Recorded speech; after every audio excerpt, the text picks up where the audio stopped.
by the hot tub place in Keene, he's got a stack of them sitting out front there, which seems like outrageous to me. So yeah, I certainly support think that we need to do more. They need to get service, but all right. So anybody have a problem with retaining this bill? Okay. So we'll. Oh, John, you would like to I'm see. not on the subcommittee, so I can't say a word. You're right. You can wait till we take it up as a full committee. Okay. So the recommendation at this point is to retain it. Okay. So does everybody understands what retaining means? No. We will have to vote on the committee. The committee will have to vote to retain it. In the old days, it used to be the chair could have a sense of retaining, and just the chair could unilaterally do that. Then people decided that wasn't right, that wasn't fair, and so then they changed the rule that we now that we do actually have a vote. We'll have a vote to retain it, but that it actually the retaining motion does not go to the floor. It's just an automatic motion. If the committee retains it, it just automatically is retained, and then we would take up retained bills next fall, and retained bills then have to be out of committee by end of October, and the one week, not that anyone's going to want to miss a session day anyways, but the 1 week you don't want to miss is the first week in January, because that's when all the retained bills hit the floor. Oh. And that could be rather exciting. Representative. Just a question on procedure. If the prime sponsor comes to us with an amendment before we vote to retain, we would consider that amendment. Is that correct? If a prime sponsor came forward with an amendment before we vote to retain it, even if we vote to retain it, it's what's this bill number? This is 73. So we don't have to take action on this until the mid-March to retain it. So yes, if someone came forward with an amendment, I would certainly call another subcommittee, and then we would discuss that amendment. But I wouldn't wait until exec session. So yeah, this is a late departure. So the person, whatever the persons, have a month to come up with something. Yeah. Would the whole committee be on that too, to work on the retained bill? It would still be the subcommittee. Subcommittee. Yeah, subcommittee. Okay.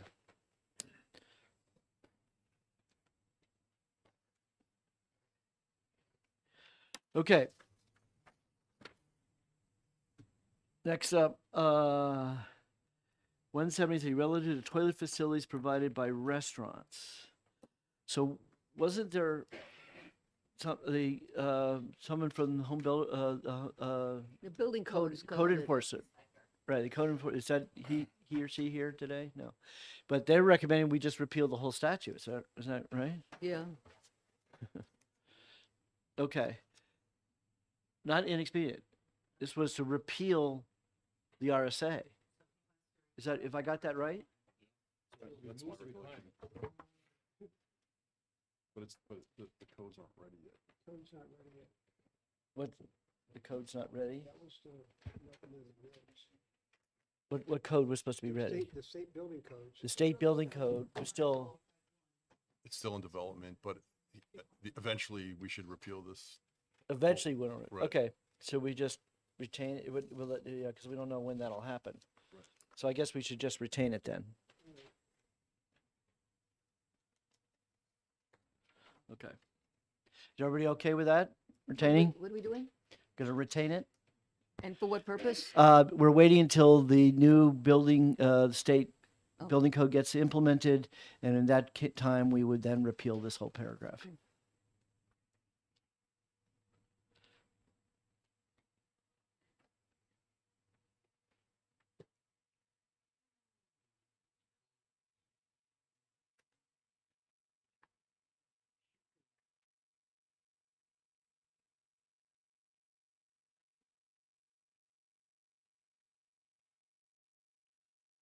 Okay.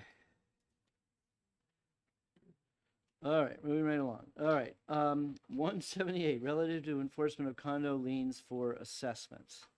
I got a phone message from the sponsor last night, and he requests that we retain this bill.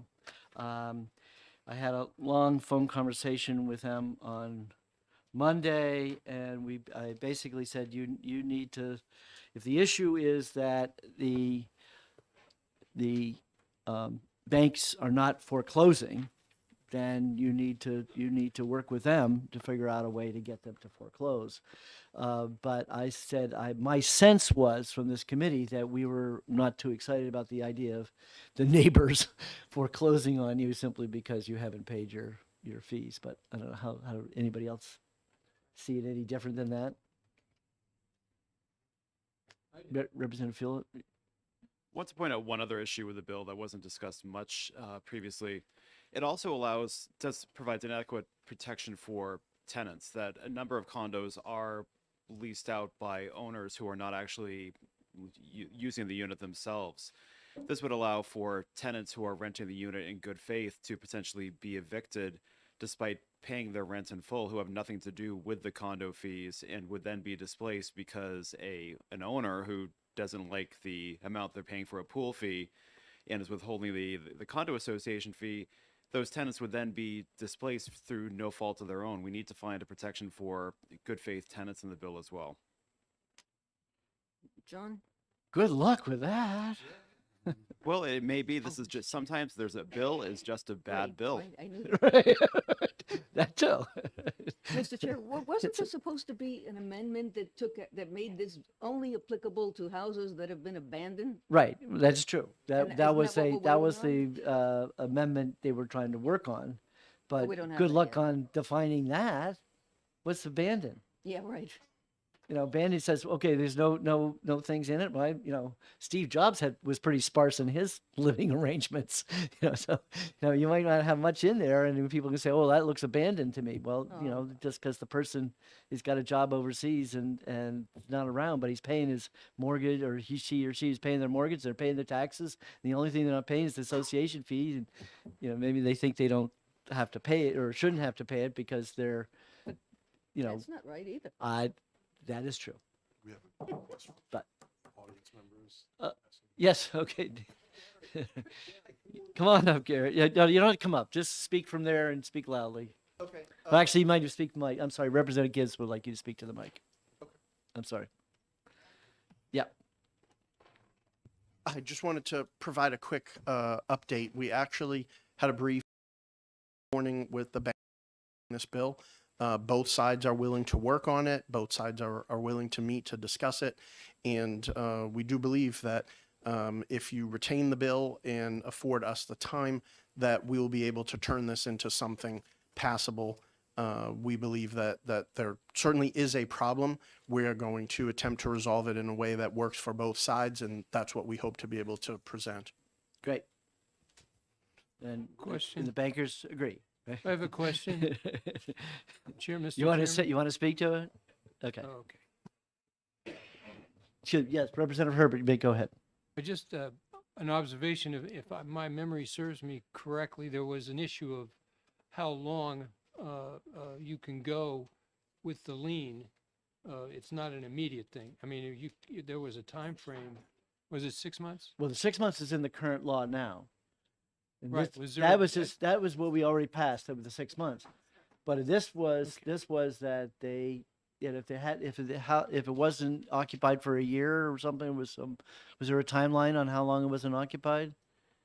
Yeah, we're working to define that now. Okay, And but we're also so that amendment was never drawn up. No. not yet, no. Yeah.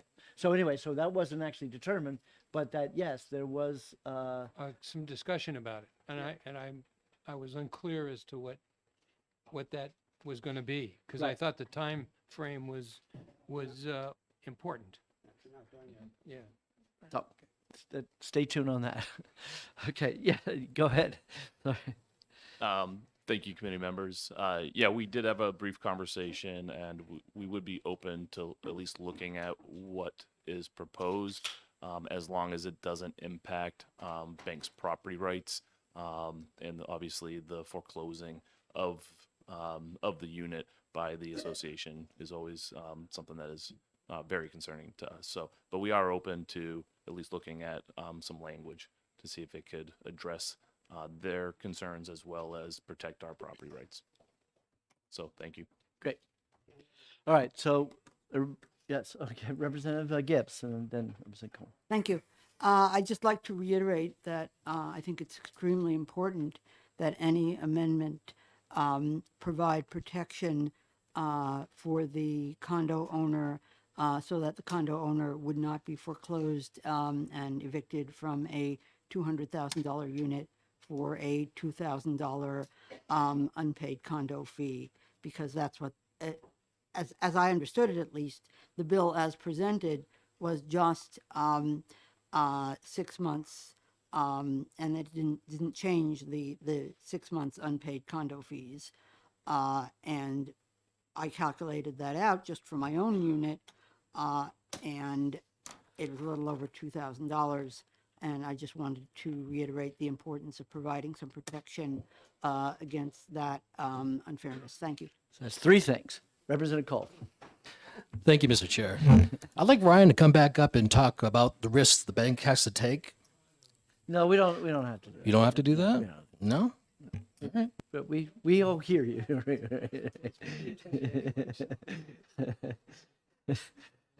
Because we're not taking testimony. We're not. This is just a subcommittee. You can give your opinion. That is true. You can give your opinion. You can say you think this is too risky for. Well, I would say this is absolutely too risky for the bank. Yeah. Because you had lawyers come up here and saying that we can spend $20,000 in lawyer bills trying to chase these fees, and then you sell the property in the bank, and the bank's the one that's on the hook for the 30 grand, not the association. You need to keep that in mind, folks. there you go. Okay. Take that as instruction. Okay, so my instinct was right on that one.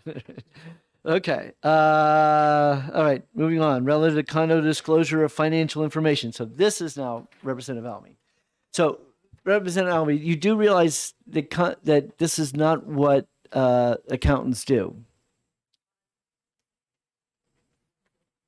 You come on up to the microphone.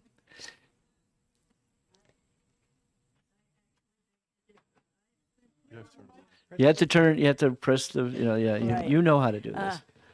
So you disagreed. You think accountants would be willing to do this? Well, I have spent quite a lot of time in recent days talking with the CPA Society and talking with several accountants that I know in my town, including the one that is doing this for us and for a lot of small nonprofits in Lebanon area. But I do have a clearer, I think, version of it as an amendment of what that person does in Lebanon and what other people, when you go down a commercial street in a town, there is going to be at least one store that advertises that it does tax returns. In our case, some of them keep the signs up all year round. And they are, a number of those are CPAs. They made a decision that they wanted to spend their time as CPAs taking care of small businesses and small nonprofits that did not have enough money to pay $7,000 a year for an audit. I talked to one of the CPA Society people yesterday that said, "Oh, well, we're cheaper than all the others. We can do it for $2,500." That's still a lot of money for a place like mine, which is 22 homeowner units, that has been trying to keep the costs down for a long time and is also trying to keep the maintenance up. And it's a lot more for a library society or somebody like that in smaller towns. So these people, I have known two others, one of whom died on me, a number of years ago when when he was doing my taxes as well. So he was capable of doing more, but he never did large audits of the kind that the people who run the CPA Society and most of the accountants that you will meet, all of the accountants that you will meet here, actually do is the large audits. This is not, what I'm asking for is not an audit. It's kind of a minimal reassurance and wake-up call to the membership from the board done by an independent, and that's what's in the amendment, if I could pass it out. I've been trying, I haven't gotten an account to actually approve of this language because they all say, oh, but you need to ensure that there is no fraud. And that requires your $7,000. Or maybe to some extent your $2,500, if you can. There's one firm that does that apparently. And they sound like a good firm. But on doing that every single year when you don't have any indication that there is fraud going on, is just too pricey for a lot of small places.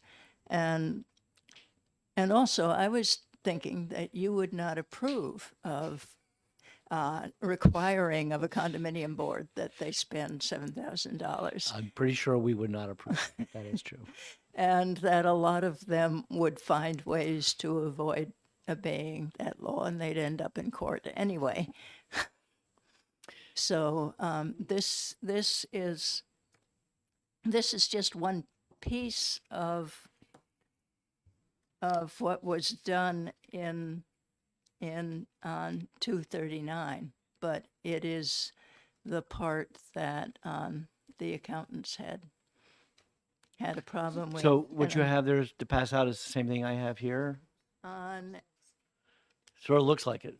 yeah, it says Amend as follows.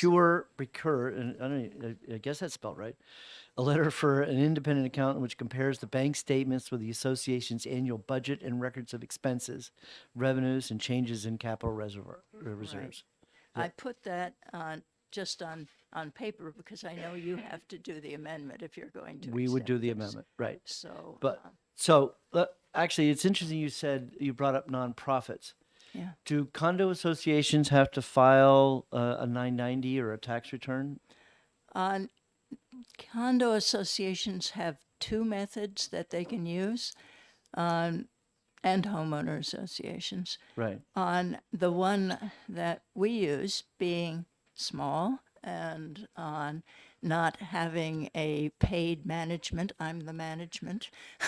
Right. We is H1190 or 1160. I forget which at this point. I haven't had to do those for a while because the treasurer took them over. But the alternative is, I believe, the one that you're talking about, but the people behind me can probably tell you better. And if you have major expenses from having a property manager and a lot of subcontractors of the property manager, it's worth your while to go, and you're actually making a profit on something. It's worth your while to go beyond the H1160, I think it is, which was developed in the early 1960s and still charges you 30% of any profit you make over the dues and operating. On the profit is beyond the dues. We did a conservation cut after 70 years of forest growth after a cut. Oh, okay. Yeah. And years ago now. And we got back, we were not expecting to make any money off of it, but we got back $2,000. And we had to give 10% to the town, and we had to give 30% to the feds. Okay. So, but as far as you know, you don't have to file a 990 or tax return type thing. I guess No, I'll we look at the don't. association guy. Does homeowners associations or condo associations, do you have to file any? And When what they're big tax enough. return do they file? I don't know the form. What? I You could, run I these- could, I could tell you later, but I don't have it Okay. in my head. Well, the reason I say that is I'm a trustee of two nonprofits in my town, and I used to do the 990, even when the 990 EZ was really easy, and then it's not easy anymore. So now I have other accountants to do it, and you can't hire an accountant. I mean, I got one entity that all it does is accumulate money. I write 2 checks a year, and they still charge $600 for that review of all what I did, all the bank statements and everything, and do all that. So, I mean, to mandate a condo association to having to do something like this seems a little draconian if the condo association is really small and paperwork. But I was thinking that the other way around it is that if there is a tax return filed, then I believe under all tax return laws that you're required to send a copy out to all the association members. I mean, I'm required to all the board members get a copy of the tax return, which would seem to be the same of what you're trying to do with this language. Well, the 1160 only asks how much profit did you make over the dues. Okay, And right, that's only that's profit. all it asks. Right, that's not really relative to here because I would assume Right. most are not making money. Yeah, if So- you're doing one of the more complicated tax returns, you really ought to be able to release that tax return. I've worked with a number of condo associations where the owners had never seen it. I mean, it never occurred to any of them that they'd see a tax return. And I've worked with a number of them where people got away with things like, did I tell you about this one before? A local bank in Lincoln loaned money to a condo board on the authority of the president alone for operating expenses and made itself the manager of all of the money of the condo association, and no one else on the condo association knew it happened. They actually did it twice. The first time there was a treasurer. The second time there was no treasurer. Okay, so this is not an early bill, so we don't have to take action on this right away. don't. So if you have, we could get some Yeah. resolution to that, then the committee can then move forward. Well, I think I've gotten about as far as I can get, unless I could go to other towns, to the main streets, and talk to some of Well, their. like I say, the problem, the concept is great, but to mandate every condo to have to hand over their checks and have it to a bookkeeper. Yeah, that's gonna, I was saying at least $100 a month, and you just said $200 a month. No, I said $300 once a year. I thought it was $250, $2,500. I thought you said. Oh, no, that was the cheapest of the firms that does real audits. Oh, right, I got you. Okay. Said that they So, but- told me that they worked hard to make them affordable, and that But to do 250 something like this was is the gonna lea- take- I mean, 2,500 was the least they could do. Yeah. But to me, to do this, you're requiring some bookkeeper to every month, and then the question is that you're only saying an independent association. In other words, you're looking for a CPA, and I don't know any CPA who's less than a couple $100 an hour. And what I'm telling you is that there are a bunch of them on the main streets of our state. But you're looking. Okay. Sorry, Okay. At any rate, I will go. Stay tuned on that one. Yeah, we I may will have to schedule another spend subcommittee next for that. summer going from one main street to another to get you examples from other parts Okay. of the state, but. Right. Fair enough. All right. So we will take that up at some other time because we don't have to take care of Mr. that now. Chairman? Yes. Um, Representative Gibbs. Excuse me, thank you. I'm a little confused. Is there going to be an amendment changing HB 239 from a requirement for information disclosure to a requirement to some kind of limited audit? Your microphone's off. On the,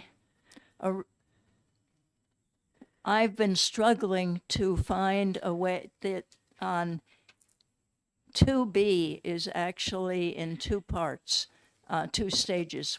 The first one, the minimalist approach that would provide some kind of financial information to the members of the association, which a lot of them do not get in any form at this point, except a budget that says that this is how much we're spending, this is how much we're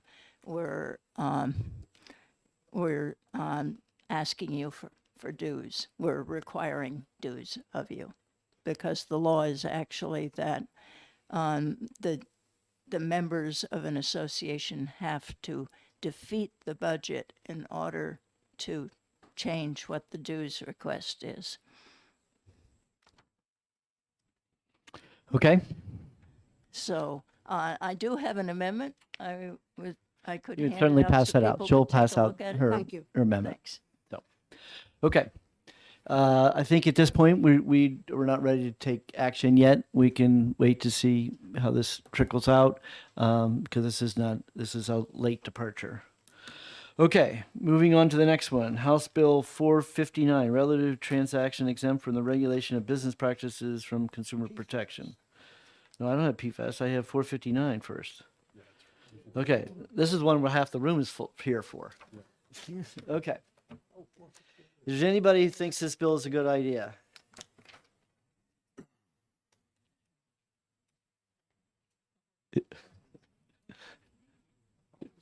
What's that? I don't think it's a good idea, but I can speak to it. Okay, no, I just want to give a person who wants it speak for it. Okay, so, okay, Representative Ammon would like to speak why he is not for it. I mean, this bill to me seems very well intentioned. Every bill has a grain of truth. Every bill has a grain of truth. But we're talking about exemptions for very highly regulated sections of our economy. And I think giving a private right of action in some of these instances would have quite a few unintended consequences. And I think, deferring to the wisdom that's been built up in statute over decades, maybe longer, is the way to keep it. Okay. Any other comments from the committee? Yeah, Representative Philip. I guess all paths lead to Rome. I think that private right of action in some of these areas may be wise, but eliminating the exemptions in the Consumer Protection Act, as this bill seeks to do, is inadvisable as well. That if we seek to create private rights of action, we should do it in each of the individual areas, organic acts, rather than eliminating the exemption within the Consumer Protection Act itself. That's an interesting way of doing it. I agree. Okay, so Representative Ammon, second by Representative Philip, moves inexpedient to legislate.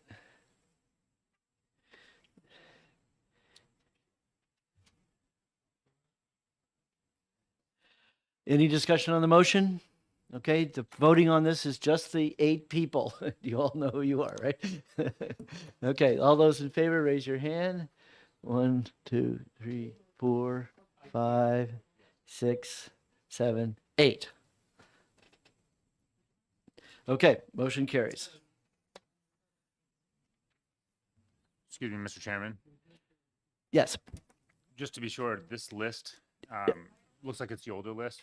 You Oh, switched Gibbs and us. right. As long as that's fine. I just want to Yeah, make sure you know that thank this you. is- Did you have the older list or the new list? Right. This is like an older one. Yeah, I know you switched us. It didn't get updated. Oh, it's the wrong one. It's okay. Sorry. Okay. All right. So yeah. So the correction was that Representative Sullivan is now on the liquor, and Representative Gibbs is now on insurance. Thank you. but you stay right there. Okay. Yes. Yeah, because Yes. I have you on the two others. Yeah. No, I want you here, yes, because in case there's partisan type stuff, we want to make sure you're here. Okay. All right. Easy enough. Okay, House Bill 465, restricting the use of PFAS substances in certain consumer products. I'm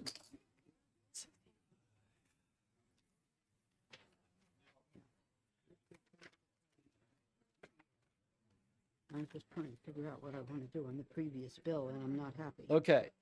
All right. This bill is an early departure date.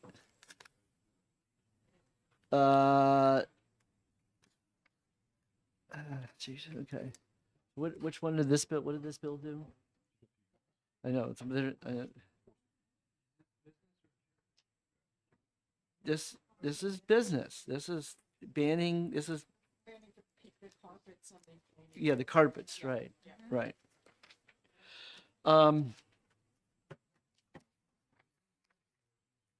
My number one problem is enforcement of this, I believe. Let me see my notes.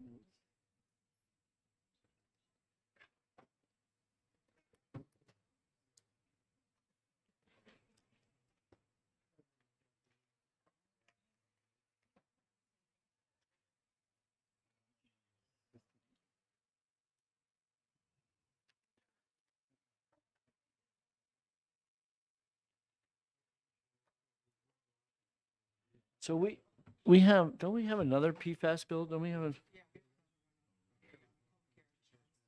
healthcare insurance, right? Which is even more problematic. Business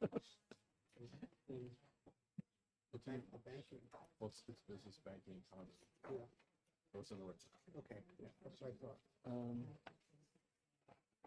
Does anybody feel really strongly, should we pass this or should we just retain it?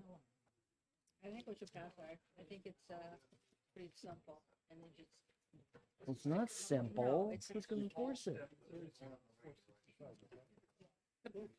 The sponsor asked me to say something too. Oh, good. Great. Okay. Go ahead. Wait a second, I lost it.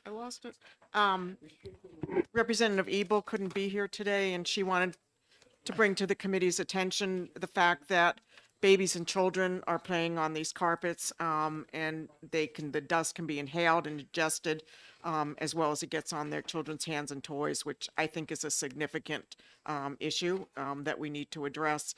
She also wanted to make some clarifying language, so I think I think we at minimum should retain it. I'd like to pass it. Right. But she's saying we need to clarify the language then? She wants to clarify the language to replace the term aftermarket stain and water resistant treatment and with the term fabric treatment, and to make a change to fabric to meaning a textile made by weaving, knitting, or felting natural fibers or synthetic fibers. But who's going to enforce this statute? Who's enforcing it?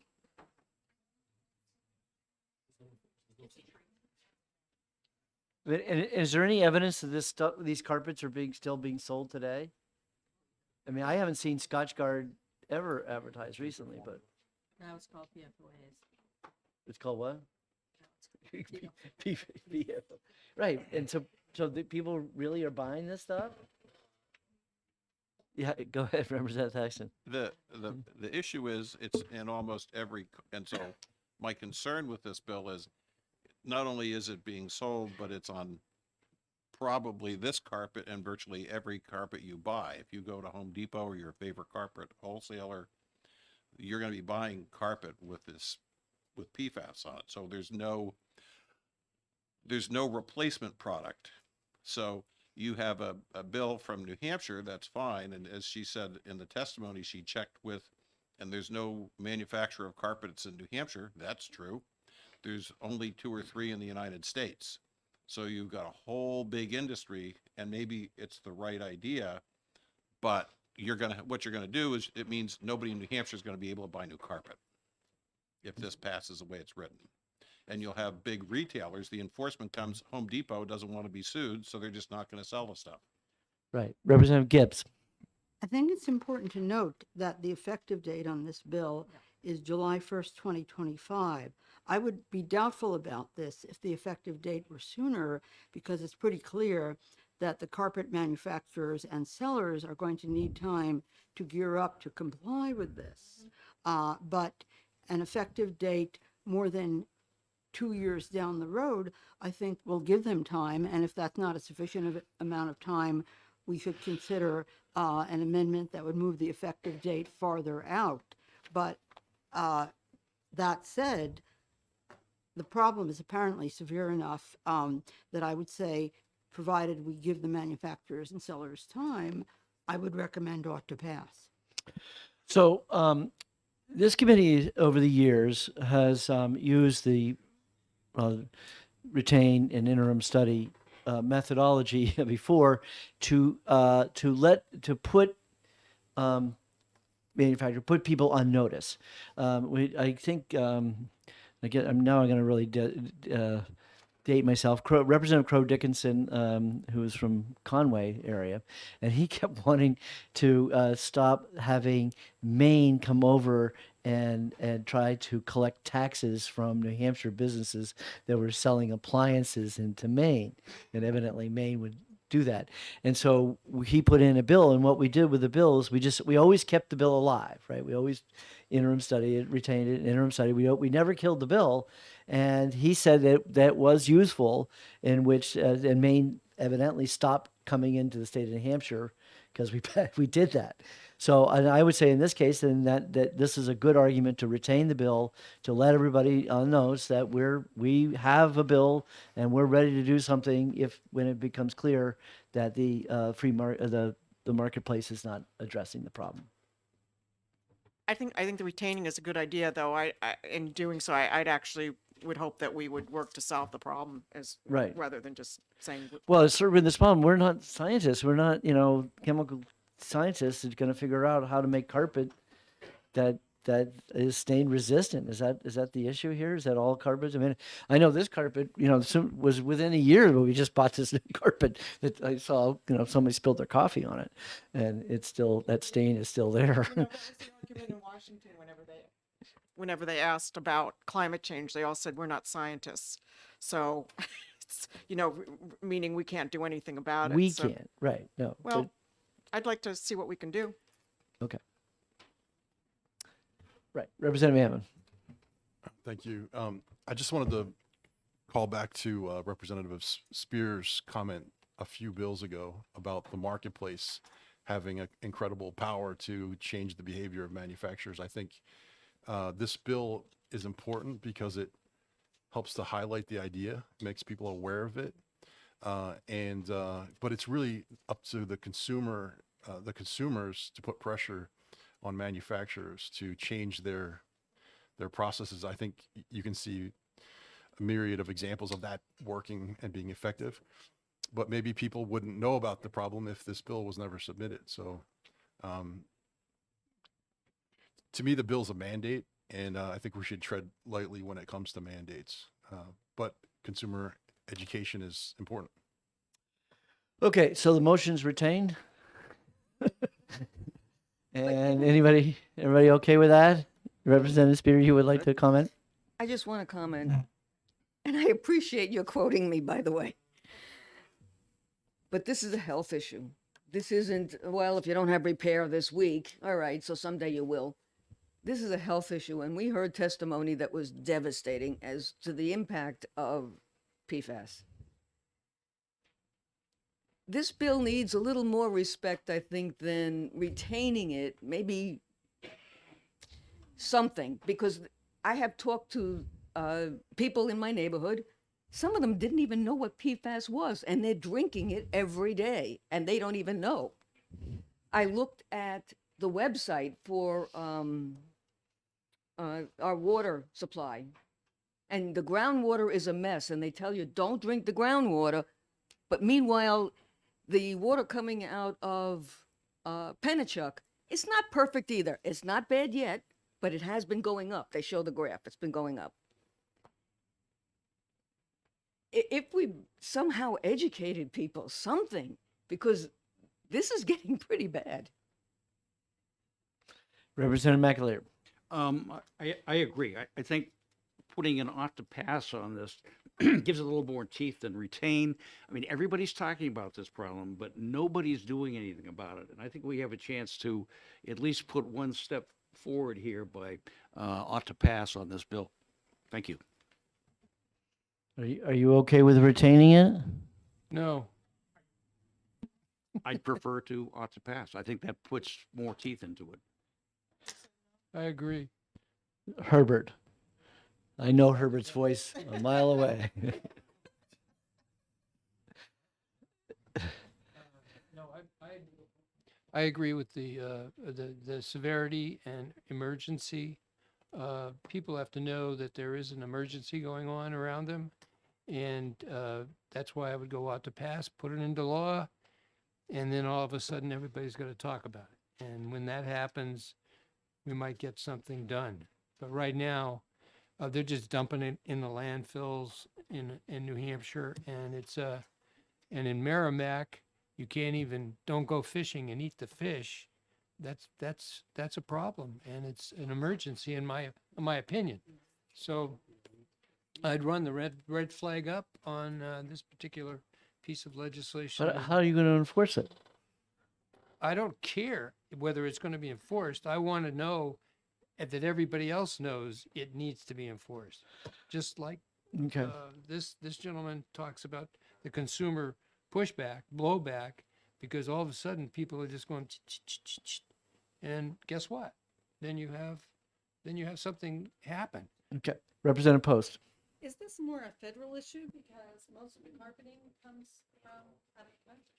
Right. And as we know, there are nobody really making carpets in New Hampshire. Well, we'll stop New Hampshire citizens from buying carpet from out of state. I mean, theoretically, I guess we're making Home Depot responsible, in compliance. We would go to another state to purchase. You would just go across state line to go buy your carpet, right? Representative Filot. I guess a couple points. In terms of enforcement, we've left it to the department to enforce this administratively, which we're really leaving a lot to interpretation. But because of it's an administrative interpretation, there's not going to be much teeth to it since it's administrative rather than a judicial enforcement. So if we really want to give teeth to it, we aren't giving much teeth since it's administrative. We do risk creating an island here since we are only going to be one state out of many that are doing this, and we are very close to other states and we have cars. So I think we are not really creating much teeth, but I do think we also do need to send a message that we think this is an important issue. So while this may not have much teeth, we also do need to send that message. That I think that the retain at this point may be the best way to do that, and we try to work out these issues of giving a better enforcement mechanism perhaps than the Department of a judicial remedy, and work out those issues related to the interstate enforcement of this. I think also with the interstate issue, there also is a potential constitutional issue that we may be tripping over. So I think retaining it is going to address these issues that we may not be seeing at the first go. Fair enough. Okay. Representative Texan. I want to speak in favor of retaining this because there's the other thing, when you look into this, there's the myriad of unintended consequences that come along with this bill. We've just explored a few little tips of the iceberg here in our conversation. It's a valid issue. It's affected my own town and my own well and so I'm very familiar with the problem, but I think that the proper thing to do is retain it and come back to it, and then you're going to get testimony on all of the extraneous issues. Representative Spear. I just wanted to comment on what Representative Post indicated, that people would drive out of state to buy their carpet, and they're certainly welcome to do that.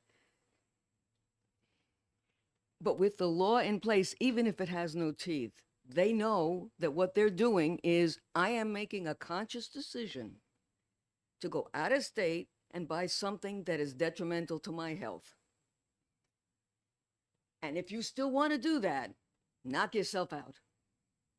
But at least now they know that it is detrimental to their health. Because up to now, so many people have no clue. No, they don't believe you. Whatever the reason is, the whatever the problem, reason the fundamental is. problem is there has been no study, peer review study in showing a direct correlation to PFAS and cancer. Did you read the study from that the Representative Wendy Thomas? There was Thomas a gave study us? proven?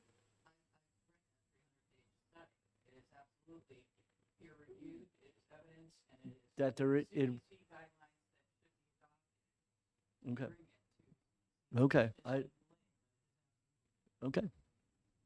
So I'm assuming that once that occurs, then the FDA will then ban it. So, Representative Gibbs. Relative to enforcement, the provision that Representative Filio mentioned, that the Department of Environmental Services would be empowered to adopt rules, that would provide, or at least allow for some enforcement, if that enforcement turns out to be insufficient after this bill goes into effect, if it's enacted, and after we've given it a chance to work. If it's insufficient, we can come back and provide it with more teeth. Okay. Representative Burrows. Yeah, I agree with retaining, and I'm thinking that this may be analogous to cigarettes smoking, where they're required to have a notice this may be hazardous to your health. If I particularly if I have a small child, I don't want them running, or my grandkids, I don't want them running around the carpet with this stuff in it. So that warning, I think, could be very powerful. I think that's a good idea. Okay, so the motion is to retain, and so we have the 8 people. They all know who they are. All those in favor of retaining, raise your hand. This is Ammon, Cole, Thaxton, Hunt, McAleer, Herbert, Fielded, and Spear. Okay, 1, 2, 3, 4, 5. Not ready to retain? Okay. 5-1. Excuse me. No, I must be miscounting. Who did I miss? I didn't vote. Okay, so that's 2. All right, so those opposed to retaining is 1, 2. And who? Oh, 3. Okay. So it's 5-3. Okay.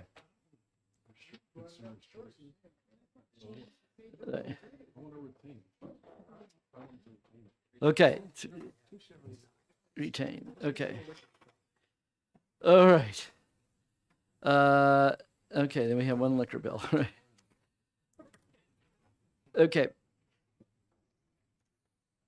So the last one, it's really a liquor one, just in the wrong spot. Okay. So now we're moved to liquor subcommittee. So liquor, everybody know who's on the liquor subcommittee? I do. Okay. Tusick, Walsh, Hunt, Burrows, Sullivan, and Bollier. Okay. Is this right? Is this the right list? Okay. And I move to OTP. No, we have an amendment. So did we get copies of the amendment yet? No. I have no amendment. This is. Yeah, we have an amendment. You do? I haven't seen an amendment. The 5 to 3, that one. To retain it. I still want OTP this. Well, I wanted to. You're the one that said it first. I said, son of a bitch, I'm agreeing with this guy. Sorry if I used that trick a lot. Is Jason only going to be on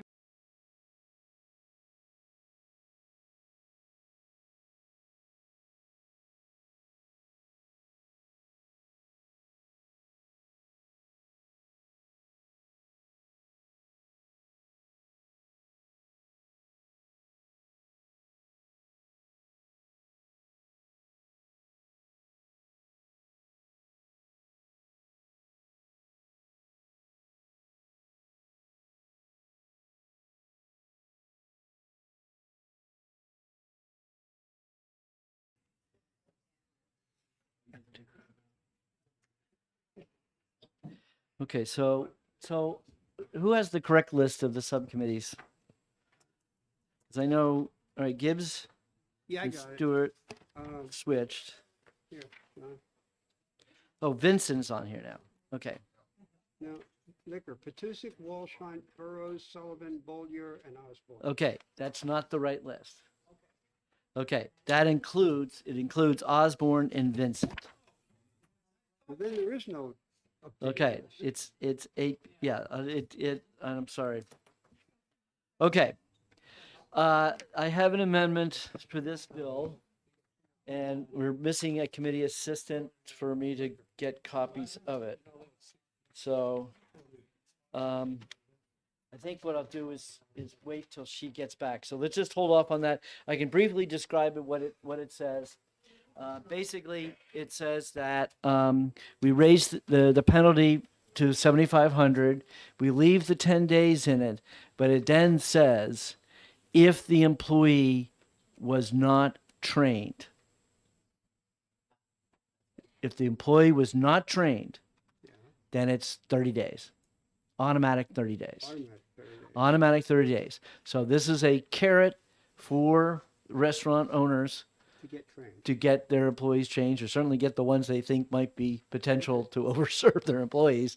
They make sure they get trained because they don't want to risk So it makes being it better. close. Yes. Good. And I have gotten an okay from the restaurant hospitality and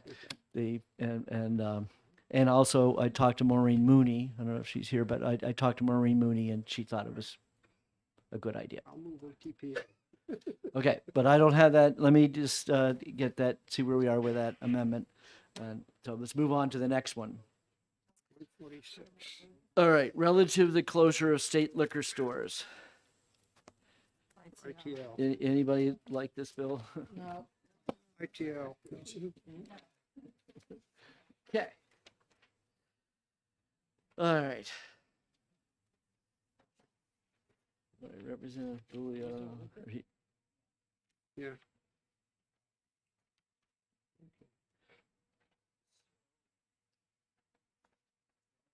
All right, Representative Bulio, second by Representative Platusek. ITL. Okay, everybody, the 8 know who they are? Who moved that? Representative Bulio, and you second it. Thank you. Okay, all those in favor of ITL, please raise your hand. 1, 2, 3, 4, 5, 6, 7. Who's my 8? Yeah, I got him. Who's so I got Vincent, Burrow, Bulio, and Stewart. Right? Stewart? Sullivan. What am I? Sullivan. What am I doing? Okay. It's 8-0, right? Okay.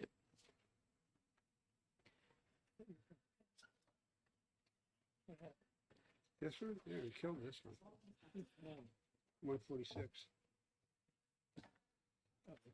Okay. 167. All right. Next one. Yeah.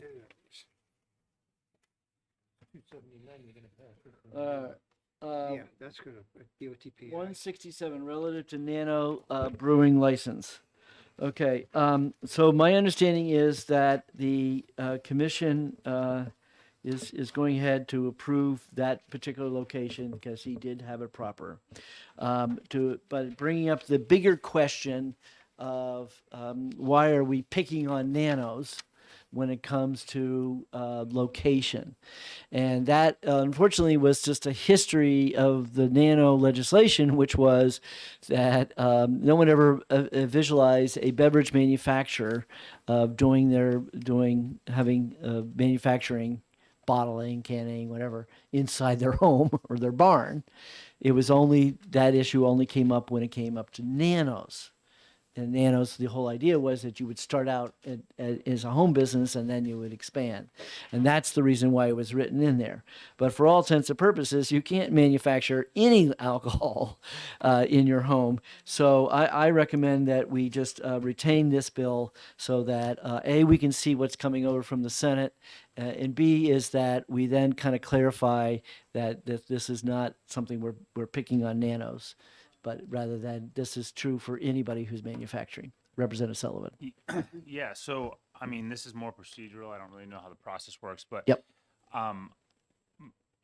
We can retain it, but I guess my gut is we should probably pass it, or I think we ought to pass it, because there is something coming out of the Senate which supposedly will maybe take care of this, but there's a lot of other things in that bill which might make it not pass. And to me, it seems like a very sensible bill. We're literally taking out like 4 words or something. And so I would motion to pass, whatever the right way to do it is. And then I don't know what the process is. You would know better than I. If the Senate bill passes and we like it and it's going to pass here, then does it just supersede this, or does that create some sort of problem down the line? Again, I listened in on the Senate hearing on their bill, but I did not have it. I didn't pull it up. If they're crossing over the same RSA, but then it can be a potential conflict. So in that case, the Senate would probably just kill our bill. So, I mean, so it would not take it. But my only concern with saying that is I don't want, if we were to repeal that section, it would theoretically say, okay, we've solved this problem for him so he can get his nano license. There are other people too. Like I researched this, and there's been multiple other ones. He's not the only example in the state. There's at least 4 or 5 that I was able to come up with that have had the exact same problem. That they were forced to take a full beverage license rather than a nano license. Exactly. Yeah, so this is not unique to him. He's just the one who brought it. Okay, yeah. So I guess we need. Let's see what the. I mean, it seemed logical to take this out. What they're saying is it's still law. It's federal law. No, I understand. So taking out our law, the one thing that scares me about taking out of our law is that someone says, "Oh, I can do it," because the state doesn't. The state repealed it, so therefore I can do it. But the federal law is still in effect. So, like with this example, he had to work with the federal regulators, and he did, and they approved that. Exactly. So, I mean, there's some level of enforcement going on at the federal level, which presumably would still have to occur. And that's what I would want to. I would rather see that in our statute, but not just for nano, for everybody. In other words, to say is, oh, you're okay because you can go get your beverage license. Mm-hmm. No. So you're saying there's 4 other people doing it. I'd love to know who those 4 are. Yeah, because I like to hear their story and see what happened here. How did the feds have a problem with their location? Or what they were doing. So then somehow I feel like we're not getting the full story. Mm-hmm. You follow me? No, because it's against federal law. It's against federal law in your dwelling, but in this case that we know with the gentleman who testified, the federal regulators were totally okay with it. It was the state that caused the problem. Correct. And so, and you're saying there's 4 other people that are just like this. From my understanding, yes. I can send you the list when we get it here. Yeah. Okay. What is this bill number? 167. 167. Okay. This is a late delivery. I don't know. Aiden, do you want to talk about this at all? Or is Chief? Oh, Chief's here. Okay. There's the Chief. I didn't see you hiding back there. Okay. So, Chief, are you aware that there are 4 other locations that have? You have to speak to the microphone. There are 4 other locations that have the same problem? Good morning, Mr. Chairman and committee members. Yes, we've identified probably, I'm going to say approximately 6 that we are reaching out to do the same assessment that we did with the gentleman that we spoke of that testified last week. We don't know if they fall into this same scenario, but we're willing to come to the table and see if they do or not under the standard that we're holding everybody to our interpretation of it. Okay. So we don't have to take action on this bill yet because this is a late delivery. So we will have another subcommittee and we hope you can tell us how you We will. resolve for all 5 people or whatever, 6 people, make sure it's all taken care of. Absolutely. Okay, great. No, we're not going to do anything with this bill right now because it could be passed. Because the amendment I would have passed is, you know, if it gets federal approval, then it should be fine.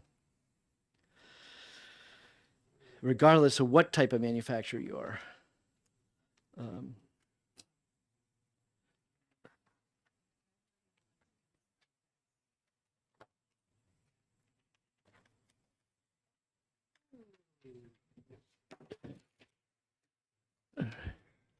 Okay. So Jason, or could you just pop in and see if Carrie showed up?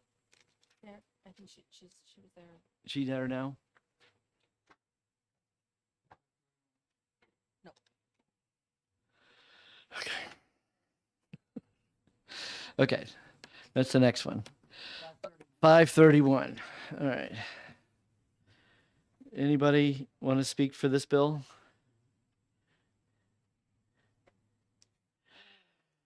Okay, who would like to make a motion in expedient? Right. All right, Representative Bealow. And seconded by Representative Vincent. Okay.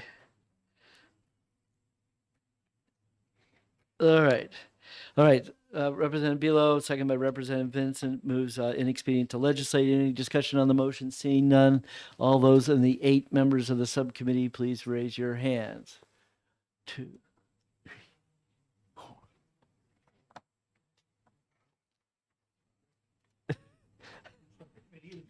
This is the liquor. 5. Who else? I've got Sullivan is out of the room. Okay. And who else is on this? Who am I missing? Oh, he's back. Just so you know, you're not supposed to walk out of the room. We're about to go into voting mode. Apologies. So you might learn that some days that you want to walk, and that can be intentional. But I wasn't sure that you were intentionally walking out on this one. Apologize. Right. Okay, so what's the committee? Who's the list? You get the list again. Okay. So this is Petusik, Walsh, Hunt, Sullivan, Vincent, Bealow, and Osborne. Okay. All raise your hands if you're for ITL. Okay. 1, 2, 3, 4, 5, 6. Who am I missing? Jackson. No, I'm looking at the wrong list. Right. So, okay.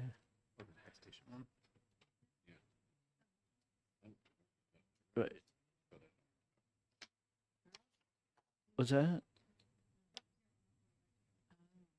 Okay. All those who are voting for ITL. Okay. Burrows, right? You're voting against ITL. Say why? Sure. I know that, and I thought my team was voting, was not voting ITL. But I guess I was wrong. I know that the concern is that we're going to be putting out, maybe hurting some businesses, and my feeling is we're also going to be really damaging human beings' lives, and that's why I can't vote for ITL. Okay. All right.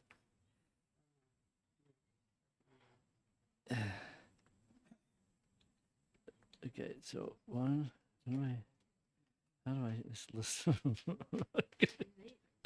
know it's supposed to be 8. Well, I see Sullivan written if I can twice. So comment. I had to. This Mr. is- Chairman, if I can comment. Okay, sure. Go ahead, Representative. So Vincent. I put down on this bill that, and it was stated a couple of different times that it takes the control away from Concord. really. It takes the control away from us to set the tax, and it was going to put it in the Department of Revenue's administration's hands, and I didn't think that was right. So that's why I'm going for ITL. Okay. So the vote I have is because we're missing Walsh. So I have the vote is 6-1.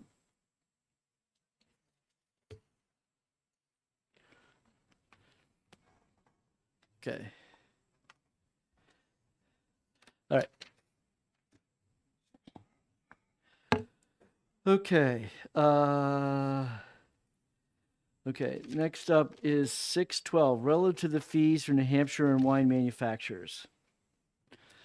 Okay. So Aiden, you're the one who's handling this one? Or Chief, you? Actually, I'd like to see the chief. I think that I want to see the chief.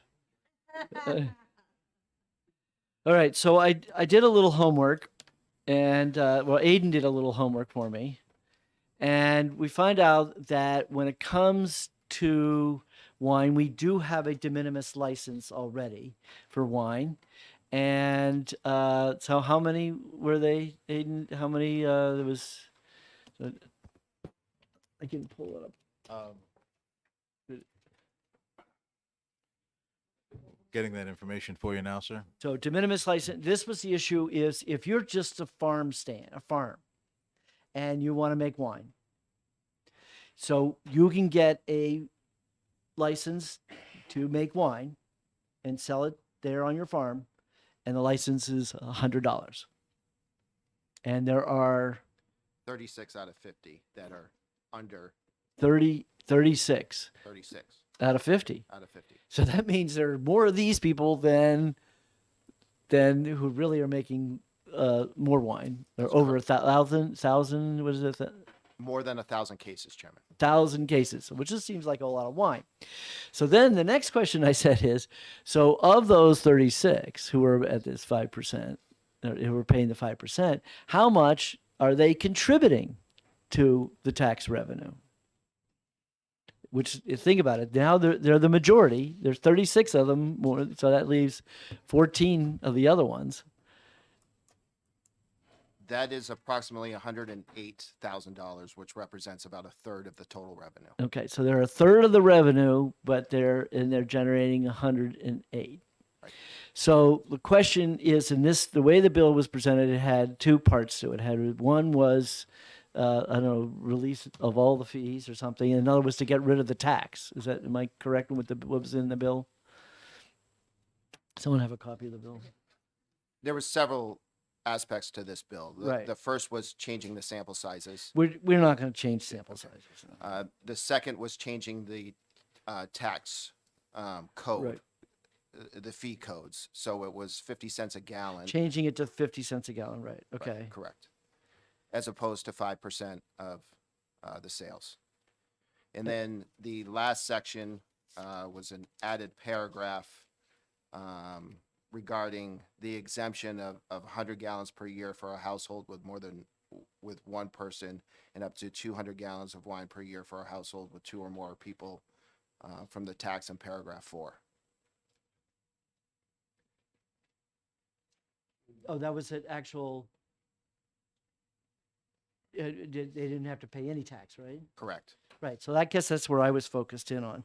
50 cents a gallon. That seems really awkward because we don't really have that in our system to be able to apply that tax, right? I mean, That's correct, Chairman. That beer, infrastructure but is not beer, set up. but yes, it's beer, but beer. The tax reporting is done by the beer manufacturers. The commission doesn't come in and they do audit it, but they don't.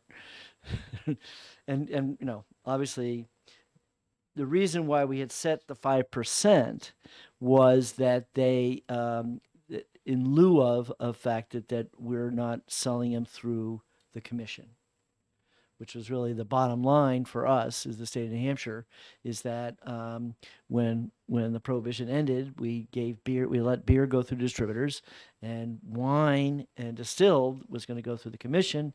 Commission was making all that margin. Before my time, so don't blame me, before my time, the legislature in its wisdom did decide to allow wine to be sold through the same channel as the beer distributors, i.e. convenience stores and grocery stores. And at that time, the margin, it was then is that they're buying it from the commission, and there's a discount.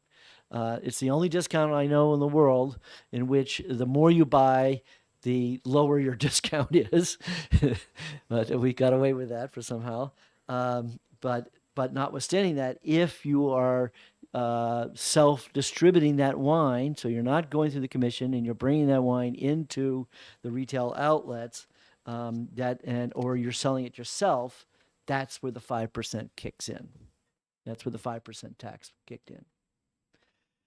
So at this point, and this bill,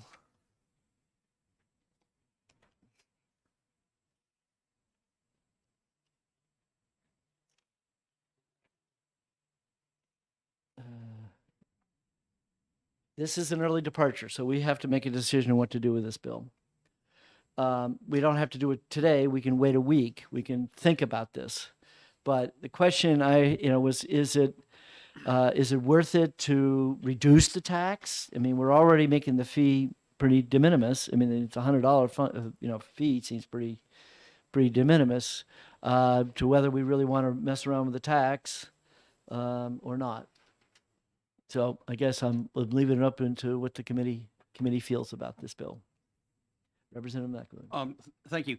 What would be the difference in revenue if we went to 50 cents a gallon versus 5%? Thank you, Representative. I do have those. That would be in figures. the fiscal note, right? It is, but very quickly, so you don't have to go through that on your own. The total revenue that was brought in based on the 5% in 2021 was $367,000 approximately. That's based on the 5% of sales. If those same figures were calculated at the 50 cents a gallon, it would be approximately an 87% loss in revenue and equate to $47,000 approximately. And we do have a constitutional requirement that our taxes is equal and proportionate. So to reduce the tax to one group of people is technically unconstitutional in New Hampshire. So, What do you mean reduce it in other words, say if compared to like the beer? Well, in other words, no, that would be apples and oranges. So that if, let's say, we said, okay, for those people who are the small manufacturers, these under 1,000, who are only paying $100 fee, if we were to reduce their tax rate and not reduce the total tax rate, reduce the 5%, because let's face it, that 5% is probably, the majority of that is probably paid by the mead guy, Midnight Meadery and LaBelle. I mean, probably there's a hand, I don't know, there's a couple of them. There's a couple of guys who make a lot, who play the lion's share of that. So that would be that because in the same category, they're both wine, you can't have different tax rates. In other words, there's no, so, yeah, Representative Vincent. Thank you, Mr. Chairman. I just want to give you my spin on this. We heard a testimony from one of the manufacturers of a winery, which is very few wineries. What I took from her and her testimony, very few wineries. So when I look at this, there's three parts to this bill. So you start with number one, allowing wine manufacturers to give a bottle example. I don't think that's a big deal. I really don't. However, I think the other two do affect taxes and whatever it may be for the state. But so I'm not sure. I mean, I don't like all of this bill, but I would be certainly for a wine producer, which there's so few of in the state, to give a bottle of wine and to sample wine. I don't have a problem with that. The other two about changing taxes, I don't know if I'm for that, but I just wanted to bring that to the committee I hope I'm stating this correctly. I mean, this is what I'm seeing here from my recollection and notes. Yes, where's that giving the bottle of wine? First part of the bill allowing, we are on 612, right? Yeah. Okay.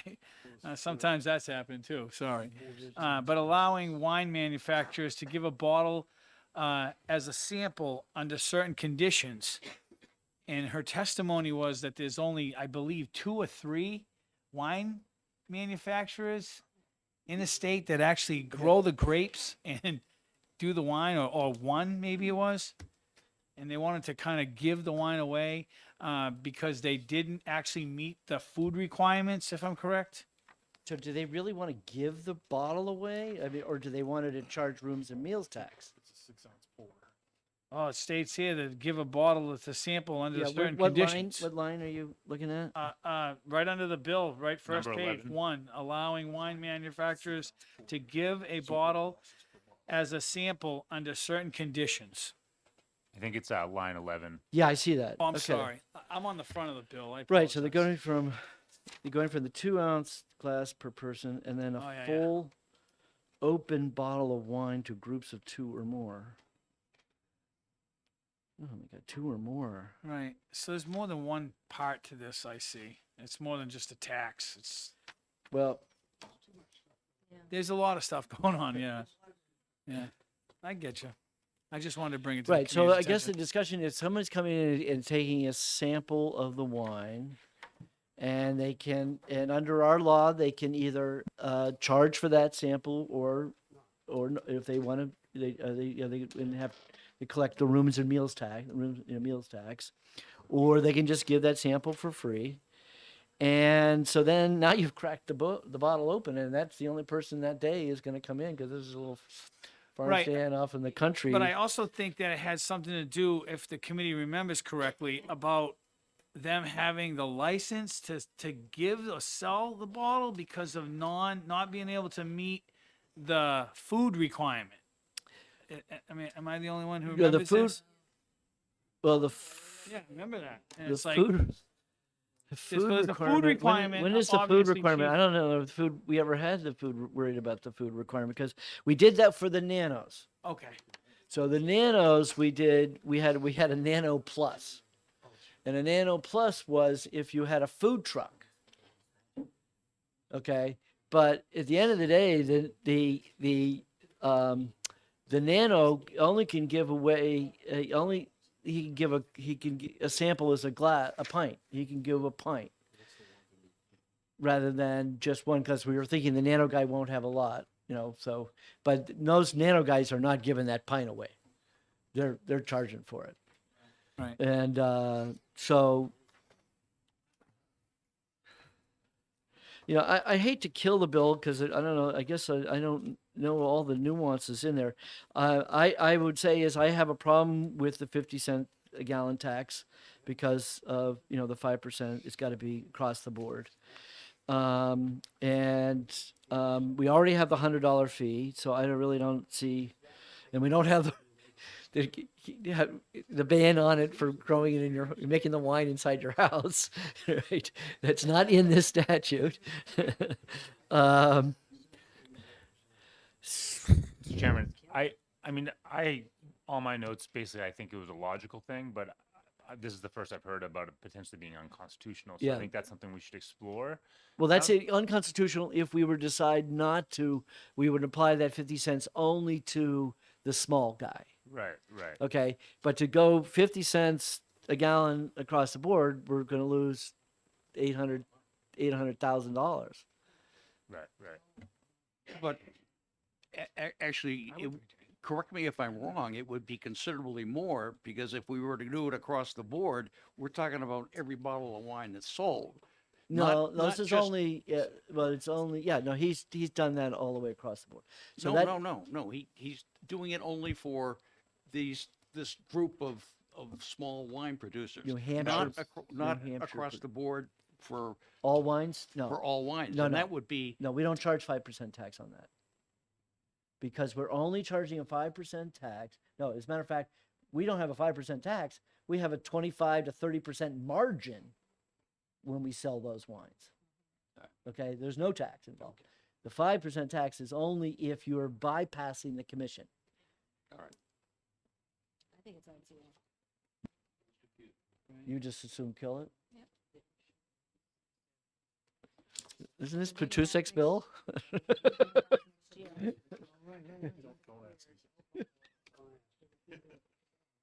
want to separate it, I would just assume retain it. 'Cause I think we should retain it. I would like to think about how they're selling. If in other words, in terms of as comparing it to the Nano guys again. I mean, they're certainly selling a bottle of wine if it's corked, and it's funny they're going on to the old corking law, the unfinished wine, how they brought that statute in, which is. I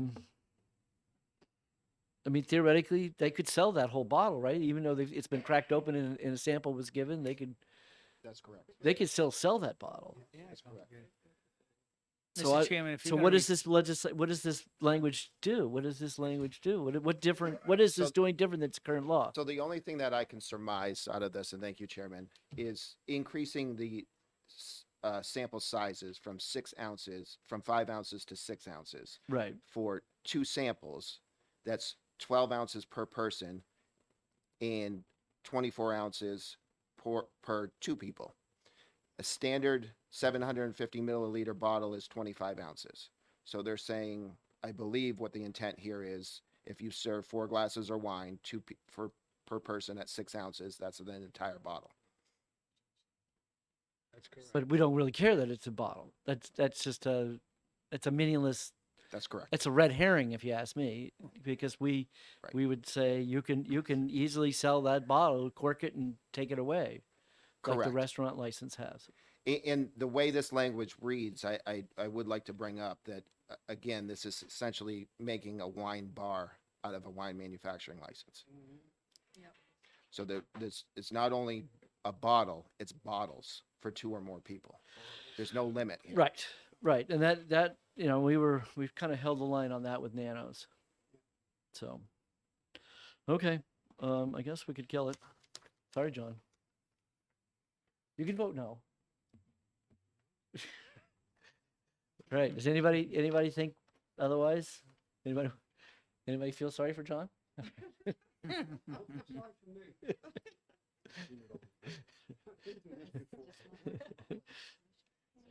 Okay. No, we can't. We got to kill it. Right. Okay. No. You can. Okay. All right. Representative Belo.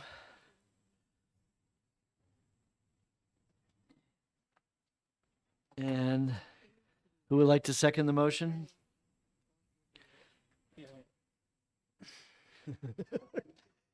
Do people rather retain it? Would rather retain it or Well, I'm gonna kill it if he puts it. I'm not gonna put my name on it, but I'll. Yes. I'll second it. okay, Representative Sullivan. Thank you. Okay. All right, so the motion is inexpedient to legislate, and we have 7 people here. All those in favor of the motion, raise your hand. 1.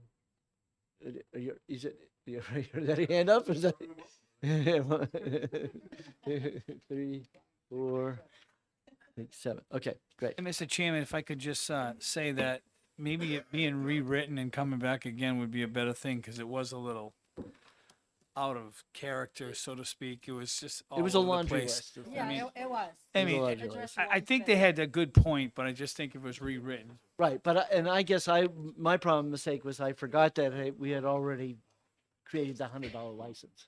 Right. So that's where I thought it had legs, is to make sure we had the de minimis license. Okay.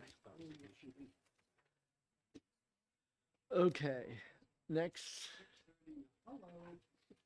839. Oh. Legalization and regulation. Okay, so I have sent out everyone a new version. Right. I'm sure none of you have had a chance to read through it, or see the analysis. You, I guess I will definitely be scheduling this again next week. And for anybody in the audience who's interested in this bill, you can ask Carrie, which sometimes she's at her desk, to have her email it to you, or you can ask any member of the committee to email it to you, and so that you can see where we're at with an amendment. I think this amendment will hopefully survive the test of time when it goes over to the other body and to the governor's office, because it is definitely a hybrid. But it uses, I would like to say is, if I were there in the room back in 1933 or 34, after the repeal of the prohibition,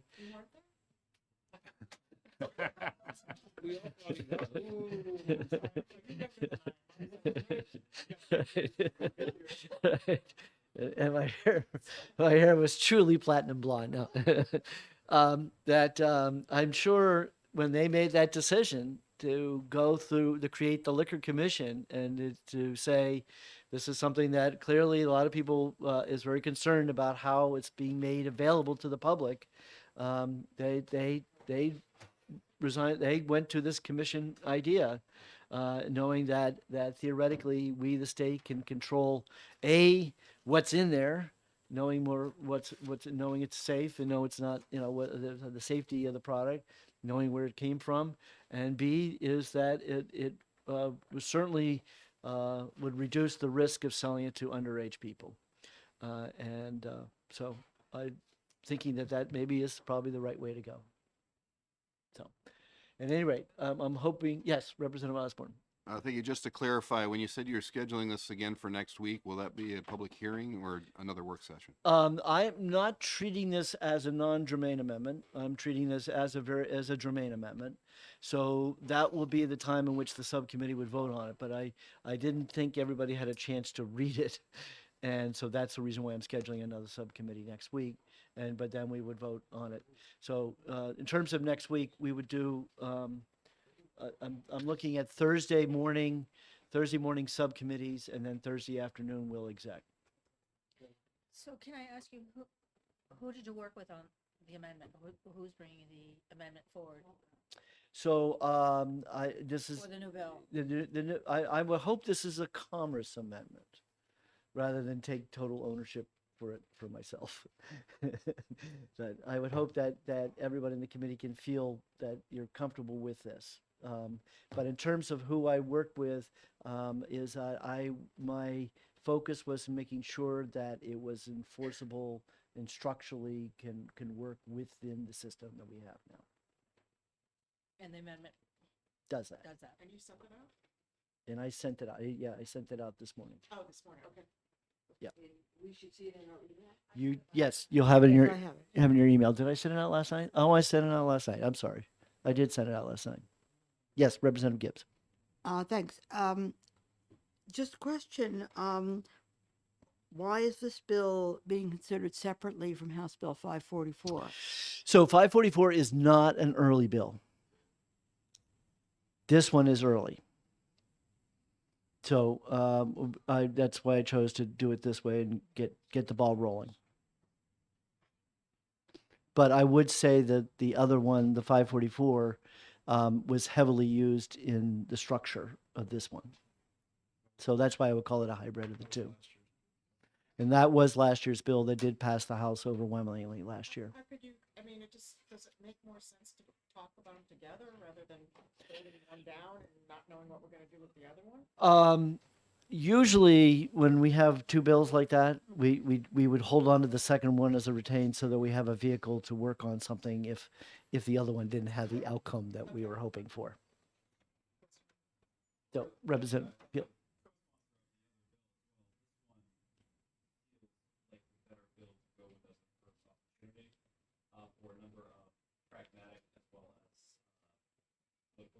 Oh, in terms of the sponsors. But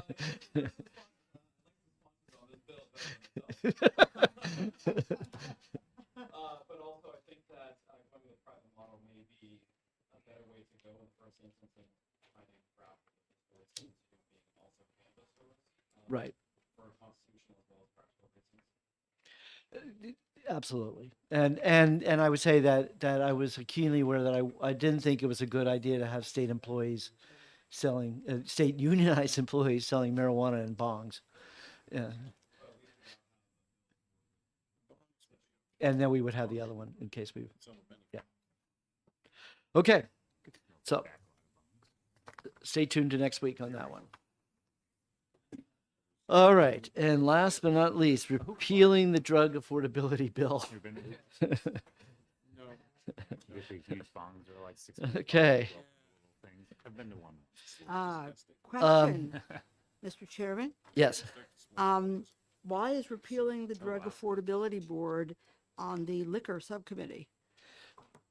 That really, why did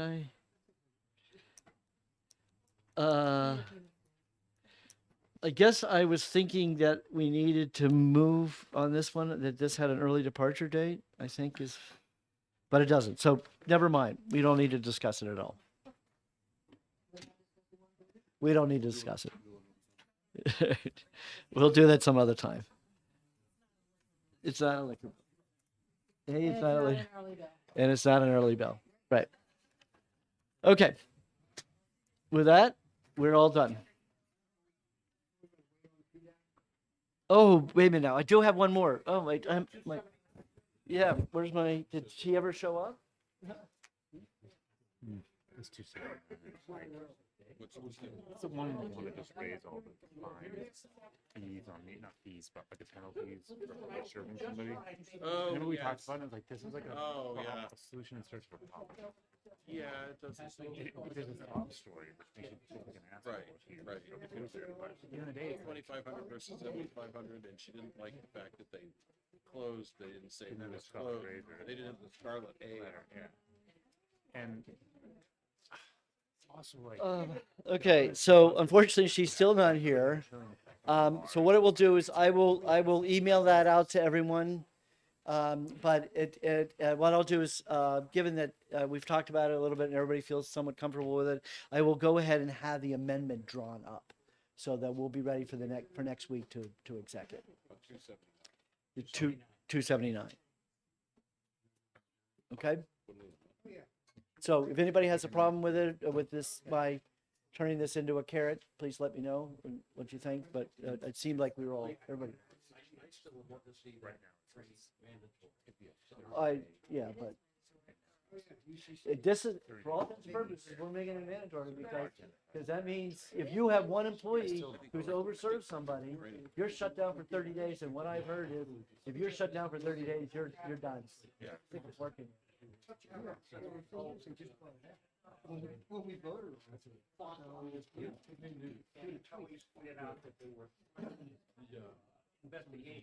I guess we'll have to talk in the mic because theoretically this is public. Yeah, go ahead. Well, just, I remember the objections that Representative Sullivan had, that there were only like 3 cases that the Liquor Commission had to look into. I mean, yeah, I guess I can speak. De minimis. It was de minimis. Let me Yeah. say my point.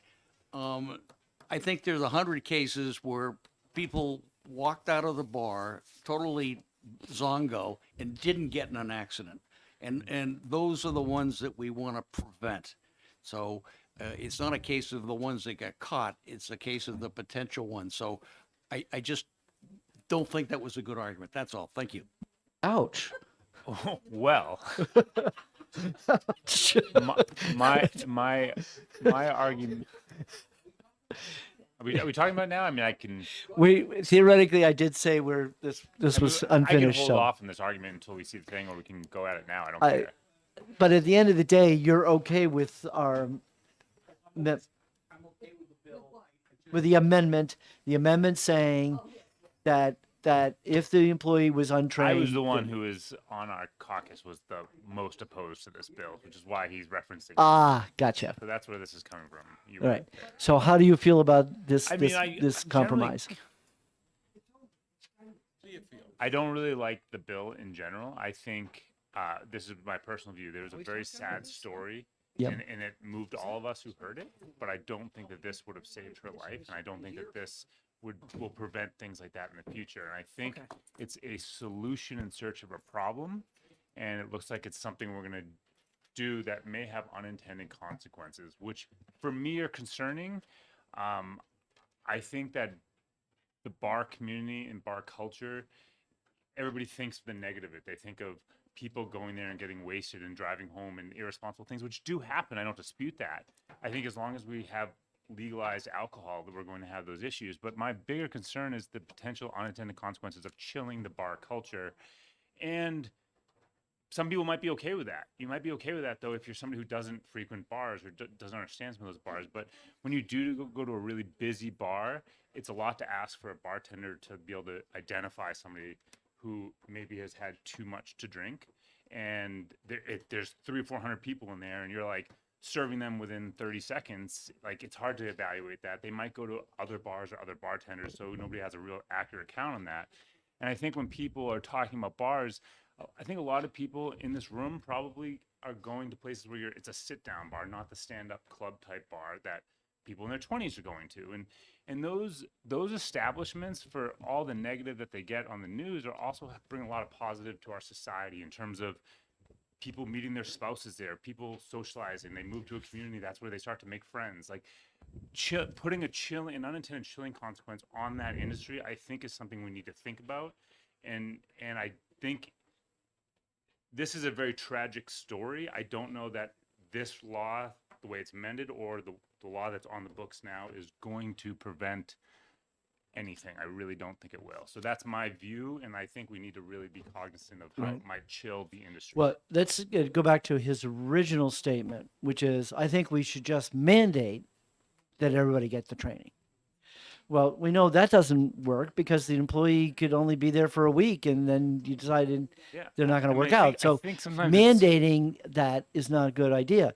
But if we could incentivize the owners of the bars and restaurants, incentivize them to get that training.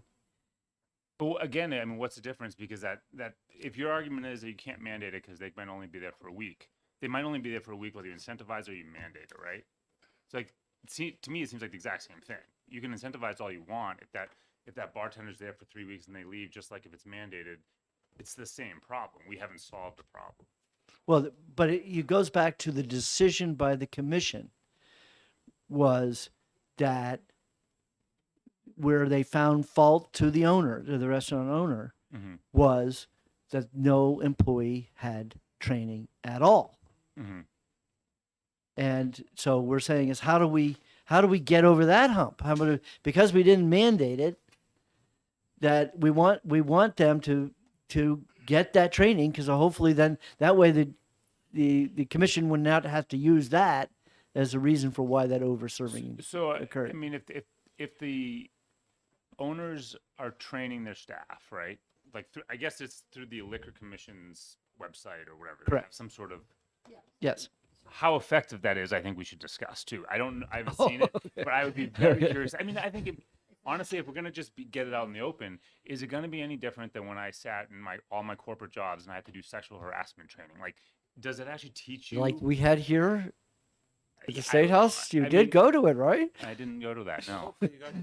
I got good at it after the last 15 years of sitting. But no, I mean, my point is, how effective are these training? Maybe they're good, maybe they're not, or is that just like a way to hide it? But I think that would be an interesting thing to understand. If we think do we think it's going to be effective? Are we passing a law that can have unintended consequences and it's really going to accomplish nothing? And I think if we're doing it simply because it's a really sad story and we feel like we need to react because of a sad story, that's not a good reason. But if we're doing it because we truly believe it's going to lead to a safer, better society and it's worth the unintended consequences, then fine. But I think we need to think about it in that light and not just simply knee-jerk reaction, sad story, Fair let's enough. do something. Okay, Representative Thaxton. So here's, here's the thing. And I'm going to tell you that I'm probably the only person in this room. I hope I'm the only person in this room that can say this, but I had a daughter who was killed under similar circumstances. So I understand the pain. This bill doesn't fix the problem. if we want to talk about training bartenders or bar managers, I think that may be a really good conversation, but that's not what this bill does. I think that, and you know, you could have bartenders, bar managers who get licenses like they do in other states issued by the Liquor Commission, however that, and again, and that license travels with that individual. Rather than, that solves the problem of every time I hire a bartender, I have to train him. You hire a trained person and then it's more on them. So the point is, I think this bill is defective because it is a bill where it wants to address a person's personal pain. It doesn't really fix the problem. Is there really a difference? If I'm running a bar in Keene and I'm doing $20,000 a night, is there really a difference between $2,500 and $7,500? I don't think so. So the only real achievement of this bill is I now have to paint a scarlet letter on my door that says when I'm closed for. No, I took that. Oh, we got rid of that. That's out. So I think there's an issue, but I don't think this bill achieves that. Right, but it was the training piece. The training is But good. if you have that, right, but I'm saying that's what we turned this bill into, is a carrot to get training. Okay, I still don't think it fixes that. I think there's a better way to do the training, and then you get in the whole, get out in the weeds on how you Okay. can do the training. All right. Representative Spear. I'm think- going around, so you guys know, I know you all want to speak. I think that, oh, I think it's, thank you. I think that the bill is lacking. I went and looked at what they do in other states, and other states include jail sentences, shutting down all kinds of stuff that we're not even looking at. But I do believe that a bar that is busy enough that it's making all this kind of money needs to do something. And you're right, I don't know the solution, and hearing these other things, just because a bar is busy, that doesn't mean that we let them off the hook. This bill is maybe not thorough enough, because I think if we look at some other states, we'll find some really thorough stuff that's happening. I don't know what I'm saying. All I Okay. know is I feel very bad about Representative Gibbs. letting everybody off the hook. Representative Gibbs. Thank you. Regarding the effectiveness of training, there was just a comparison made between the effectiveness of this kind of training for bartenders and sexual harassment training. And as someone who has actually done a lot of sexual harassment training over many years, and who also attended the recent legislative sexual harassment training, I can say that one of the important ways in which it is effective, and I think also the training discussed here can also be effective, is it wakes people up to the problem. And that's a very important element. There you go. And Representative McVeigh, you have the last word. I talked to my friend, the bartender or the owner of Wildcat Tavern. Yeah. And he's telling me that the training is, quite frankly, not effective. That's where it really, I realize this is an incentive to train, but I think the Liquor Commission should come out with a very stringent training program and take it out and make people do it. Right. I think that's the real Yeah, but problem. don't you think the reason he said that to you was to explain to you why he never forced his employees to do it? No, he said, I'm willing to pay $100 per employee to have them trained properly. He could do it outside training. He can go out and get another training course. He doesn't have to use the state course. I think he's recognizing that and quite frankly might do that. Okay, good. So that would be a good thing. All right. With that, we will close our subcommittee.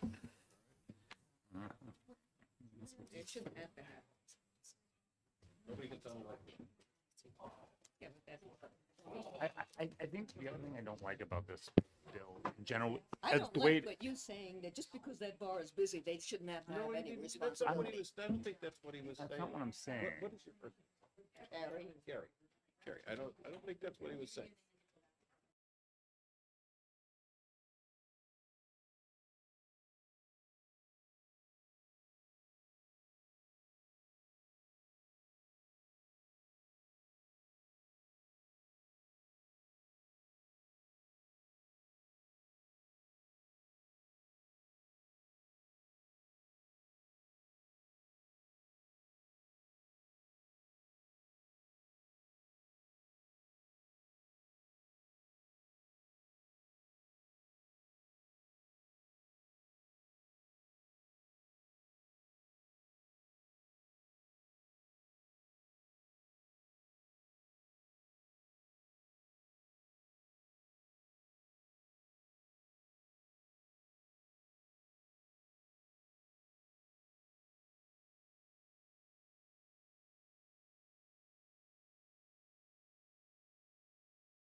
Yeah. All right, we'll open up the public hearing on House Bill 86, relative to prohibiting the state from contracting with Chinese government-owned affiliated technology manufacturers. Did I just see Representative Roy down in, he was just settling in for lunch downstairs, wasn't he? Forget about it. How could he have missed this? It's not going anywhere. I think he was verified.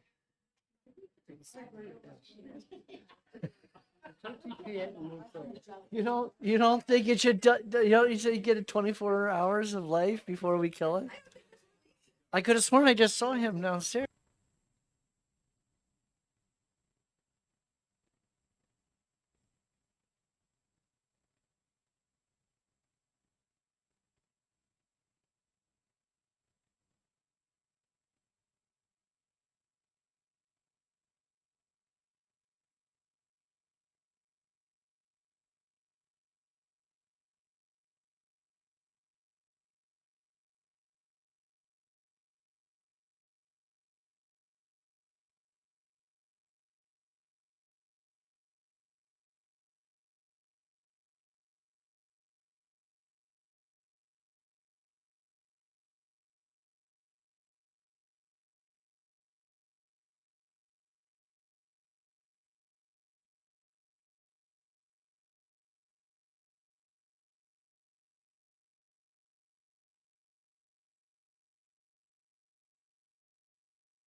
you can go ahead and tell us why you're opposed to it. All right, thank you.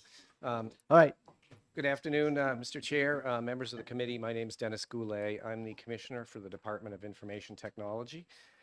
I'm here, it's odd to be testifying in opposition to this, but I think you'll understand once I lay the details down for you. I really do applaud the sponsor for paying attention to our, what's going on in the world with respect to our, some of our friends and some not friends who are using technology in ways that aren't in our best interests as a country. But I think there may be another approach that we can use that might be more effective and wouldn't require legislation at this time. So one of the things about this, if you read the language, it's very focused on China.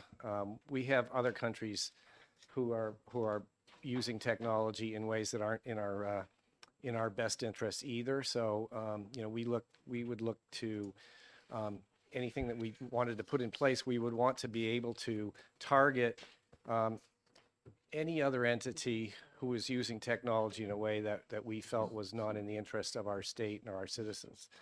For example, already in statute, there's a Kaspersky software, which is aligned, we believe is somewhat aligned with the Russian government, is not allowed in state government, for example, today. It's a very specific legislation on that. We also believe that that there's an approach that we've done some research on what's going on in the federal government and other states. And the approach, rather than kind of saying this type of company we will not allow to contract with or do business with, we'd like to maintain a specific list, and I'll get into that more in a minute, and have that list be dynamic, so that, for example, if you've ever bought something on Amazon, you may notice that you buy some thing, maybe it's a small electronic device or whatever, and 8 months later, if you want another one, that company doesn't seem to exist anymore. Well, that's a fairly common thing that the Chinese government's doing. So having a dynamic list of which companies are prescribed, we're seeing as trending toward a best practice in cybersecurity. And then finally, right now, we don't need this because the governor's executive order 2022-09 really does cover this presently. And what we talked to the governor's office about when we were working together with them on that executive order was that we put the order out and then we look for unintended consequences, things we learn from it, things that we might want to add or remove, change, and then seek legislation or get it in statute at a future time, like perhaps next session or whatever. So, and then we would offer ourselves to help write said legislation so that it follows what we're seeing as best practice in the nation. And in the executive order right now, we do have that dynamic list of companies. So there is a list there now, but if we needed to change that list because the Chinese government had pivoted or the Soviets or the Russians were doing something different, we could actually pivot that list very quickly with the governor's approval. In legislation, we could do that too. We'd need a different mechanism, but I think that's really, so I'm in favor of this concept 100%. The approach, I think we may want to do a different approach. That's it for my testimony. Any questions from the committee member? Representative Spear. Thank you. I looked at the list of components and companies and all kinds of things that the federal government and the FCC have already put on their list of do not touch. And are you saying that list isn't comprehensive enough? Well, that's a subset of the list that we put in the governor's executive order. So I think we added a couple other things in there as well. And it depends on, the federal government actually has multiple lists too. So I'd call what we had in the executive order a superset of what we were aware of at that moment. And if we become aware of other technologies that we feel the state shouldn't be using, we would amend the list. Representative Ammon. Thank you, Mr. Chair. Thank you for your testimony. I'm just looking at the executive order that you referenced. Uh, you're directed to remove software and hardware from the state's networks. Could you just give us maybe an update on what you found in your audits and what you've had to do to transition away from technology that might give the Communist Party of China information about the state of New Hampshire, right? Well, the good news is we've been pretty vigilant, even without executive order or legislation, we've been vigilant in trying not to use this technology. So it really didn't, the executive order didn't cause us much trouble. Where we had a bit of a challenge is how do we assure that we're not loading TikTok, I almost said Tic-Tac, sorry, onto state devices. Like we know that, for example, on our computers, we control them very closely, but the mobile devices, we didn't have as close a control on. So we actually acquired some technology from a company we were already doing business with, who's not Chinese. And we're now managing we're in the process of implementing that, and we'll be managing the state mobile devices as well, so that we're not seeing TikTok on those devices. The other challenge is there's some legitimate state business that occurs on TikTok. It might be TikTok. It might be investigations or whatever. So we had to figure out a way to do that and still in compliance with the executive order. So, basically not connecting those devices to the state network. Representative Terry. Thank you. So do I understand that you have a screening process with a set of parameters or criteria in place to be able to vet any existing and potential new purchases of software or hardware, so that it doesn't become a discovery later on because there wasn't a process in place to preempt this sort of thing from happening? Correct. One of the steps, the executive branch IT has pretty broad authority on contracts, and all of the contracts come before me before they move forward to go to governor and council and the other entities that would review them. Inside of my process, our chief information security officer and other technology directors review each contract, and we would go back to the agency and say, if we found an issue with whether it was the company or the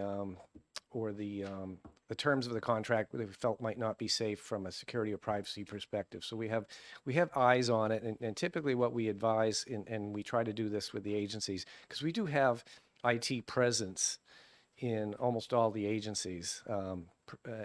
We try to do that process in stream versus it coming to me at the end and then we have a problem with it. Rather, we would try to find, we shouldn't be, for example, some of the companies on this list on the executive order always come in as low bidders, always, not an accident. And so states actually have some of this technology in place, and now they're like, holy smokes, I have to replace all this really expensive stuff. We don't just, for technology purchases, we don't just go with low bidder, we go with what makes sense. So we wouldn't put a Huawei solution in, or a solution that knowingly contained the Huawei technology, for example. Any other questions? Oh, Representative Hammond. Thank you. I just have another question. I'm not an expert in this by any means, so I'm just asking based on news reports that I've heard. The 5G technology that's been rolled out, some of that is or can be based on Chinese hardware manufacturers, just in our the cellular networks that we all use. Is that a fair statement? Yes. And so and you're bringing up a pretty large issue that we're starting to see more and more in society, is what we call a supply chain issue, right? You're paying attention not just to where the end product is purchased from, but where the components come from, and whether there's stuff embedded in that. And I wouldn't say that it's limited to 5G technology either. I would say the 4G LTE and other technologies potentially in the commercial sector could potentially have that issue as well. And that's one of the reasons why the Department of Defense really got strict on their their procurements, and where we got a lot of this list from was DoD. They actually had the resources to do the research, which we didn't. Follow up. Further question. And so the cellular networks that we all use as we travel around the state, I don't know the answer to this question. Have you looked into to seeing if any of that hardware it would violate this list? Because I think the devices that the state uses would also connect to those networks. Is that something that you've looked into? We have not done that. It actually is, that would be a fairly large undertaking, and where it goes beyond my charge in 21R, but I think it would depend on the vendors, and I'm sure that they're all looking at that now. So I couldn't go further than that. I haven't spent time on that particular issue. Representative Spear. Thank you. I'm not so sure if I'm allowed to say this. Would you believe? Then you Oh, say, would you believe? I looked at the FCC website, and they are definitely squashing it. Anything that's coming from China to deal with 5G that has any kind of criteria that they're worried about sending data back or whatever, they've stopped it. And the FCC specifically. Yeah. Would you believe? You have to ask him. Yeah, I think the question would be, has already there been some Right. that made its way into Isn't it true? Yes. Okay, great. Thank you. All right, thank you. Okay. See the This is right here. sponsor arrive? And he will fill out a pink card.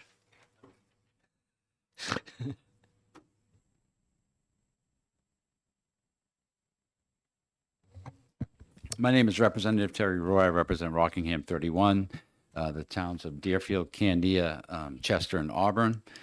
And I understand you've heard some testimony on this bill already from the state. I picked up a little bit at the end of it there, and I'm very pleased to see that they seem to be beginning to take a look at this. Having said that, I heard executive branch. I didn't hear anything about the judicial branch or any of the other parts of government, including our own. If the committee's decision is to say let them handle it, I would ask you to make sure that you look into the fact that this is pervasive across all branches of government, and this puts some teeth in it. I didn't hear anything about a penalty if a company comes in and tries to bid to another company and to another company through a shell game, and if they get caught. As far as I heard, they're banned if they get caught. But this adds teeth to a U.S. company that tries to front for the Chinese government, and that has been happening in other states as well. It's everywhere. It's very difficult to track and keep up with in real time. So we're always playing catch up. I feel like this bill would put some teeth in it from the front and make companies think twice about doing business with a Chinese company and then proffering themselves as a supplier to the state of New Hampshire or any of its branches. Having said that, I'm open to any questions. I think you've heard the technical aspects, and I don't want to have to repeat what was already testified to. Yeah, so what we heard was that the governor has an order and does affect all elements of government. In judicial branch as well? Everybody. Well, I mean, theoretically, it's across executive branch. Executive branch. Okay. And it's dynamic in sense that it can be rolling, so things can come and go, and it's far-reaching. That's what we've heard so far. So it does just cover the executive branch or all branches? All of the executive branch. Okay, so that still leaves the judicial branch and the legislature or other branches that are open to purchasing this type of stuff. So I would only ask that if there's still questions, that you at least retain it and take a look to make sure that there's a comprehensive plan, and we just don't throw it away and say, well, the governor's on this. Right. Well, we'll do our homework on that, but I would say at the end of the day, everything that's being purchased has to go through executive council. The money And does, yeah. For it to I be don't know how spent. deep a dive they take, but yeah. Are you kidding? That's on when they're who paid the big bucks. Don't they get 15 Yeah, grand a year? yeah. So, Yeah.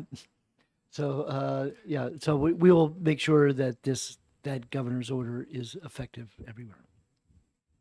Any questions for me? We do, Representative Bealow? I just have a question about just drafting this bill. Did you consult with the Department of IT? The who? Department of IT? Yeah. No, I did not. This bill came out before, I drafted this before they came out with that executive order. Okay. All right, thank you. And Representative McAvoy? Thank you. Isn't there something like this on a federal level? There is and there isn't.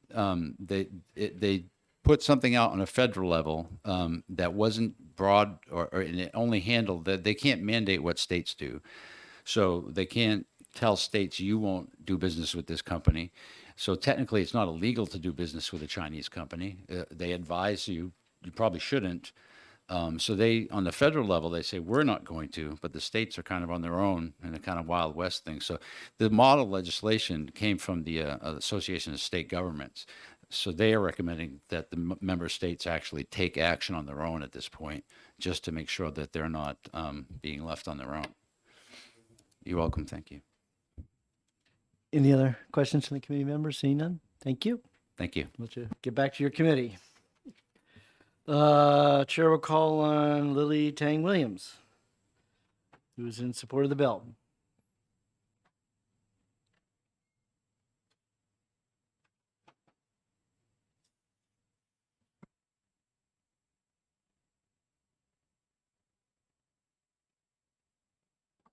All right. Yeah, thank you. Actually, I come here to support other two bills, but I heard about this bill. I look at the bill very quickly, and I will show my support for this bill because I have a special background.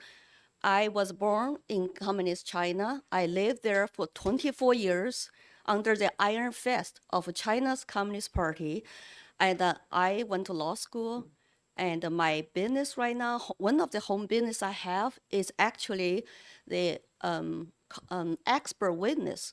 I can go to court to testify based on my personal background, experience, life in China, and on anything related to Chinese business, government, and the practices.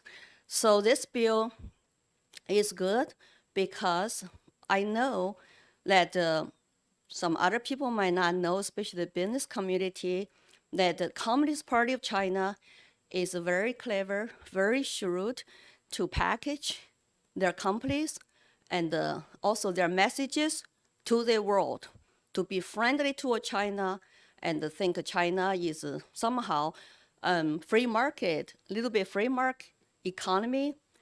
But I would just want to share with you, China's economy is totally one-party control. Some companies are registered as private companies, but under the China's national security law, that applies to Hong Kong also. That means that anything they want from a private company, they got to have it. And lots of former China's officials inside the party, they go to sit on the board and become owners of those so-called China private companies. You know what happened to Alibaba. If you're a truly private company, dare to criticize the party, they're going to force you out. You know, leave your company you funded and go even hide out overseas. And I know lots of self-employed Chinese small business owners. I feel sympathetic toward them when they're trying to do business under the one-party rule, but they have to comply with all their national security laws. Whatever data they want, whatever technology they want, all in the name of national security. You gotta comply or you lose license to exist. And I have friends who come to this country as a political refuge because the local government trying to steal their money, destroy their companies, and they had to grab whatever they have left and run into this country. So I live in where I come to New Hampshire in 2019. I have been American citizen since 1995. And because I speak up here against CCP, I was threatened, put on blacklist, cannot go home to visit my family and friends in China since 2019. The reason they discover me is by some social media posts on Facebook, talk about how much I love America. I come here with nothing. I'm living American dream. It's not even political, but they come to my social media, threat me and my family to say, if you go back to China, oh, you better not. You're wanted criminals by telling the truth. But I feel it's my American citizens' duty to tell the truth, to educate the public for who they are, what the true color of China's Communist Party, and what they portray to the world, to the Western countries. Lots of them are lies. And they even hire social media influencers to tell their lies. They think American people are naive about China. They romance in the Middle Kingdom, and just what they did for past 40 years when China started open up. I support the economic open up. I support the decentralization of the economy. But China today is going backward under the dictatorship of Xi Jinping. He is a Maoist, and he wants to tell the world we are going to be #1 by 2049. His China dream. It's not Chinese people's dream. Chinese people are their biggest victims of their regime. Ruthless. My friends who went to law school with me in Shanghai were locked down their homes for 10 weeks, starving, could not go out. Their apartment doors were welded by the iron bars. And that's why we had students going out, people going out, called the white paper protest, silently protest. Why they hold a piece of white paper and smaller than this one?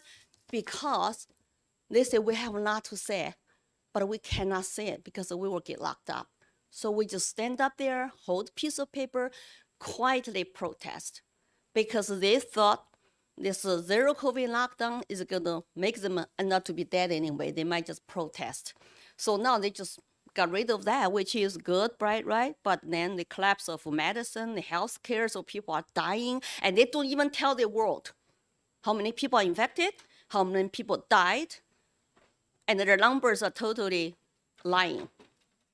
So I would support our state bill like this, and we have to be very careful whenever we deal with anybody related to Chinese government. For example, Confucius Institute was in state of New Hampshire on campus of UNH for so many years, funded by Chinese government, funded by the state council, under the Hanban, Chinese language department. They were here, send the teachers, send the money here to make China look good. They did teach language, they did teach culture, which are all wonderful parts, but what else they teach or they're not allowed to teach, not allowed to answer student questions honestly by their teachers, you don't know. That's what I'm saying. They are very, very shrewd. We cannot be naive. I'm in New Hampshire now, and whenever you deal with Chinese government or companies, if you need my help, I offer my service. And I offer to testify. I speak Mandarin Chinese. I'm still trying to learn English, and because it's just not my first language. But I love this country. I love our state. So I am, offering my service. If you have any more questions, please feel free to contact me. And thank you very much, and happy Chinese New Year. Our Chinese New Year goes from January 22nd all the way to February 5th. It's a 15 days celebration. And this is a year of rabbit, so good year. It's a love, patience, prosperity, and longevity. So wish you all Happy New Year. Oh, I'm staying here for questions, sorry. Does anybody have any questions? Oh, yes, Representative Beal. You're representing yourself, you say, but what business do you own? Do you own a business now? Yes, and I'm very blessed in this country. I come here with nothing, $100 in my pocket, could not speak English. And the first day I met my husband in Austin, Texas, going to graduate school there, and got married, raised 3 wonderful children, and work until I got laid off year of 2000. I said, hey, here's my opportunity to start my own business. So because I have law degree in China and truly bilingual now, I hope. And so I started my business to do consulting and but that was not profitable for 8 years. And later we got into residential real estate. So now my husband took early retirement. We manage our rental properties. I'm also professional speaker and expert witness. I can go to work on either prosecution side or defense side and go to court to testify. And so I have 3 home business. I have flexibility, but the most time I'm really focused on, like how I can educate people about China, because I don't want this country become like China. But if the China becomes #1 powerful country in the world, like Xi Jinping said by 2049, I'm really worried about my 3 children's future. Like I live under their iron fist. I don't want anybody ever live under their iron fist. So that's my 3 home business. I hope that's helpful. Thank you. Great, thank you very much. Thank you. Chair will call on Representative Mike Belcher.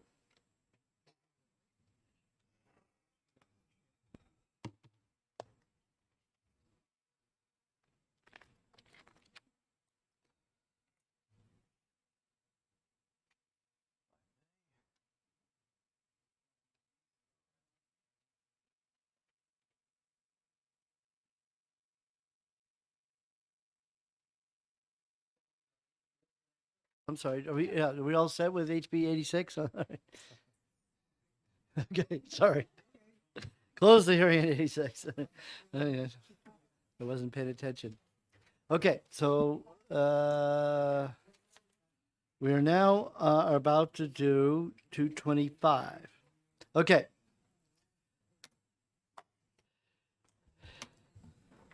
Good afternoon, Chairman Hunt, members of the committee. I am here to introduce House Bill 225, which is my bill about currency, and it says privacy rights, but it's actually a bit broader than that. It speaks generally to the rights of Americans and New Hampshire citizens. Now, you will, if you're familiar, if you've been following the news and following current events, you'll be familiar with the concept of a central bank digital currency. Now, what this is effectively this is not the dollar as we know it. Is not the same currency. It would be a whole new fresh currency that would be rolled out by the federal government, by the Federal Reserve, that would have no physical presence. It would be 100% digital and therefore be programmed. So it's a computer program. Now, there are ways to do this sort of thing that are perfectly fine, and then there are ways to do this sort of thing that are very troubling. Some of the material I've passed around will demonstrate how China has utilized this exact same sort of technology. And unfortunately, what we've seen and what we've heard from some of the members of the Federal Reserve is that they intend to pursue a direction with their central bank digital currency that is more akin to China than, for instance, Bitcoin. Now, I didn't specifically bring up and mention central bank digital currency in this bill for the very simple reason that I don't necessarily have a problem with a central bank digital currency. I have a problem with the elements of a currency that would be detrimental to individual rights. So let's talk about what some of those problems could be. First of all, we have privacy rights, right? We don't necessarily want the government knowing every time we buy a sandwich or go to the store to pick up feminine products or whatever we're doing. The government does not need to know that.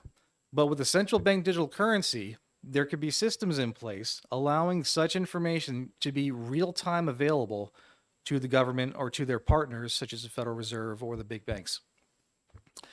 They can also program this currency to prohibit certain types of transactions or to only be allowable for certain kinds of transactions. For instance, to go to China again, they utilize this kind of technology and they will attach it to a social credit score. And if you've said something not real nice about the government of China, or if you've done something they don't like or didn't do something they would like you to do, they might just decide that you don't get to buy lunch today. or you don't get any money deposited into your account this week, or you can't get on the bus to go to work or wherever. This is the kind of power that can be achieved through a centralized, digitalized program that is a central bank digital currency. Let's see if I missed anything here. Also, expiration dates. This is another thing that has been done, as well as programming certain types of inflation that are not in line with good market economics, such as deciding all of a sudden they're going to increase the amount of currency in circulation, but not increase your share of that currency, thereby causing an inflation that devalues the currency you hold. These are the kind of things that I believe we should be trying to prohibit. Now, the timing of this bill is quite important. You'll see from one of the handouts that I had go around that the Federal Reserve has already partnered with the New York Fed and big banks to roll out a pilot program of this in New York. So this is not something that's theoretical or something that's coming down the road. It's already here, and they are on the verge of being able to launch this on a nationwide scale. My concern is it could even happen this year at the earliest. This would be horribly detrimental to the rights of New Hampshire citizens, regardless of the intent of any given administration. The next one could be totalitarian. And they could come in and they could decide to use the technology to turn America into, or New Hampshire, into an open air prison, much like China is. That's not something we can tolerate here. On that, I'd be happy to take any questions.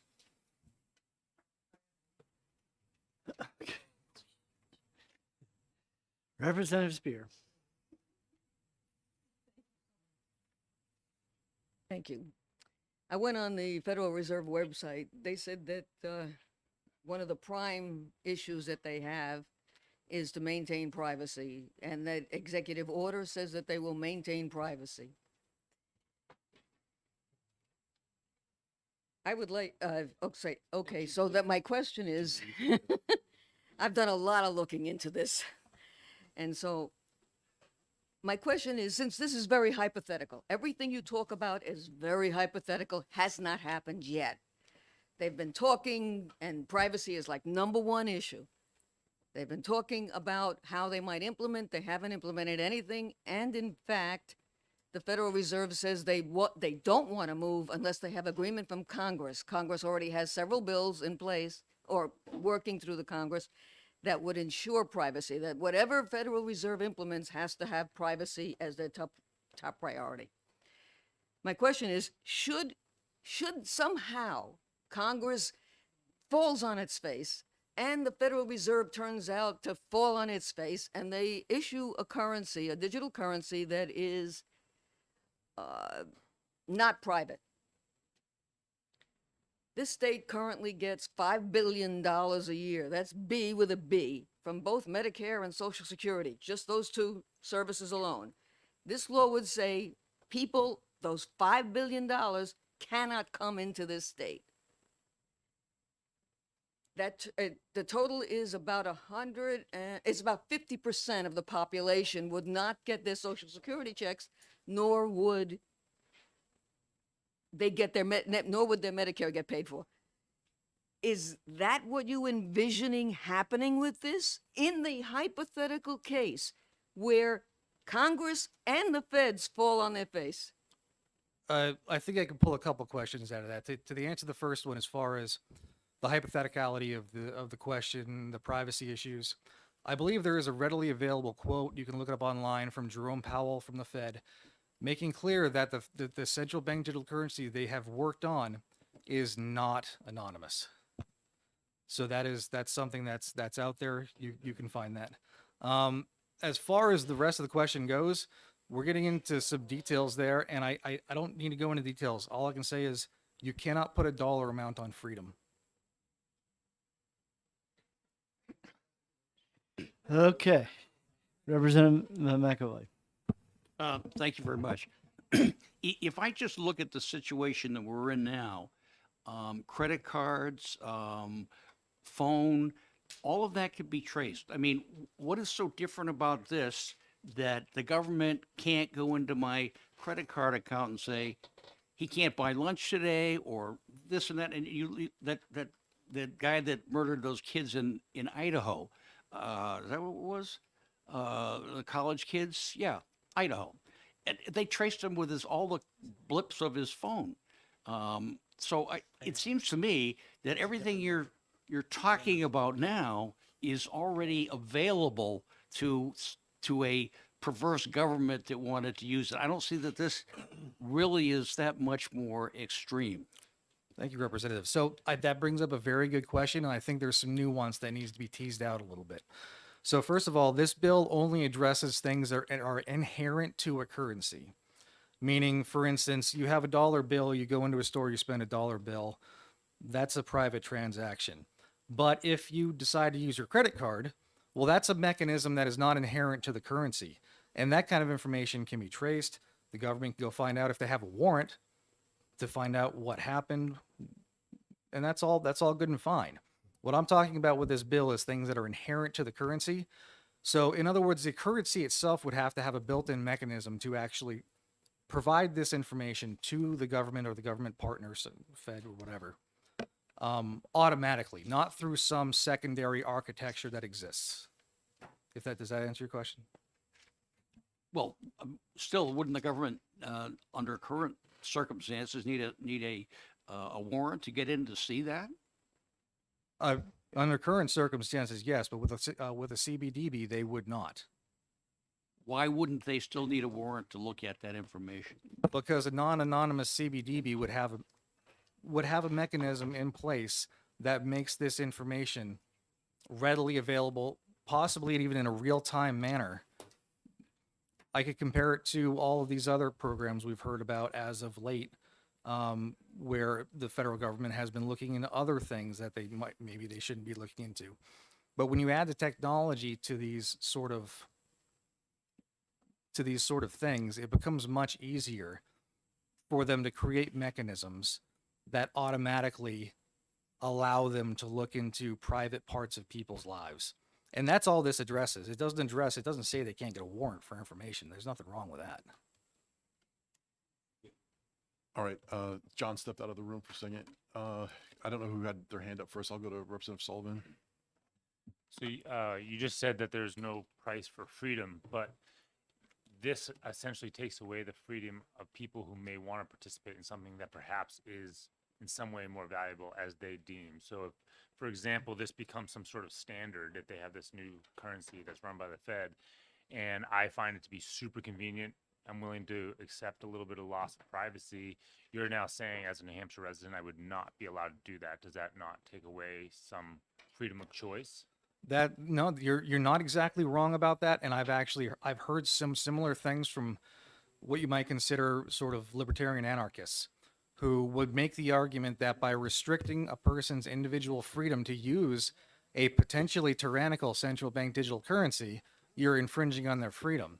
But we have to actually weigh that as the government and having the duty to protect our citizens against the actual potential of this technology to truly create a unfree 1984 type society. And yes, we do have to balance that little bit of give and take there. Other questions? Representative Thecton? Sorry, point of clarification. You used the phrase CBDB. What is that? What does that stand for? I'm sorry, CBDC, Central Bank Digital Currency. Okay, and then to go back to Representative Spire's earlier question, would it, and the statement you just made, is it possible for someone under your bill living in New Hampshire to accept their Social Security payments, or they're simply opted? They have to opt out. There's a mechanical issue which I'm not clear on here. Thank you for that question. So, just to clarify, just to be very clear, and I maybe I shouldn't use the term CBDC and this bill side by side because they're not exactly the same thing. So, a CBDC that does not violate the provisions of this bill that are designed to protect the individual liberties of persons would be fine. It would not be disallowed. But if they did decide to make the one that was inherently compromising privacy rights, inherently programmable to prevent certain transactions, then they, to your specific question, whether or not it could be sent to their bank account, that's a little bit of a gray area. Maybe, maybe not, but it does clearly say it would not, you could not use it for any debts, public or private, in the state of New Hampshire. Whether or not the federal government putting that into a bank account counts exactly against that, that's a little bit of a gray area. But it's something that I got to be honest, I'm not particularly concerned about, because this bill is about protecting liberty of the people, and they can design a CBDC that doesn't have these problems. There's a bunch of current crypto that doesn't have these problems. Representative Gibbs, please. Thank you. You mentioned the workings of a central bank digital currency in comparison to the workings of Bitcoin. My question is, would you trust whoever it is, and I don't think we know, honestly, whoever it is who runs Bitcoin more than you would trust the Federal Reserve Bank? And if so, why? Well, the way I understand it, and I'm not an absolute expert on Bitcoin, but nobody actually runs Bitcoin. It's a program where you kind of store this token on a hard drive somewhere, including possibly your own. So you could be your own, sort of banker in that manner. But would I trust them more than the Federal Reserve? I'm not sure there's a whole lot of people that I wouldn't trust more than the Federal Reserve, given the way they've handled currency. Further inquiry? Further inquiry? Thank you.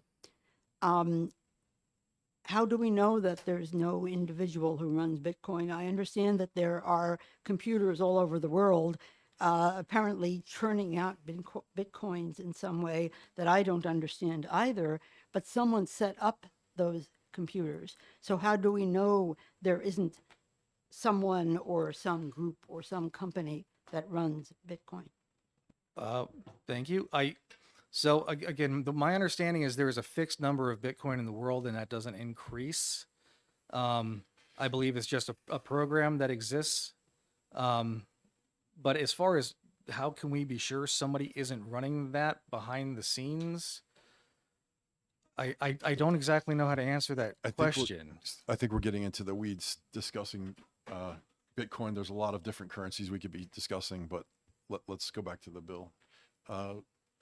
Representative Herbert, did you have a question? Yes, my question, well, I've got about three of them, but if the Federal Reserve decided to become or have a digital currency, why couldn't it be the dollar? Well, that's more of a policy question than a technical question. Obviously, they have in many ways digitized the dollar. That does exist as a thing, to a limited degree anyway. But I believe the point of making a central bank digital currency is actually to have a different currency. That would be a policy directive more than a technical thing. All right, so they could make, the Federal Reserve could theoretically say we're going to have a digital currency. It is the dollar. It does provide us with a digital dollar to speed up settlement, because that apparently is a advantage.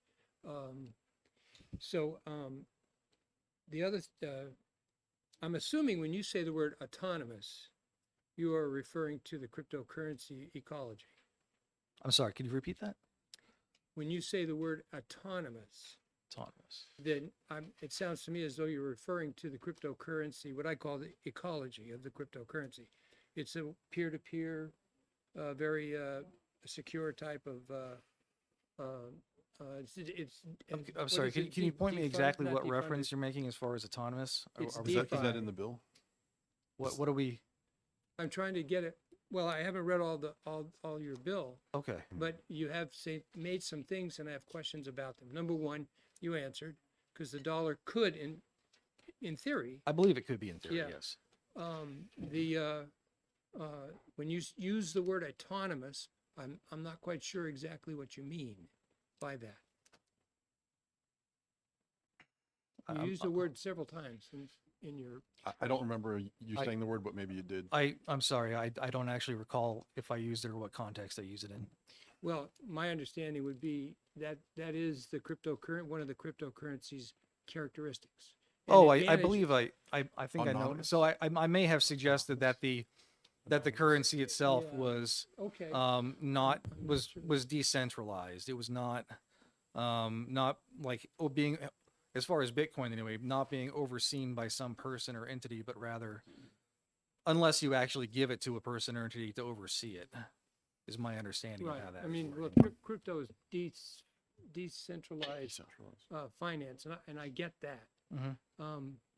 My third question is that the Constitution gives a monopoly over the currency to Congress. Yes. So my concern one of my concerns would be if a secondary, another currency was legitimized in concert with the dollar. I mean, all of these things could happen. My concern at that point would be who's going to control the money supply of the dollar? And I ask that question because whoever does controls the nation. I believe your question is who controls the dollar itself? Who controls the money supply? You're asking, or I think one of your goals is to have cryptocurrency be part of the money supply. I have no such goal in here. My only goal is to prevent the rollout of a certain type of digital currency that would be horribly detrimental to the individual liberties of people should they decide to flip that switch and not take it in a nice direction. What model are you using? Okay. I'm not sure. Still a We'll, let's, question. I mean, we'll talk offline with the rest of that. Representative Spire? Okay. Spear? I answer to both. Thank you. I want to get back to my original statement. There are bills in Congress right now from a whole potload of states that are that are limiting the Federal Reserve's ability to use account-based currency as opposed to token-based currency and some hybrid thereof. Token-based being totally anonymous but very dangerous. Account-based being very unanonymous and not what people want. Those laws are there. Shouldn't this be, or they're in the process. This is a Federal Reserve situation. It hasn't happened yet. Don't know if it's, don't Is know there a this, if question? there's ever Is going there- to be a problem. Representative, is there a question in there? Okay, yeah, Yeah. there is a question. Yeah. Why, my question is, why is this even being brought to the state level when it's in fact a federal level issue and should be handled at the federal level, and they are working on it at the federal level? Why are you bringing it to the state? Thank you for that question. I am bringing it to the state because the state is not in all things subservient to the federal government. We have the authority to create a conflict with the federal government where there is constitutional issues involved. They have coinage authority. That's absolutely true. But the federal government does not have the authority to violate citizens' liberties through coinage. And my intention and my hope is that by bringing such a bill, having it passed, it will put our state into a position to have the courts take a look at this issue and hopefully decide that such a currency that would violate the rights of citizens is an unconstitutional matter. See, you avoided the cryptocurrency question. All right. Thank you. Representative Gibbs, a question? Yes, thank you. I used the term Bitcoin a few minutes ago as an example, Representative Roy, because you had referenced Bitcoin, but it was really intended to be a broader question, which is how do we know that we can or should have any trust in the people who set up the computer programs that are producing cryptocurrency of any kind? So that's an unrelated question to what we're talking about. I know it might not seem like it, but it really is. And that's a rabbit hole that would take an hour conversation. So if you don't mind, If I could just real briefly, I would state that is something of an epistemological question, trying to seek out how do we ultimately find knowledge about something. And it's the same answer to that as it would be to anything else. You would have to investigate it and go down those rabbit holes. And then do you really know the answer at the end? I mean, it's a, Okay. It's not an answer. It's not an answer. All right, well, that's a good statement. All right, thank you. And I'll just have my own personal would you believe. The governor signed an executive order, the first one last year, Cryptocurrency Commission. We had almost a year's worth of meetings. We issued a report, and in that report is a lot of definitions that are worth reading over. One of those definitions is central bank digital currency with some hyperlinks. And then I made a personal statement in the appendix about the central bank digital currencies. It might be interesting to read, would you believe? And a few of the commission members signed off on that statement. So that might be something to help with background before we get into subcommittee. I'll send a link to the committee. We wouldn't be having this conversation All right, any other questions? if it weren't for cryptos. All right, thank you for your testimony. thank you, Mr. Chair, members.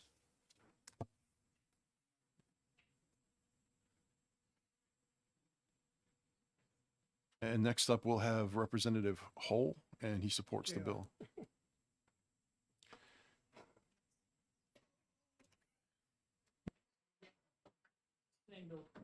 Same bill. We're still on 225. Yes, we are still on House Bill 225. Representative Hull, representing the towns of Dunbarton, Hooksett, Allenstown, and Epsom, now known as Merrimack 27, testifying in favor of House Bill 225. For a little bit of history, I want to start back at the constitutional amendment that was adopted in 2018. The question was, and I quote, "Are you in favor of amending Part First of the Constitution by inserting after Article 2A a new article to read as follows? Article 2B, right to privacy. An individual's right to live free from government intrusion in private and personal information is natural, essential, and inherent," end quote. That was adopted by 81% of the people who voted in 2018. That's not a partisan issue. That is an overwhelming response. In fact, I've looked at the constitutional amendments over the last several decades, and this is one of the ones with the highest approval rating. I say that because we all grew up in a society where our transactions were anonymous. For those who had dollar bills, when we went to the grocery store and bought eggs or milk, okay, and we handed over a $5 bill, that was an anonymous transaction. That is how we came to, as a society, over decades, right? Even more so when they were stamped coins without serial numbers on them. When the Federal Reserve started putting serial numbers, it became a little bit more traceable. When you go to the bank today and you ask for a stack of 20s, or if those who can afford for larger denomination bills ask for them, they come out of a magic money machine. I say that a little bit tongue in cheek, but there is a machine that counts the money, but it also likely also records the serial numbers of every one of those bills that's handed over to you. It is possible to do that. It is not hard with optical character recognition in real time to scan an entire stack of bills and know exactly what serial numbers are being handed out. That's not difficult with our modern technology. This bill is forward-looking. It is trying to preserve what we've lived with and grown with and the society we've built that has worked so well for the decades in the past in an era where all the transactions are online in real time every day. Customers have the choice today. Do they want to go buy something with their Visa card, which is a recorded transaction by a private agency, okay, that is accessible potentially to the banks as well as the government, or do they want to pay with cash? And if they really, are you flagging me down? Oh, okay. Or if they really want it to be private, it's coins, not even dollar bills. But that record, there is no record of that transaction. The goal of this bill, and if the language needs tweaks, I would gladly work on it, is to make sure we preserve that status quo going forward. Because it really isn't government's business whether you bought a dozen eggs or you splurged at the $8 for the 18 eggs. My point is we should at least make sure we have the protections for the privacy of our citizens, given that the citizens overwhelmingly just a few years ago supported a constitutional amendment regarding privacy. Secondly, there was a comment made about the U.S. Constitution about coining money, and I want to make sure that we're clear.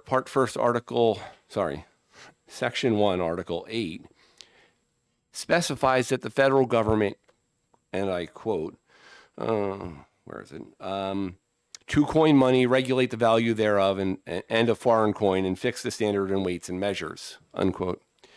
It doesn't give exclusive authority. It just says it can. And there is a fundamental difference. It doesn't prohibit other groups from doing it in this section.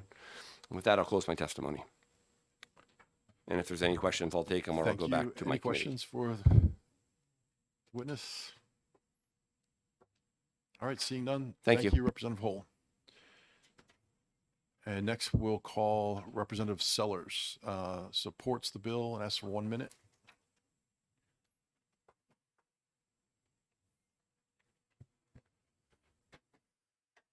Thank you, Mr. Chair.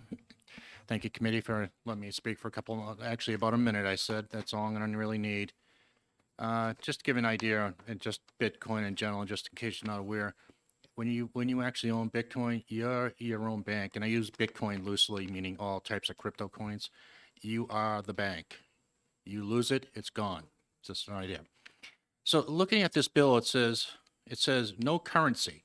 And then it's trying to describe the currency, all right, at that point. And what they're trying to do is making sure we keep our privacy. That's all this bill is really trying to do, to keep our privacy. I just looked on the $20 bill I have in my pocket, and it says it's a note for tender for public or private transactions. So we can use the cash dollar bill right now for a private transaction, all right? If my neighbor kid rakes my yard, I can give him $20. It's a private transaction.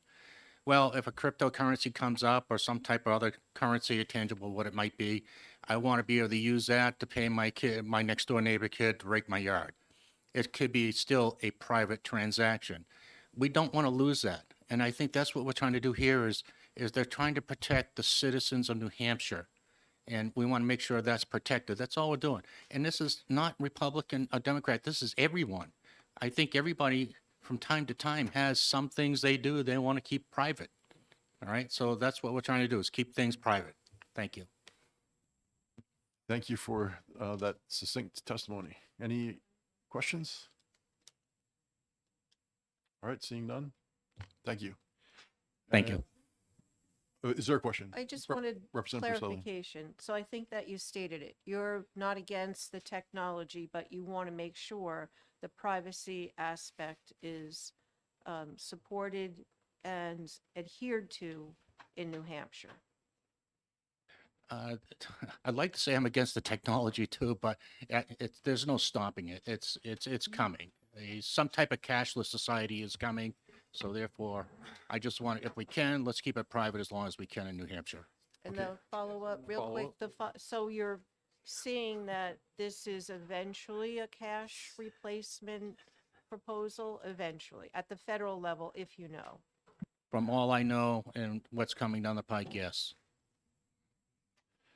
Thank you. And Representative Vincent. Thank you very much, Mr. Chairman. And I stepped out from it and I apologize.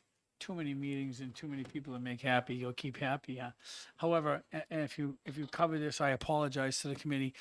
But quick question here is it dangerous to play this game with what we currently have? Meaning we already have a currency in place. If we introduce another currency, are we playing with fire, so to speak? Quick answer if you can. A different currency is coming. If it's government or whoever controls it, I'm not sure who it is. It's coming. It's just the whole point of this bill is we still want to be able to have private transactions. That's the whole key here. If there's some way, if they want to go digital or crypto or any other type of currency they want to use, whatever it is in the future, we don't want each one of us have an account. We want to make sure each one of us are individuals and keep our information private if we want to. Thank you. All right. Okay. Question from, you have a would you believe? Yeah. Representative Herbert? Just hit your button there. would you believe that today in the news, there is a item that about $4.5 billion in crypto have been lost or stolen? So And that- this is, I know it doesn't sound like it, but that's an unrelated topic.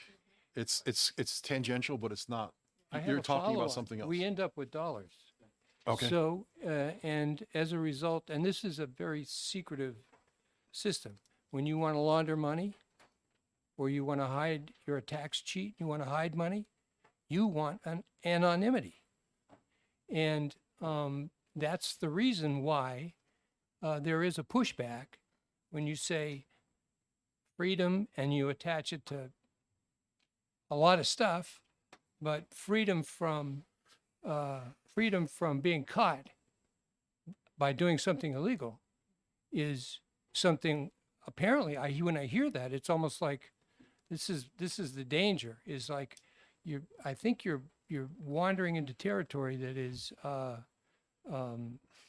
right now all theoretical, and so we're constantly reminded that it is.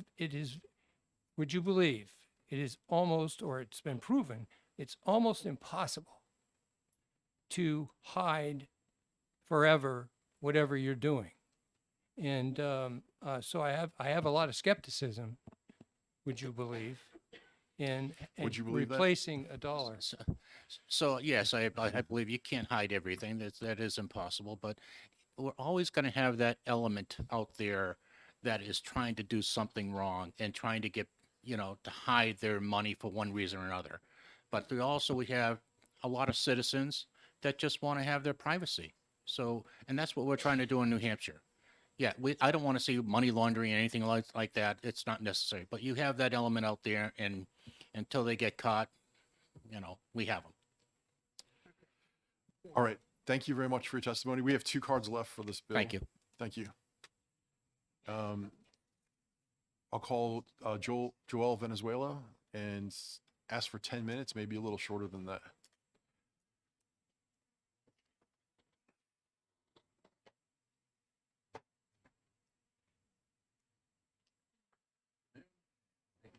Just turn on your mic there. Hit that button.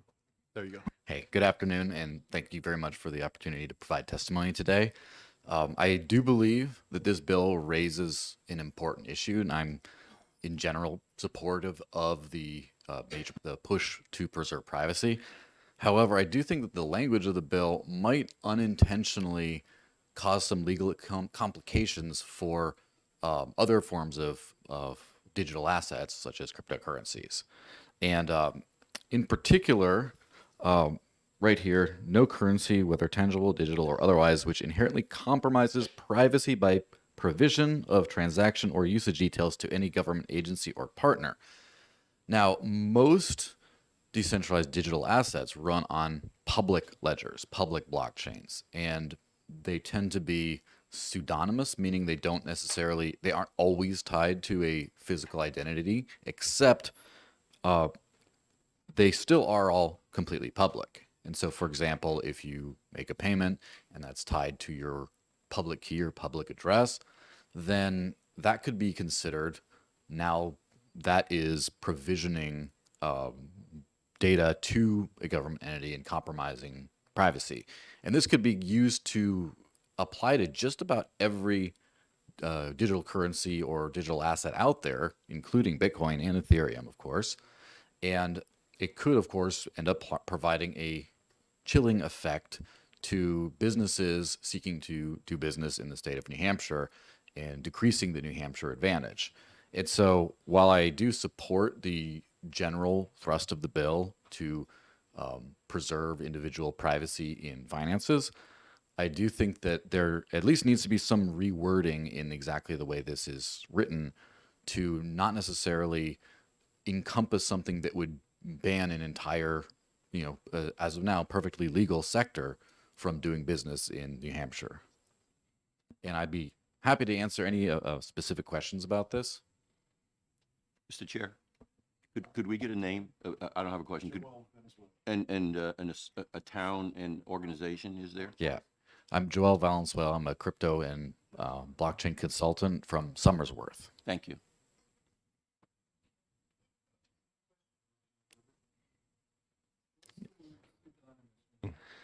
What's the word pseudonymous mean? What's the Yes, definition? apologies for that. It's similar to, so anonymous means no one knows who you are. Pseudonymous means everyone knows who you are through a pseudonym.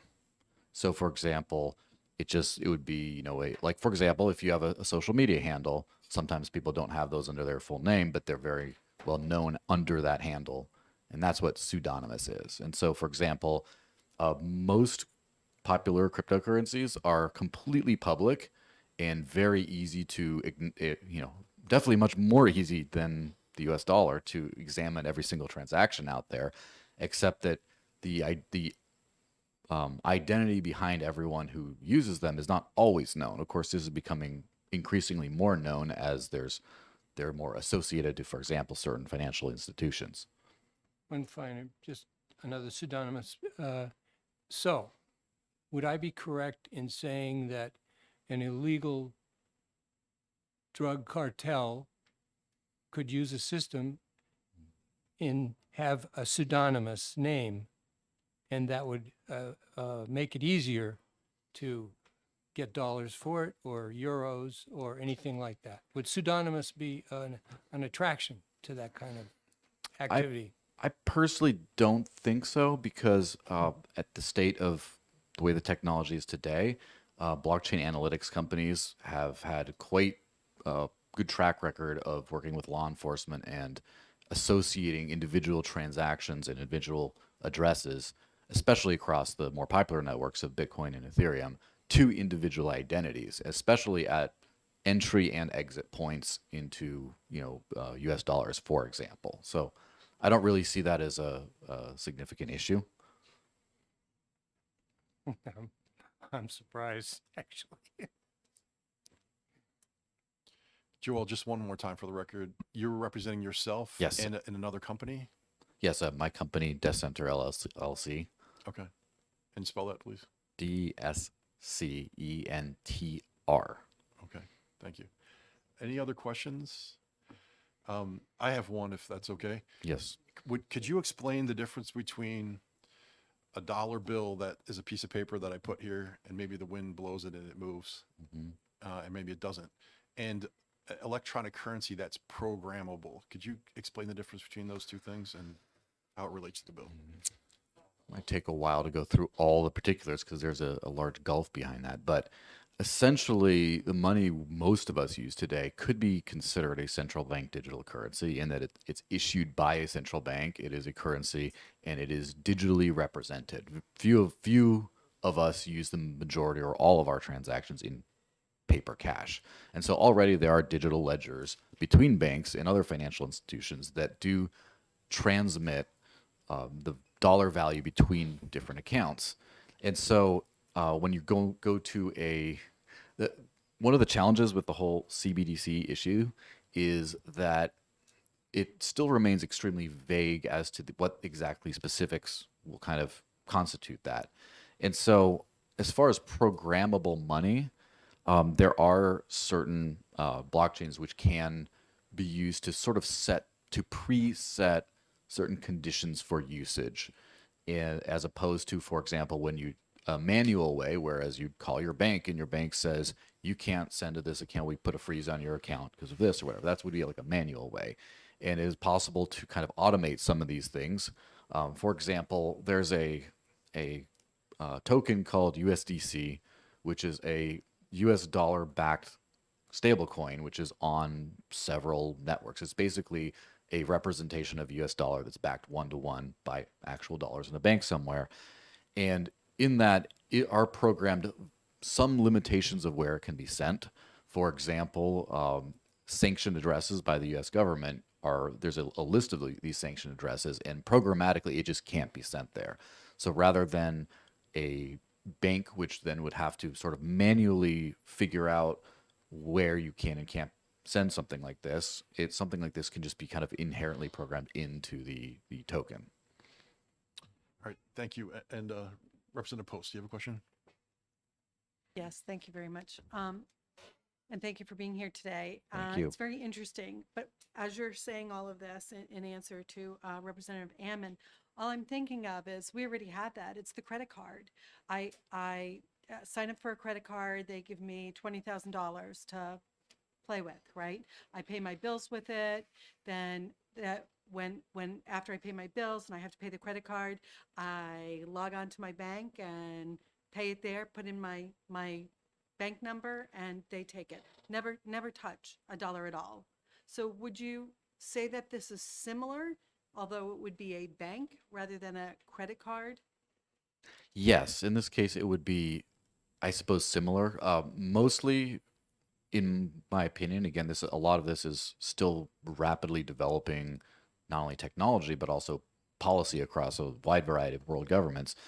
The CBDC concept seems to focus more on trying to consolidate and simplify payment rails rather than to do something entirely different. Now, obviously, that could be completely untrue of a different country's CBDC, or the Federal Reserve comes out with something different next week that ends up being different. But mostly, yeah, I would say this is, on the whole, nothing new to a lot of the systems we have today. It would just be an update and a consolidation of the payment technology behind it. Follow up. Thank you. So with a credit card, they track everything they do. I can look on my Facebook account and it'll tell me just what I looked at on Amazon, right? Yes.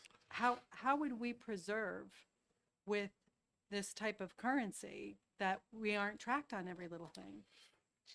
So can I just jump in? So your credit card is a private company. The CDBC would be run by the government. So you'd basically be handing over all of your transactional data. Every cup of coffee you buy, you'd be handing over that data to the government, and they would promise to not spy on you or snoop on you. So your credit card company, I don't, well, I may not, but a credit card company is a private institution, and we currently have a private banking system. So if that helps explain it. Is that? Yes. All right, we're going to move on, all right? Is that okay? Unless you have something else to say. No, just my primary concern with this is just that the language of the bill has a lot of potential unintended consequences, and I'm happy to suggest a few. Okay, obviously, I'm not a legislator, but I'm happy to suggest a few small edits that could possibly turn it into a direction where the original intent is preserved and then can be voted, obviously, yes or no at that stage, but that doesn't have these unintended consequences. So just for the record, you're opposed to the bill, but you may have suggestions for our subcommittee, which will happen in the next week or so. Yes, that's correct. Any other questions? Representative Spear. Thank you. I had mentioned before about how in the wording that's currently there, and should the Federal Reserve implement a digital currency that is not private, which they said they don't want to do, but if they did, hypothetically, do you see a problem with the wording as it exists, that people getting their Medicare and their Social Security payments?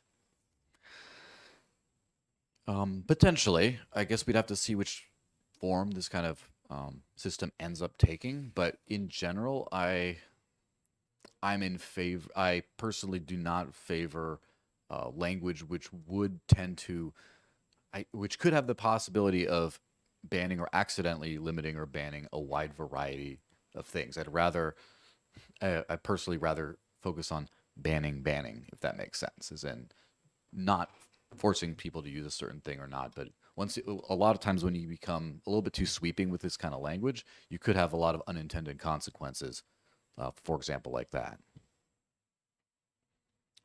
All right, Representative Terry, this will be the last You have question. spoken of unintended consequences, what you believe to be unintended consequences.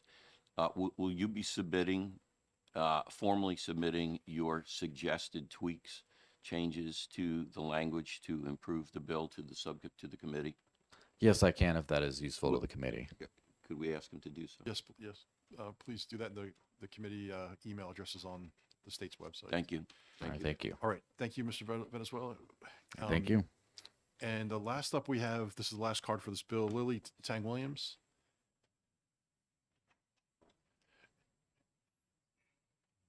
And Lily, if you could, you asked for 5 to 8 minutes. If you could be closer to 5, that would be great.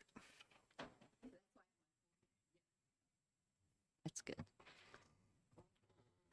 Well, thank you for having me back. And this is a bill actually intend to come here initially.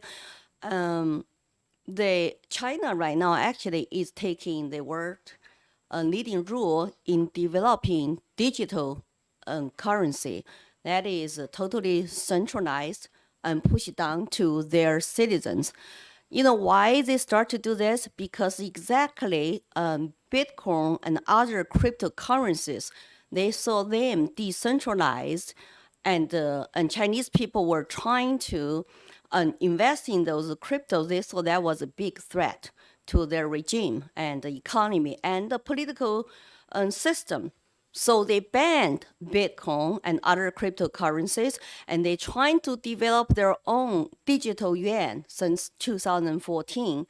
And of course, I totally understand why they're doing that, because that's unelected, almost illegitimate, like an illegitimate government. People did not elect them, and they want to control the money. They don't want the citizens to transfer their money to overseas or to any other market.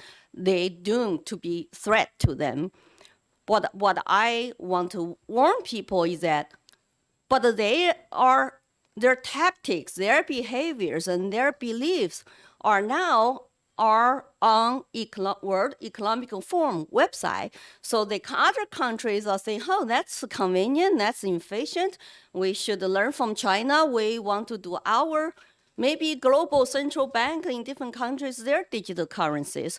But what they don't tell you is how Chinese citizens are subject to completely losing their civil liberties and privacy.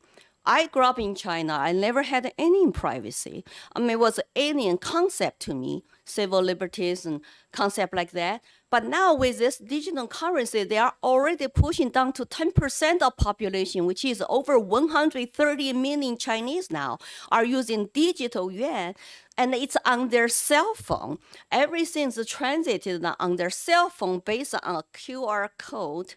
So they track every transaction you have. Here's a funny joke. A CCP official, used that digital currency on cell phone to pay for prostitution. Next day, got arrested immediately. Like, how stupid is that? Like, did you know they're tracking you every move? So this is a potentially very dangerous to our civil liberties in this country if we allow central government, Federal Reserve to push it down on us. We can discuss the language to improve the bill. I'm all for that. But I just want to warn that it is a very dangerous potential threat to our privacy, our rights that's specified in the U.S. Constitution and in New Hampshire Constitution. And I still very, very mind-boggling why the world is learning so much from my native country, a China Communist Party. Their behaviors, techniques, tactics, and the styles of controlling their citizens. We're all trying to get away, coming here to run away from that. But here I am, testifying, telling our stories to say, we don't want to learn from them at all. They have a completely different ideologies, concepts. They do not value human lives and human privacy. So I'm here to support the bill by myself, American citizen, and by choice. And I hope that the bill can be improved that way that, we can get this voted down. Thank you very much. I'll be happy to take your questions. Okay, any questions? Okay, I guess we're good. Thank you very much. Thank you. And I don't see any other questions or any other pink sheets. Would someone grab the blue sheet? Would someone, grab the blue sheet? This is 225. 225. All right, and with that, we'll close the hearing of House Bill 225.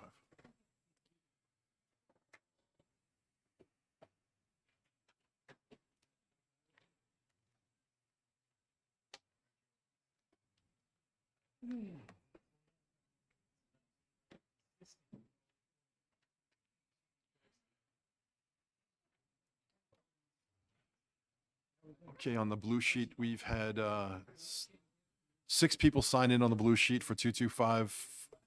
5 are for the bill and 1 is neutral.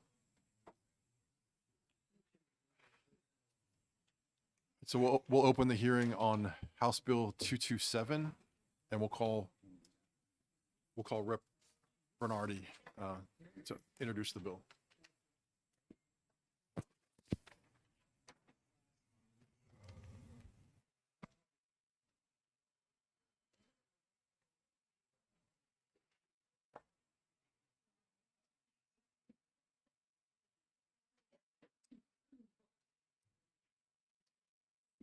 Good afternoon, committee, and I'm Representative J.D. Bernardi. I represent Rockingham 36, which is Hampton Falls, Kensington, Southampton, Newton, and Plastow, southeast New Hampshire. I'm here to rise in support of House Bill 227, Fair Access to Financial Services.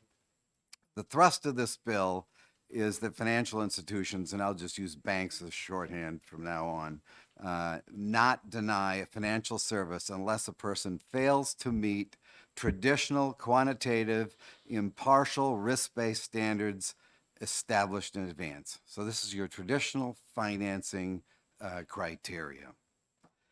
What does this mean? It means that you cannot then add criteria like ESG, DEIJ, or any other non-traditional, non-financial criteria as a basis of making operational decisions in your bank. Why should we care? Because currently, banking industry is adopting these kinds of criteria, which is inconsistent with traditional financial criteria. The largest organization doing this is a UN affiliated organization. It's part of the Glasgow Financial Alliance for Net Zero. It's called the Net Zero Banking Alliance. I have passed around a sheet here indicating their membership in the United States. This is directly from their website. That's why it's printed the way it is. I could have made it look fancier, but this is their website, so it's their data. 125 banks internationally in 41 countries, representing $73 trillion in assets, or 41% of global banking assets. I've listed the U.S. companies, and you see First Amalgamated Bank, which most probably don't know. That's the bank of all the trade unions, AFL-CIO, Teamsters, whatever. Then you see most of the major banks in the U.S. In fact, the top 6 banks. Bank of America is number 2 in the U.S. Citibank, number 6. J.P. Morgan Chase, number 1. Morgan Stanley, number 4. Goldman Sachs, number 5. Wells Fargo, number 3. So the top 6 banks in the United States have all signed on to moving these criteria forward. Well, why do we care that they're implementing ESG criteria? The results of these criteria are essentially stopping or restricting things like financing of coal, oil, and gas. Citibank has dropped 100% of its financing of coal. 90% of the exploration, production, shipping, pipelines activity in the United States has been stopped for oil and gas by these banks. What does this mean locally? Your fuel oil, your natural gas, your LP gas prices are all going to go up because of shortened supplies. And this happened long before the whole Ukraine situation started. This happened 2 years ago, the initiation, the start of the rise of these prices. These criteria require restricting financing of farming activities, internationally as well as in the United States. So in the United States, if you follow the news, you see Bill Gates is buying up massive stretches of farmland and taking them out of production. You've seen major riots in Netherlands, Sri Lanka, and Ghana, and even Canada over the control and loss of farmland production. You've seen restriction in financing of firearms companies and ammunition manufacturers. I'd like to give you a quote on how this is all supposed to work by Brian Moynihan, who's the CEO of Bank of America, that number 2 company on the list. Take our 200,000 people, 3 trillion balance sheet, 60 billion of expenses. You start aiming that gun and you take that across all these companies, and it's huge. It's actually the operating companies that will make the change happen, and the activities they force downstream are just unbelievable. Now, all 6 companies on this list have similar kinds of quotes by their CEOs or various representatives. So not only are these companies adopting ESG criteria for their own business, as Mr. Moynihan is saying, but also pushing them onto their suppliers and their customers. So they classify this as class 1, class 2, and class 3 groups as they push, starting with themselves as number 1, their suppliers as number 2, their customer base as number 3. They're also bringing these policies into the trade associations they're affiliated with: Business Roundtable, Bank Policy Institute, Financial Services Forum, Chamber of Commerce. So you may ask, how does this relate to our New Hampshire banks and New Hampshire credit unions? Well, all these major banks have access to the Federal Reserve whenever they need it because of their massive size. But New Hampshire banks, New Hampshire credit unions, they have access to these major banks. That's their corresponding bank. And as Mr. Moynihan said, we are going to push these policies down into our supply chain and into our customers. So if you looked at this sheet, you saw a little annotation on the far right hand side about having a link. So the Net Zero Banking Alliance had this policy of how they're going to push these policies down, and all these banks are supposed to come up with their published targets of how they're going to implement this tasking. And you see their target dates for when they're doing it. So you see some of them happened already last October. Many of them happened this spring. You're going to see the first announcements by these major banks of how they're going to cram these requirements down on their customer base and on their supply chain. So if you like your gas stove, you like your gas dryer, you like your gas or diesel car or truck, you like your firearms, you're going to have trouble in the future financing these or getting access to a bank that will work with you. This bill is just very, very simple. It says, we want to stick to the way we've always done business. There's traditional rules of how you conduct business, how you assess a creditor, how you assess someone worthy to be a client of your bank. Yeah, we're going to work with people that are in illegal businesses. We're not going to work with people in illegal businesses. We're going to give loans for anyone who has the assets and the credit worthiness to pay them back. All these are traditional rules of financing, and we're not employing any other criteria, DEIJ, ESG, or whatever kind of additional criteria they want to implement. Stick with the tried and true that we've lived with since the beginning of this country. If banks are allowed to collectively decide to stop financing any group of people or businesses they don't like, based on some ideological considerations, not true financial concerns, then the elitist bankers, not you, are deciding, not you, the elected representative of the peoples, will be deciding what's going on, and they will have total control of our society. They control all the money and the flow of the money. They're controlling our society. They don't need to pass legislation to do it. So I view it as the responsibility of this legislature to be responsible to the people's needs for setting public policy. 9 other states are currently acting on similar legislation. North Dakota, South Dakota, Wyoming, Montana, Georgia, Oklahoma, Texas, Utah, and Arizona.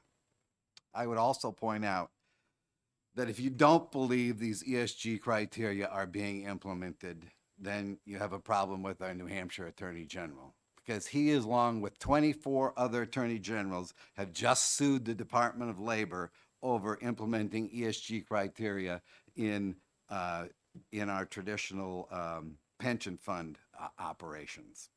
So I strongly urge your decision to keep us with traditional financing criteria, and be happy to answer any of your questions.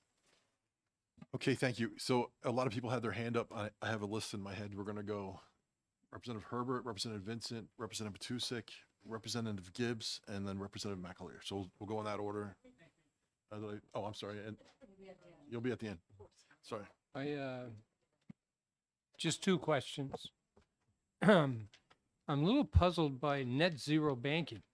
Why do they call themselves net zero banking? I associate that with zero interest, easy money banking, but net zero must mean something else.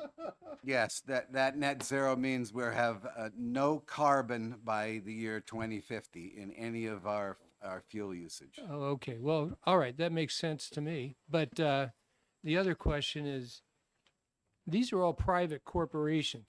Now, I understand they're powerful because of their money and their relationships to governments, probably.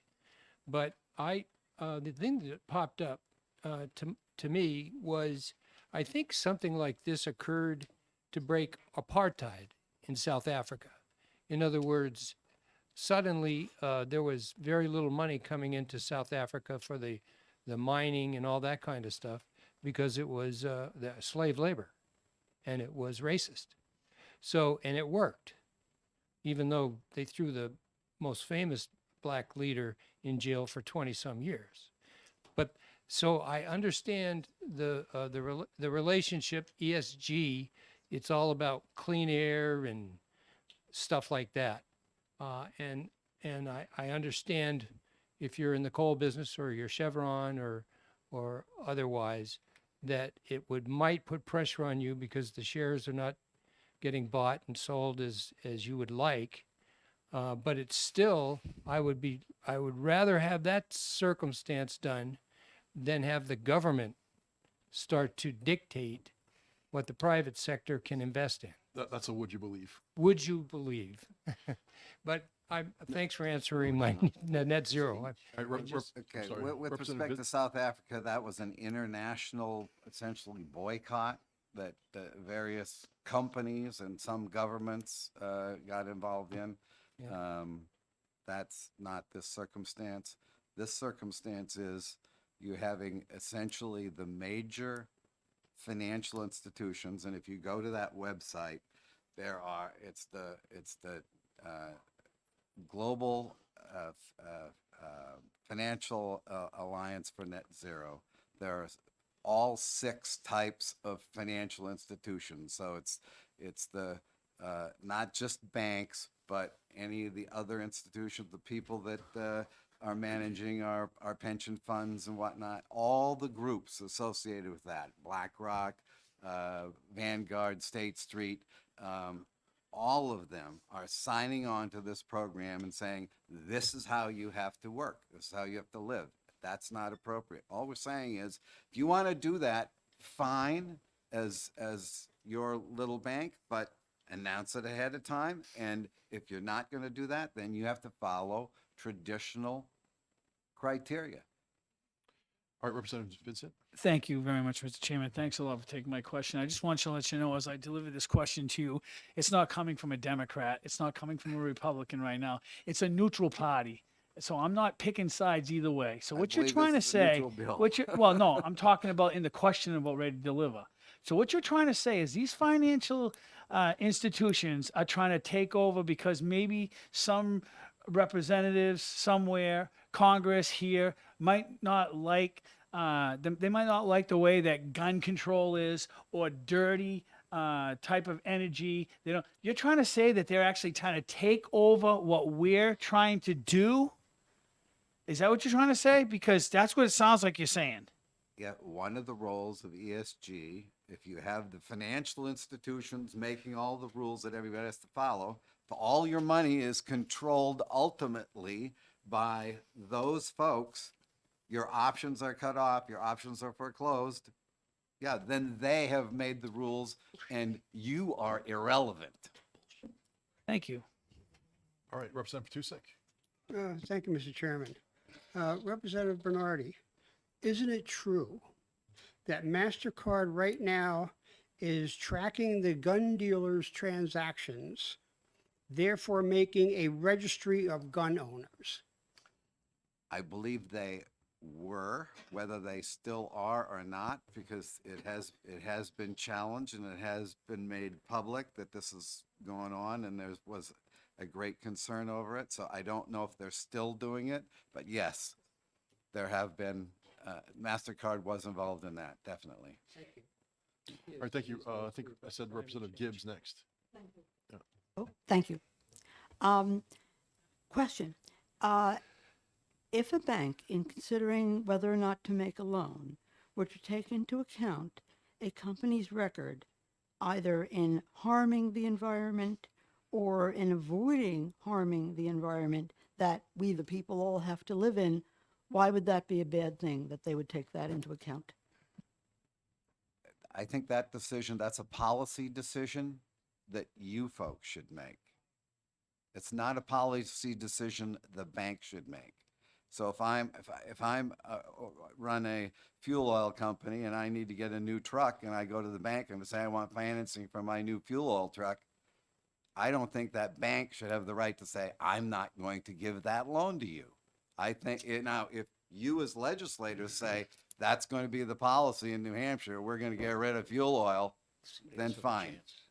But it's not, it should not be the bank's decision to do that. Okay, and one quick follow-up. One further inquiry. Yep. Thank you. So are you saying that we as a legislature should tell private businesses the standards that they should use in the operation of their businesses? Saying that is, you have that role within the limits of the Constitution. Representative McAleer. Thank you very much. I have an investment background, and you're saying that these are these old traditional ways of investment. We need to stick to that.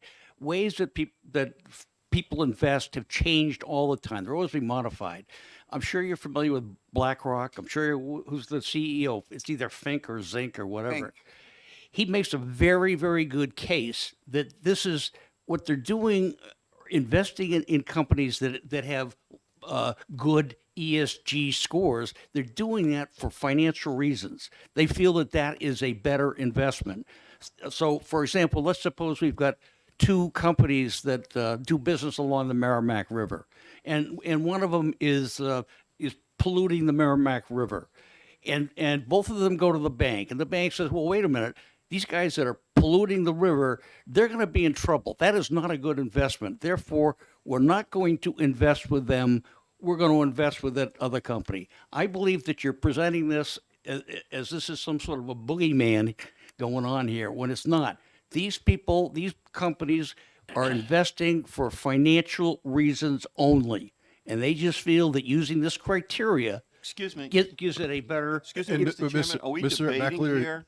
Are we excuse me. debating? Well, Excuse me. That's a question. That is a question. Okay. Is that not true, that they're investing for financial reasons? So if you're using ESG scores in your, adding those to your assessment of a party's credit worthiness, that's what Larry Fink of BlackRock wants to do. And that's what he says he does. I will tell you that the evidence shows that those investments are 9% less worthy in their rate of return than people that use traditional investment strategy. 9%. Therefore, it's appropriate to stick to traditional criteria. Now, with respect to your comment about a polluter versus a non-polluter, okay, now a bank evaluating that criteria is going to say, what is your credit worthiness and your ability to pay? And if you are being violative of laws and a polluter, you are likely to have lawsuits brought against you by environmental agencies, and your credit worthiness is going to be less. So yes, indeed, a bank can look at that kind of criteria, but that's not what this is talking about. What you said is exactly Follow-up? my point. Yeah, Yes. let's just calm down the room a little bit because I think we're getting worked up. You have another question, Representative McAleer? No, I'll leave it there. Thank Okay. you. Thank you. Yes. Talking about investing. This bill talks about lending. They're different things. Yes, Okay, my bill right now is dealing with just the banking industry. I have a parallel bill that deals with the investing community. It's All not right, heard in this so committee. I'm going to keep things moving here. We had, who was next? I can't remember. Any? Would you like to go, Representative? Anita, please. Thank you. My question is this: do you feel that a private company has the right to develop their own mission statement and their own set of values, which most large corporations do? Yeah, I think all companies have their own mission statements and whatnot. Exactly. Follow up, please. Follow. So if that's true, and let's say I open a bank here, or we open a bank here in New Hampshire, and part of our value statement is that we are going to protect the environment here in New Hampshire. Why can't we have policies in terms of our lending that reflect our company values to protect that? Why is that a problem? I don't think it's a problem, but the question is, how do you define protecting the environment? And I don't, and there's where the issue lies, and that becomes a public policy issue in many of these cases. And once you get to the point where all the institutions have that point of view, and there are no other options available because, as I pointed out, the top 6 banks in the United States, and right now 41% of all the institutional capital in the world that's in the banking industry says you were going to do this, you are foreclosing the options for other opportunities. Okay, thank you. We'll go Representative Thacton. Representative Thacton, do you have a question? So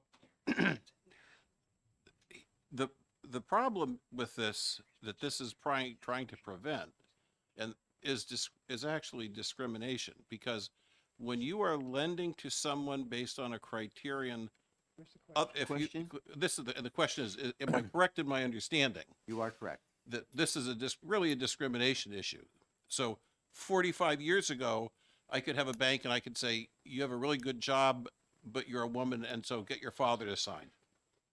I can't do that now. It's illegal.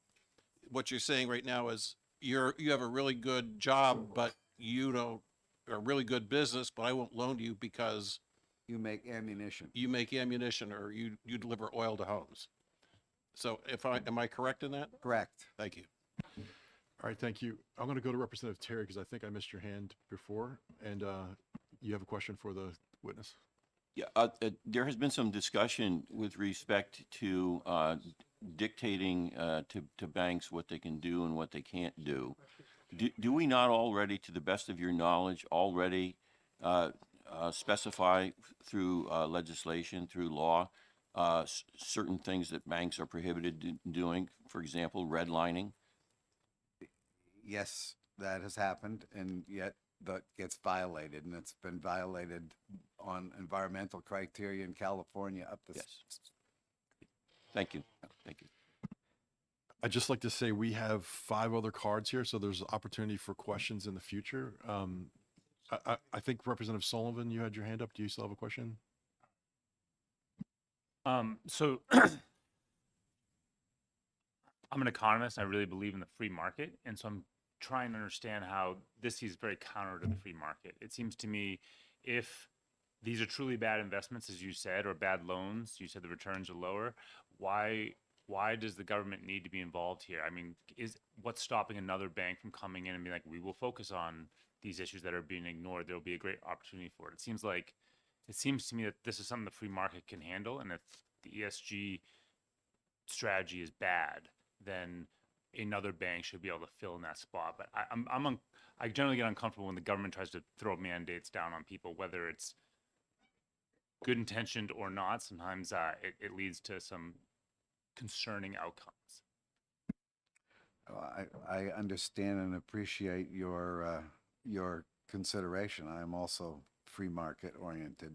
The concern is that this movement is so large and so overwhelming that those other institutions are going to be crowded out unless we say you must stick with traditional criteria.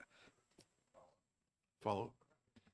I appreciate that, and that's a perspective. I'm curious if you have faith that despite the size we've seen, is there an argument here that there's like this is almost like a collusion, and so therefore the government's warranted? I'm thinking like Microsoft, when the government sued Microsoft, was that legitimate, or do we just let Apple come along and disrupt the market the way they did?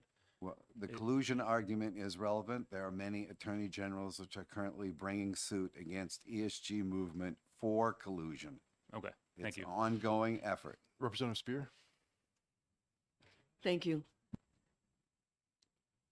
You've been talking about investments with coal companies and gas companies and all that sort of thing.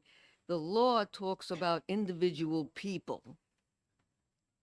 What are we dealing with here? Are we dealing with trying to stop banks from investing in specific non-coal companies?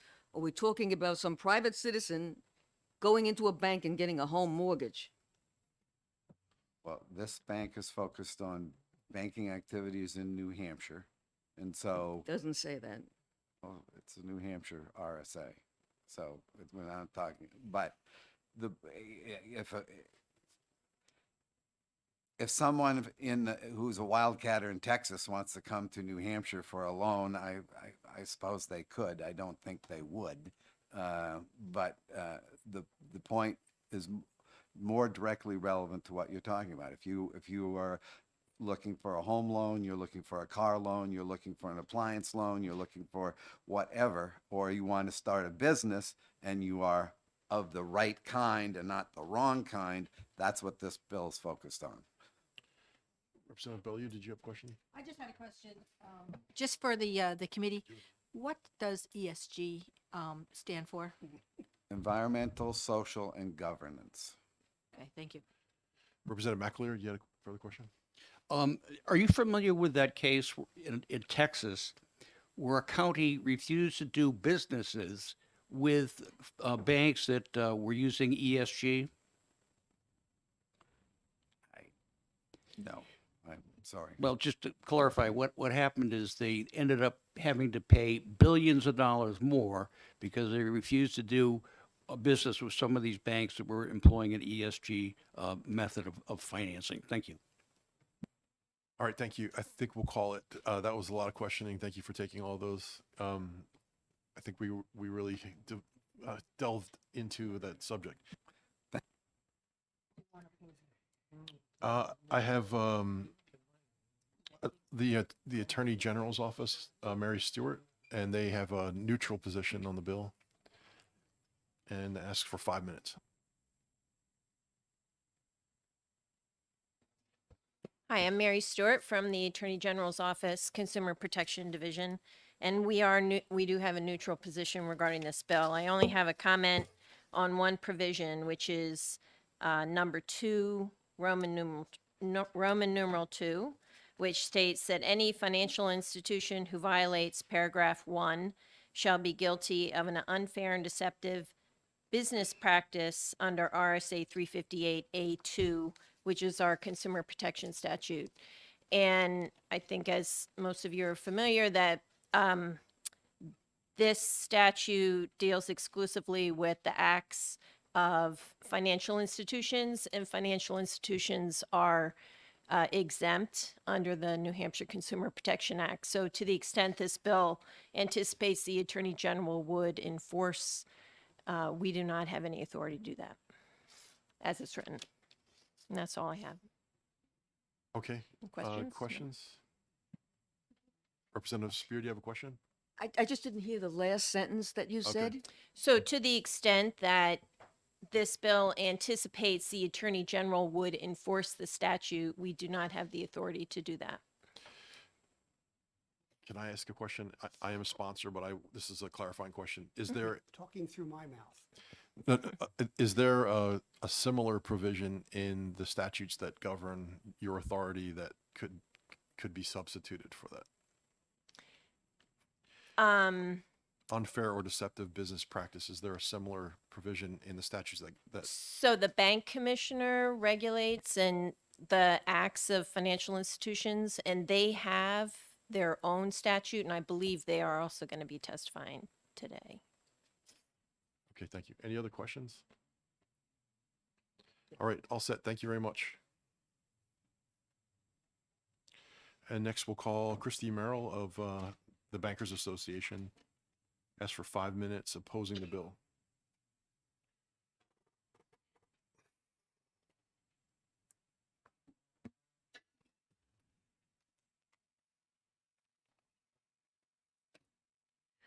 Good afternoon. Thank you, Mr. Chair, and honorable members of the House Commerce Committee. My name is Christy Merrill. I'm president of the New Hampshire Bankers Association, and with me today is Ryan Hale, vice president of New Hampshire Bankers Association. We represent 38 member banks, and they employ roughly 6,000 employees in the state, and we're here today in strong opposition to House Bill 227. The intent of House Bill 227 appears to prohibit banks from engaging in discriminatory practices when providing financial services. We agree with the sponsor, the banks should not discriminate, and we're extremely concerned, however, that the legislation of this nature will invite frivolous lawsuits, ultimately resulting in increased lending costs, which will be felt by consumers at a time when interest rates are rising. The bill uses vague and undefined terms such as ordinary business practices and objective financial standards, which will subject banks to increased scrutiny anytime they turn someone away. This then places the burden on the bank to prove that the decision was made for ordinary business purposes. Out of fear of litigation, banks could be put in a position of approving loans that they otherwise wouldn't, resulting in riskier loans, poor credit quality, increased litigation, and even more regulatory burdens. Ultimately, it will increase the cost of lending. Additionally, banks have in-house expertise for certain sectors of the economy in order to make safe and sound and in order to safely and soundly underwrite loans. Under this proposal, banks would again be forced to make riskier loans due to a lack of expertise out of fear of being accused of discrimination. Not only will this subject the bank to litigation, but it would put the bank in a difficult situation with their regulators since they are regularly examined on safety and soundness. And I just want to emphasize that point here on expertise. So, for example, we have a new member bank that they specialize in agricultural loans. And so, for example, if a company in the hospitality industry went before them and said, we'd like to work with you. And they said, we really don't have the expertise. We focus on agriculture. Under this legislation, they would be forced to work with that other type of client, even though they don't have the ability to do so, and they choose not to do so. Basically, this legislation turns the idea of fair lending on its head. The general rule has always been that a bank or other private company is free to do business with the customers it chooses as long as that choice doesn't directly or indirectly disadvantage a protected class such as race, gender, etc. This law says there is no longer a choice. Only if a person meets objective financial standards established in advance, which is not defined, can a person's request be denied. If every instance a banking customer is told no for a particular financial service, and it's going to be subject to scrutiny under New Hampshire law, it will create a tremendous burden on financial institutions, which could impact decisions to do business in the state. Is this really the culture that policymakers want to cultivate for the Granite State?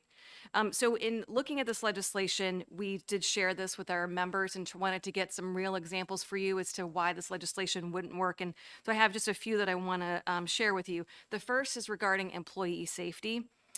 So right now, today, if if a customer comes in and they're making threatening remarks to staff, the bank has the right to choose to not to do business with that customer in order to protect their employees, in order to have a certain culture that they want to maintain. And that could be true if someone if they were racist, if they were all sorts of these negative things. Under this proposal, they might think twice about choosing not to do business with them out of fear of discriminatory accusations. Another example that was shared with us is it's not clear if it takes into consideration persons who have mishandled their accounts at previous institutions. So today, what happens is most banks report charge-offs, what's known as charge-offs, for accounts that have been closed with deficit balances. The new bank is then informed of unpaid deficit balances.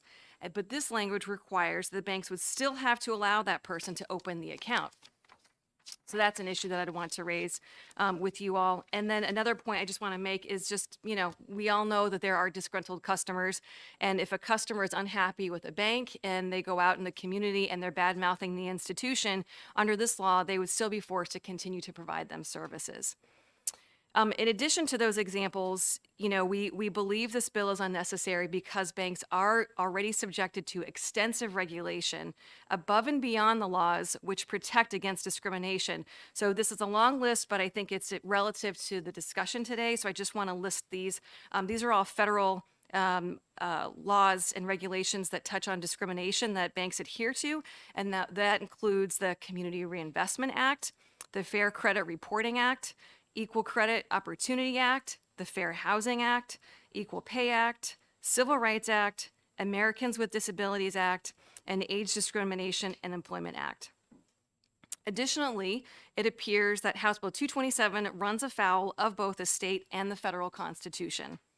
Specifically, in singling out banks, the bill infringes on a bank's constitutional right to free speech, stripping away its ability to make its own independent business decisions.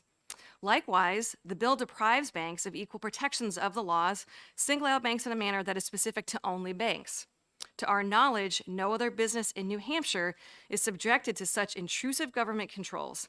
Simply put, if enacted, this bill would deprive banks of fundamental constitutional freedoms in a manner that is unprecedented in our state. New Hampshire's economy is rightly the envy of most, and banks are proud to be part of that success, and they take great care in reviewing loan applications and deposit accounts. Every year, our member banks support our communities by lending hundreds of millions of dollars to New Hampshire businesses and families. However, House Bill 227 will be devastating to our New Hampshire advantage and tie up Granite State banks in endless red tape and litigation. And this is a fundamental change in our approach for our live free or die state, which has historically sought to keep businesses and individuals free from unnecessary regulation. While we have seen banks continue to move here from other states, this legislation could have a chilling effect on that growth. New Hampshire banks oppose discrimination, as should all businesses, and countless state and federal laws already govern our conduct to ensure fairness and transparency. This legislation is unnecessary and unwarranted proposal that would pose serious and negative consequences for all banks, and we would recommend an expedient to legislate. Thank you. All right, thank you. Ryan, Mr. Hale, do you have anything to add? And could you submit a pink card? Yes, I absolutely will. Thank you. Yeah, and we heard some comments about the free market and the use of ESG. And if you Google on Vanguard last December broke away from the net zero because of the backlash they saw on this front. So I can share with the committee an article that was posted in December about that. So. Great. Thank you. And questions? Oh, and you have written testimony, if you could give that to the clerk. We do have written testimony. That would be great. I'm just going to pick randomly, okay? Representative Sullivan? Thank you. You just sort of touched on it. Obviously, the question that you heard me ask about the free market was the free market should take care of it. It sounds like you maybe have an example. I'd like you to maybe expand on that because the sponsor's argument is that there's a potential for a lot of collusion going on, which could really stifle business. That's the crux of his argument as I took it. So maybe you could expand on that. Is that something you're seeing, or are you seeing other examples like this Vanguard one, which sounds interesting, where the free market seems to be doing its job? I don't know if you...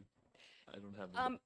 I think in response to the question about if there's collusion going on, we have a lot of confidence in the free market, and I don't believe it is the case that the fossil fuel industry is not getting lending. I do think that certain businesses have their own set of mission and values that may not align with that.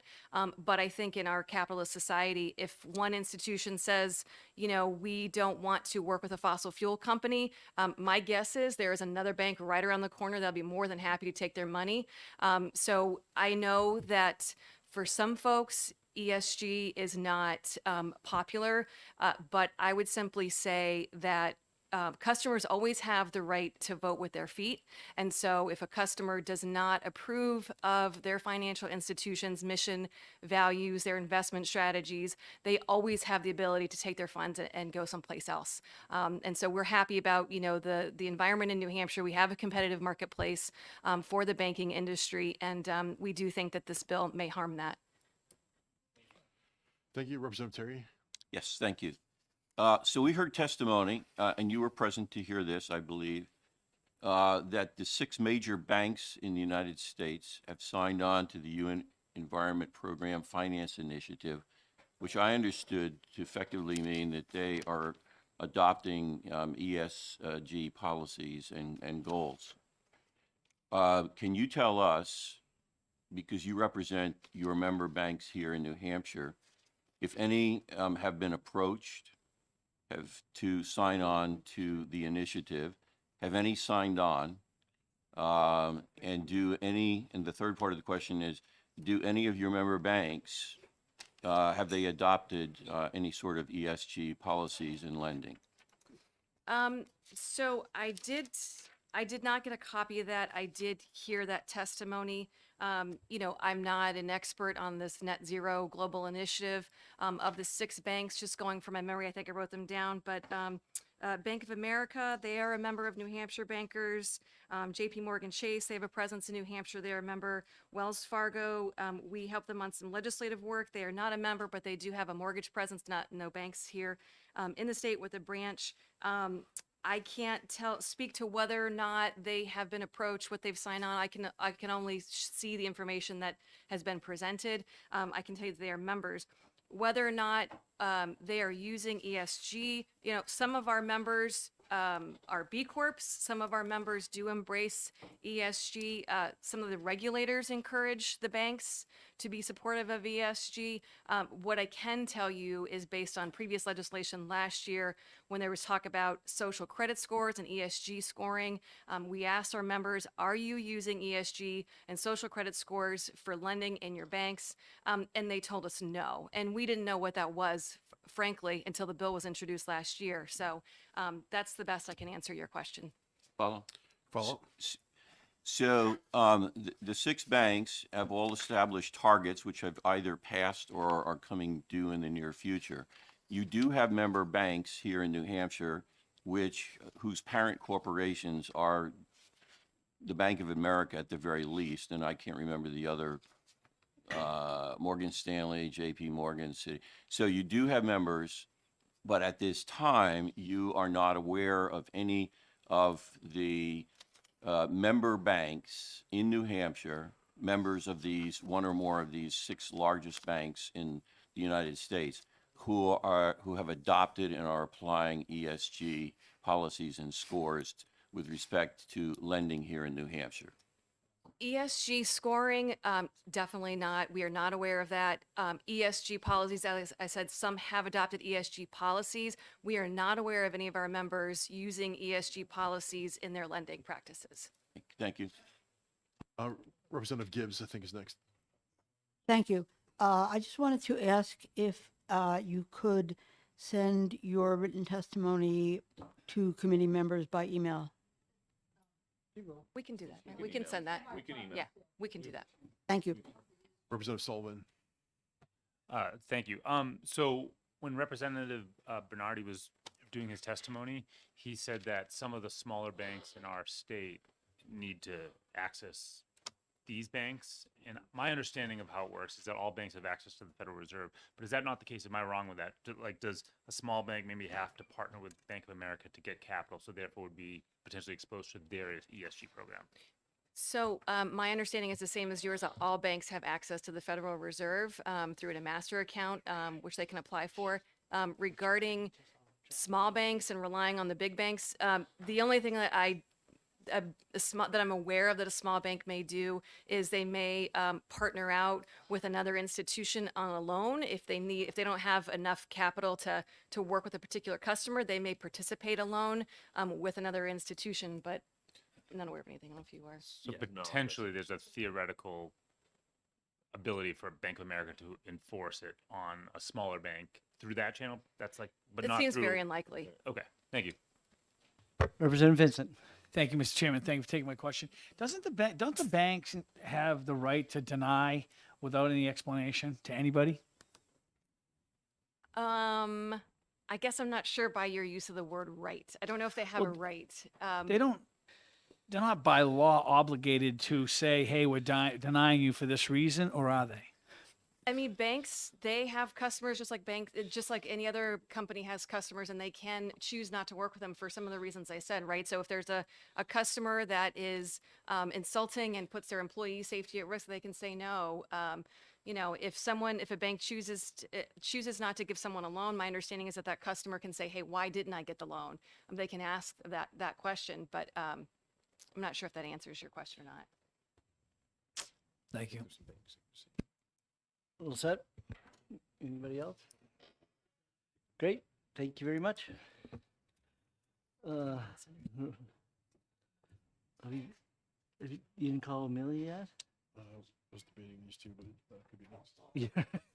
Well, bank commissioners, normally the first person I bring up.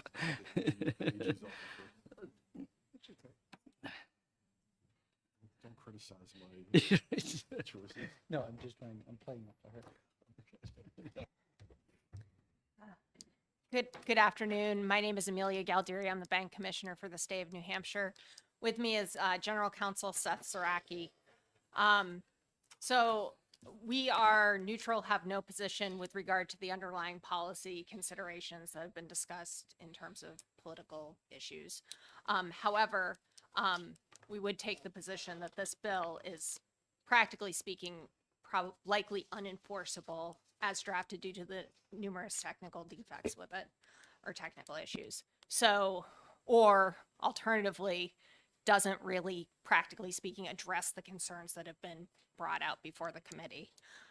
So first, I would say that all of the banks that were listed specifically in testimony prior to now are not under the jurisdiction of the New Hampshire Banking Department. We regulate state-chartered banks, state-chartered credit unions, state-chartered trust companies, for example. We don't regulate nationally chartered banks. They wouldn't have to comply with this law. This law falls under RSA 383A, which is under our jurisdiction. So that's issue number one. The second issue is we have not received any evidence that any of the issues described to date or that seem to be addressed by the plain language of the statute are occurring. We have not received any complaints from consumers saying that they were being denied access to banking services for any of the reasons that have been described before the committee to date. Further, the language of this bill it uses a lot of unclear terminology, to be candid. So it talks about seemingly credit denials. So there's a whole slew of federal laws that govern when somebody when somebody's denied credit, they have to be notified, and there's disclosure rules about that. So this would seem to, in places, directly conflict with those federal laws and rules. And in cases where state laws conflict with federal laws, the federal rules carry the day. So those are just some of the technical issues. To the extent we don't have any evidence that state chartered banks are running the ESG scores, I think, that have been discussed.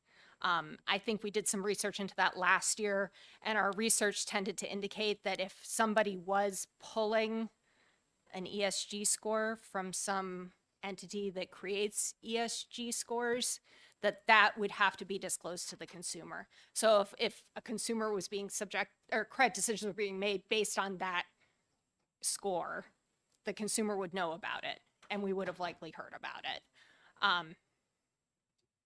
So that's that. Further, just from a practical standpoint, we would likely see an increase in consumer complaints, I would imagine, as a result of this law. And they would be very difficult and time consuming for us to investigate, and would also correspondingly increase the burden on the entity that's complained about, because our complaint process is when we get a complaint, we have to run it to ground. So we would be requiring the entity complained about to respond to us. We didn't get a fiscal note worksheet request for this one. I don't believe there's no fiscal note associated with this, but it would likely have some fiscal impact on the banking department, in addition to the entities that we regulate. Finally, at the end, the violation language about the Consumer Protection Act. So we do have our own unfair and deceptive acts and practices that are governed by the banking department. And I would recommend that if this was something you wanted the banking department to enforce, that it reference those laws, basically. And did I miss anything? Okay. So we're happy to answer any questions that you may have. Seeing none, thank you very much. Thank you. Chair will call on Representative Sellers, who's a supporter of the bill.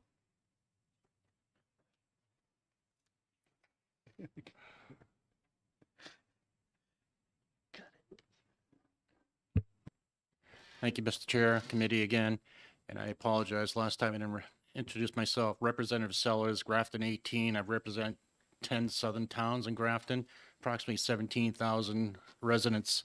I got the tutorial. Anyways, one thing I like about this law, it's proactive instead of being reactive.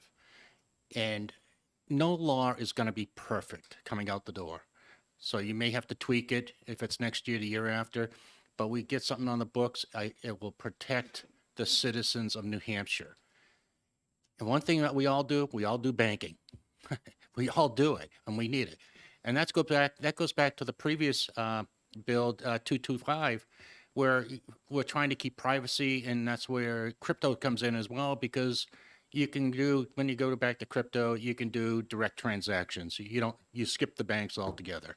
So therefore, the banks do have the power. Just like the company I used to work for over a year ago, they came down after 20 years working there. They said, show me your papers that you've been vaccinated or you're terminated. All right? A $4 billion company said this to me after 20 years of working for them. All right? Now, it was my right to either show the papers or not.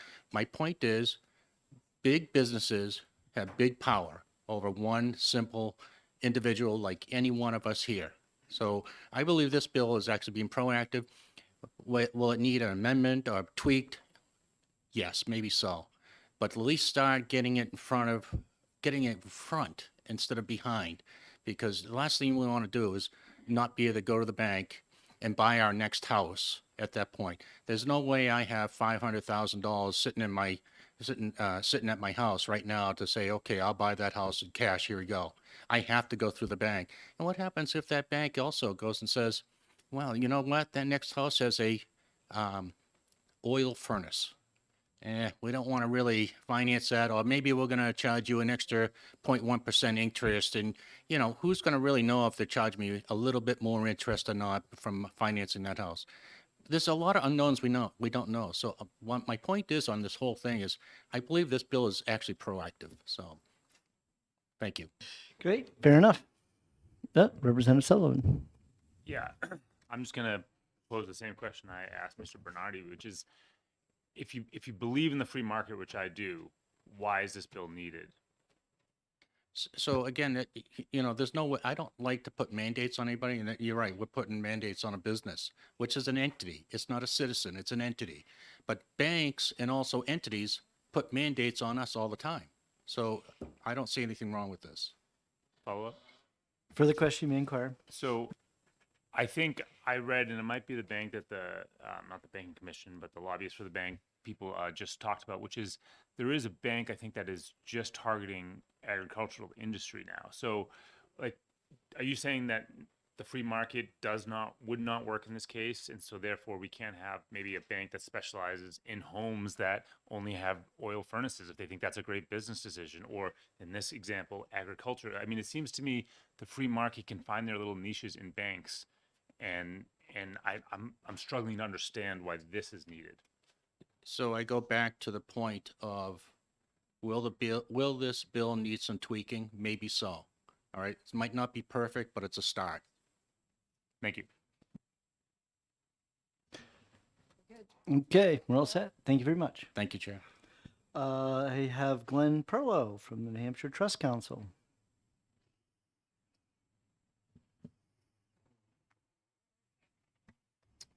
Thank you very much.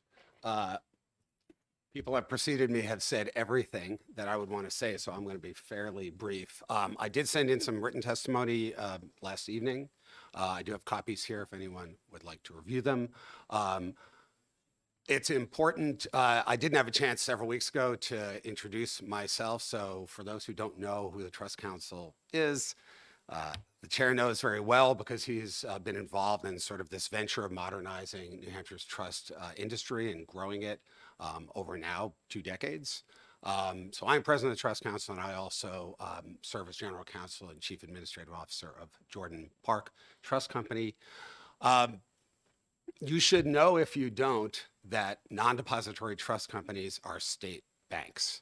And while I love state banks and have lots of experience with them and support everything that they have told you, because it all applies to the trust companies as well, I have to say that by law, we are not allowed to take deposits and except in very limited circumstances, make loans. So the kind of overarching political issues or ideological issues going on are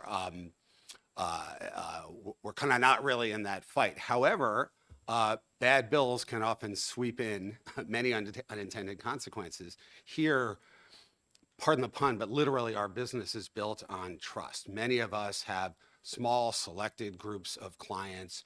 We are in many ways more akin to choosing a lawyer or a doctor or a dentist.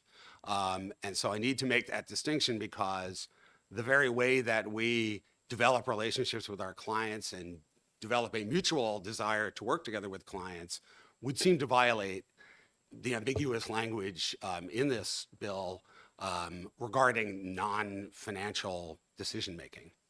And the other thing I would want to emphasize is reputational risk is a real thing. The bank commissioner could tell you and her team that when we are determining whether we'll work with somebody, it's incredibly important for us to mind that and be careful with whom we do business, because our other clients can be affected reputationally, and ultimately we can be affected reputationally. And that's a huge thing in the financial services sector because you all and citizens want to trust us. And so I have detailed our concerns with constitutional infirmities here. The only thing I'll interject in that regard is it seems ironic if there is concern about larger forces creating lack of opportunity or cramming their view down, that the solution would be the government telling private businesses how to do their business outside of the sensible laws that apply to us equally as depository banks. And I will leave it there. Great, thank you. Thank you. One card left, Lily Tang Williams. I think he emailed it out on the 31st. He emailed it out on the 31st, yesterday. Okay.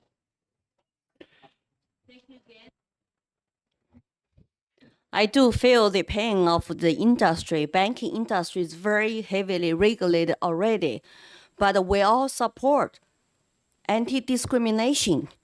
You cannot discriminate anybody who go to your bank, either business owners or private individual, to say, I want to get a bank loan, but I'm denied because I'm not in the right industry, because my political beliefs, because I did not buy into United Nations or whatever climate change agenda. I'm in the wrong industry, oil or gas and fossil fuel.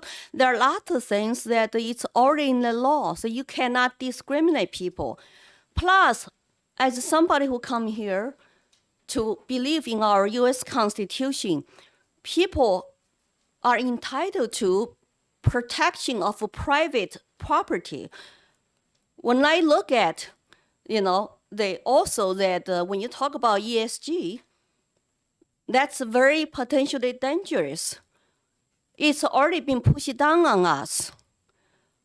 ESG, it's environmental social governance. And two major global rating agencies, include the SP 500, they use ESG to rate all financial market and capital investment markets.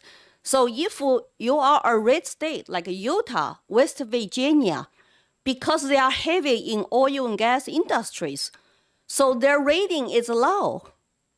Even though they have lots of cash in terms of mass and money, they're great, but they cannot get a higher rating. That will affect how much cash investment they're gonna get in their state. Maybe some will affect us in our state.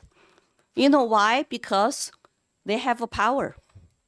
And how are we gonna help protect people? Even though I understand you say, free market, need a free market to work. But discrimination, anti-discrimination is a government, it's a job. I have seen social credit scores tied to ESG related scoring in China. Based on your political beliefs, you cannot go to even school. You cannot get a bank loan to buy a house. You cannot get a business loan to finance your startup. And why are we talking about ESG? Something even similar to China's social credit system. If they can use that to regulate what kind of business industries is going to get loans, it will happen to our private citizens sooner than you think. We're going to, based on your political beliefs, to decide if you're worthy to get loans or not. It's very dangerous. I agree this bill can be improved. There are some models, and there's also lawsuit for all state treasurers, about 30 states getting together to sue some of those rating companies to say, you're putting us in a disadvantaged situation because we're not, in the right industry. So maybe this is a beginning point. We can discuss that issue. We can talk about ESG. The more people talk about it, the more small business owners and bankers are aware of it. And the more, then we want to feel like we need to do something to protect people's rights, to free speech. It's really come down to business owners' private property rights. They are entitled to get a loan. Has nothing to do with their political belief, no matter we disagree with them or not.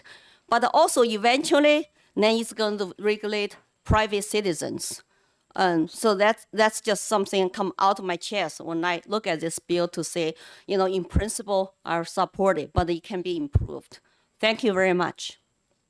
Thank you. See no questions? Thank you very much. Oh, my testimony is no question. I would love to have more questions, but thank you. Thank you for your time today. Okay. All right, so that's it. So we'll close the public hearing. I don't know if there was a blue sheet or not, but okay, we have one more bill left, 584. Keith, did you do a card? Don't. You can do it. You can do it on the way back. You can do it on the way back.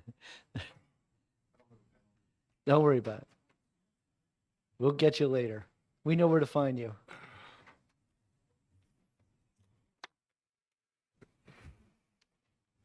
I know we're running behind, so I'm going to keep my testimony fairly short. but I just want to say, first time on this side of the room, and I didn't realize how attractive our committee is. So Yeah. Flattery will get you everywhere. I'll talk louder.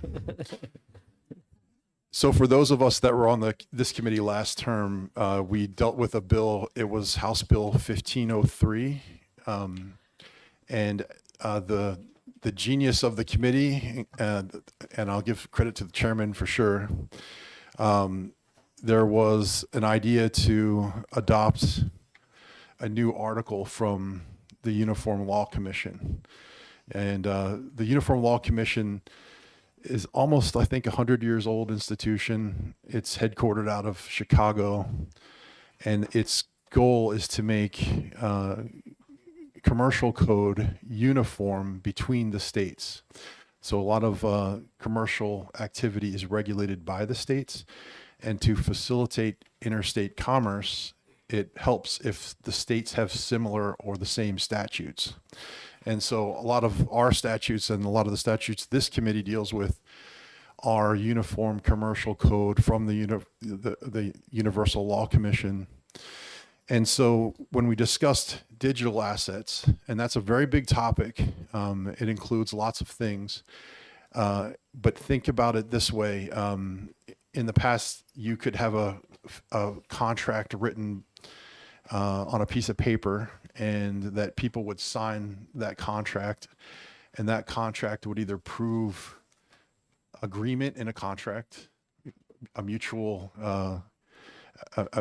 services for payment or something like that, or it could prove ownership, like a deed to a house. And so in our digital world, that piece of paper has become code that lives in a data structure somewhere on the internet. And the physical signature is no longer a pen and paper, but it's become a cryptographic key that only you own. So a cryptographic key, think about it like a very, very big password that's impossible to guess. So we're all familiar with passwords, but this is a really big password.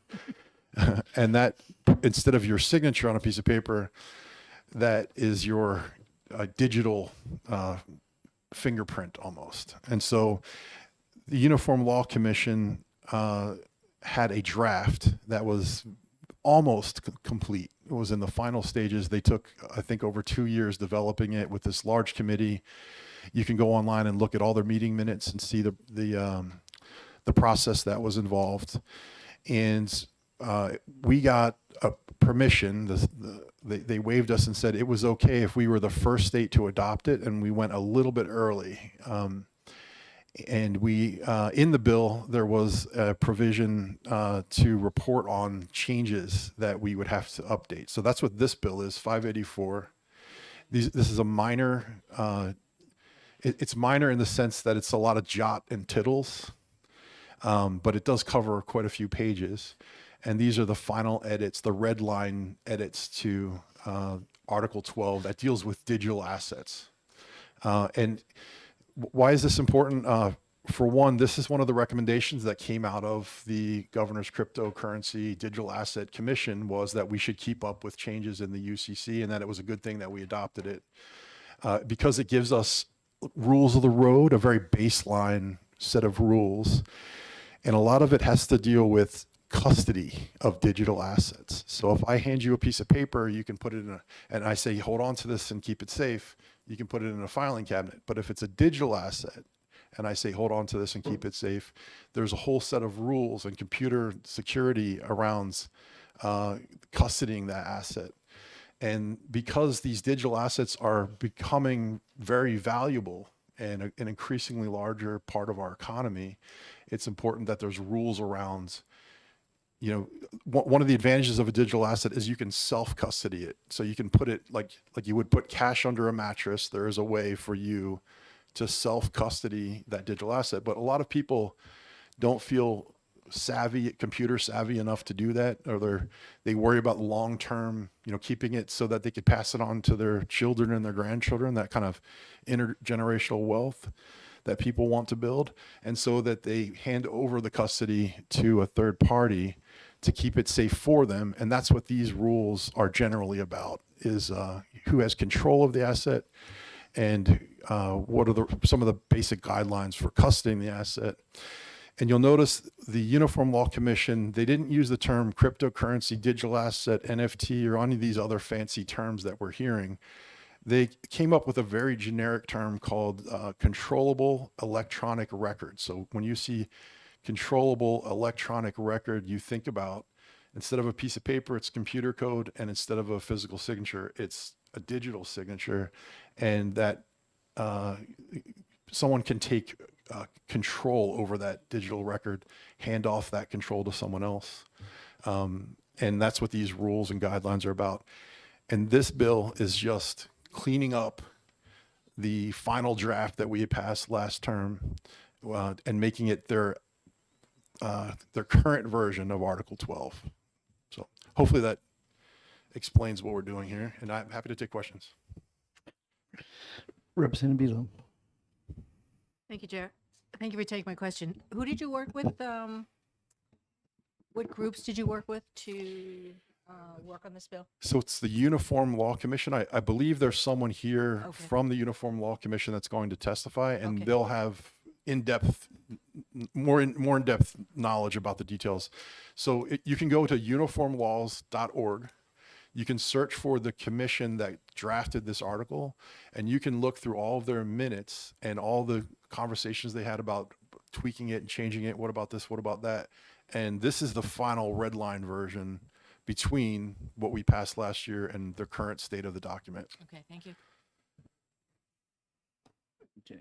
Representative Vincent. Thank you, Mr. Chairman. Thanks for taking my question. So this is going to be transfer of any electrical, or any type of electronic. What? Like, could it be Bitcoin transfers too? Yeah, it could be. That's exactly what it is, right? Well, so the term that they use, I guess it's a term of art, controllable electronic records. It could encompass a lot of different things, and including Bitcoin. Because It could encompass sorry, a CBDC. I was waiting for you. Yeah. Because we've been having problems with Bitcoin because we drop our wallet, so to speak, and Yeah. it's lost. And That's we want to be true. able to recover that, correct? Correct. Thank you very much. And just to follow up on that, a lot of people worry about losing their wallet and losing their Bitcoin forever, or whatever current crypto we're talking about. I'm with you. And they want someone who's an expert at it to keep it safe for them, and that's what these rules are about. Great. Thank you very much. Oh, God. Representative Herbert. I'm on the outside, okay? I don't agree with anything that's going on. But the electronic code that you get, which is your digital signature, that you're in custody of whatever the assets are. Now, so I would lose it before I left the auditorium. So you go and give it to your lawyer or somebody who's a trust officer. Would you believe, my question is, who do you give it to? Are you advising these people to who do you give it to?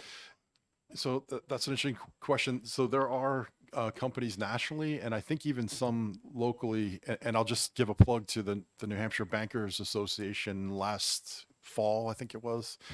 They had a cryptocurrency conference, and they had banks and interested parties from all over the state discussing just that. How could they get into the business if their customers are looking for it, of custodying things. So we're seeing that ecosystem. I think you used that word earlier today. Yep. It's growing, and having rules is important. We saw the FTX imploded because they were outside the U.S. jurisdiction. They were in the Bahamas, and they weren't following any of these guidelines. So this is really a consumer protection bill, as it is, attracting the industry to our state, hopefully. Can I have another question? Follow-up questions? I have a bunch of assets, and I go to my lawyer, and can I put this into what I would consider a trust, and it could be any number of assets in the same trust, and my signature is this long digital sig, but I can put everything in it just like a regular trust. I could do a house and Is that what I you're saying? defer to Mr. Perlow on that question, but I think that a trust can be set up to custody digital Mr. assets, Mooney. and I believe they'd have to follow the guidelines of UCC Article 12 to the extent that they apply. Okay, I'm thinking like I go to my bank. That's what. Yeah, it's so, I don't want to go on too long because I know we're late, No, but you, the digital asset can represent something physical. It could represent a share of stock in a company. It could represent the title to your house, things like that. So Just a quick question, Oh. Mr. Chair. okay, sure. Representative Post? Thank you. So is it like a 401k? You could put it in your money in your digital credit record in your 401k, or does it have to be a specific bank or? well, I think 401k is set up for tax purposes, so it would be a collection of assets similar to a 401k, but the tax implications are different. So unless it's a 401k for digital assets, I mean, that's as close as I can get to an answer. Further question, may Sorry. inquire. So in your 401k, you can buy stocks and everything in there. Would you be able to do that with sort of like a 401k, but it's a different kind of banking system? It touches on that, but what you're talking about is outside of what this bill. So the buying and selling of digital assets, that's not covered by this. This is really about who controls them. If you give them to a third party, what are their responsibilities? If it's a contract, how does it get executed? How does an asset get perfected, I think is the term they use. So it touches on that, but it's what you're buying and selling is outside of this. Okay. Thank you. All right, thanks. So, Aaron, I would have you up, but do you think we should have the Law Commission come up first? Okay. I know you would say that, Tom. but I, we're supposed to respect, officers. All right. So Chuck Mooney from the Uniform Law Commission. So I'll give my short little story about the Law Commission. Is when I first got on this committee, most of the bills would be small, little short pieces of bills for little sections of the internet. But right behind Rick and you guys will see our LSRs back there, and we have whole books dedicated to UCC, and each UCC was a representative of each of the different elements of commercial code. And yes, it is supposedly they were all the same.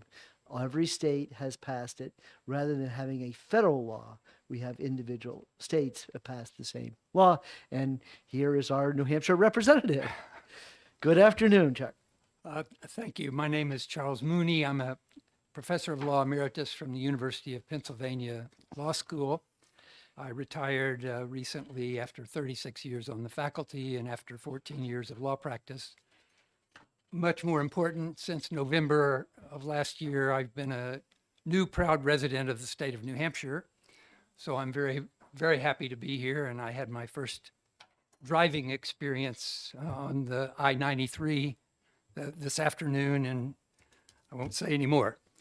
But I am very grateful for the opportunity to say a few things about HB 584. I don't think I can match the eloquence of Representative Ammon, but I maybe can answer a few of the questions that have been raised. But just by way of background, the Uniform Law Commission is a private organization, but its commissioners are all appointed by states. And they adopt uniform laws, whether it's the Uniform Gifts to Minors Act or the Uniform Commercial Code. And although the Uniform Commercial Code, the UCC, is state law, since the 1960s, it's really been the law of the land for commercial law, and that would include private transactions, including many consumer transactions. So the UCC governs transactions as varies as sales and leases of goods, negotiable instruments, bank collections, funds transfers, letters of credit, investment securities, and secured transactions. So if you buy goods on Amazon or get a loan secured by an automobile or have a securities account, the same law, the UCC, applies throughout the United States. this uniformity and enactment by all jurisdictions is very important, as is the substance of the law to modernize the law. And so that's why, as already explained, it's important for New Hampshire to get the final version of the text enacted. I will say that I was the reporter, the principal drafter of the 2022 amendments. And I think it's fair to say that these amendments bring the UCC fully into the 21st century. And starting in 2019, a new committee was formed to consider emerging technologies. We met 18 times, each time for 2 or 3 days, along with many meetings of smaller groups and meetings of constituencies. And finally, this past spring and summer, the two sponsors, Uniform Law Commission and the American Law Institute, adopted the final version. I was intrigued by the advance move, which I thought was very cool, by New Hampshire to adapt the not quite final draft. I grew up in Oklahoma, where we were known as the Sooner States because of the folks that, well, thought maybe they'd go the night before and start staking their claims. So it was named after a bunch of crooks. But this is what Sooners really ought to be about, is being on the front. And I gather we're going to hear a lot more about that when it comes to the primaries in 2024 being first as well. Nearly every article of the UCC is amended and brought up to date in these amendments, but the crown jewel, as the representative mentioned, is Article 12 on controllable electronic records, or CERs. Not too pithy, but it's a type of digital asset, but one, an electronic record, just a record that's electronic, but one that can be subject to control. And that's analogous to possession of this pen or physical property. So digital assets, well, that's your emails, that's a music CD, it's lots of things, but we're only talking about things that can really be possessed so that they have the property-like quality that can be controlled. Yes, it includes crypto like Bitcoin, but also digital assets that can be linked or tethered to other assets, whether that be valuable metals or right to access a certain artwork, like so-called non-fungible tokens, NFTs. More important, perhaps, the blockchain technology on which many of these CERs are based has many uses that in the future may be very important in the world of finance. And so what Article 12 does is provide building block property rules for these assets. You've all read about FTX, the bankrupt custodian of customer assets. I think probably we can all agree that some form of important regulation is needed for this industry. Probably some state, probably some federal. But regulators have a hard time regulating something when they're concerned about someone's property if you don't have any property rules that make some sense to govern that property. And we really don't have those for pure intangibles. But through this concept of control, possession, we have this. So I hope that's useful. If you have any further questions, I'd be happy to answer them, but it's my honor to be here today, and I appreciate your attention. Welcome to New Hampshire. Thank you very much. Okay, you can ask me.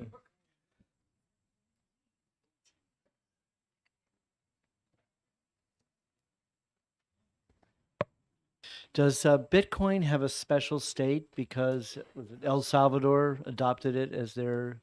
Well, actually, it's very interesting. According to probably the majority of the people that have looked at it, Bitcoin right now may be money as defined in the UCC, but the UCC doesn't regulate money very much. It basically just talks about when you're a good faith purchaser and, Right. and An asset, a possession. an so- asset.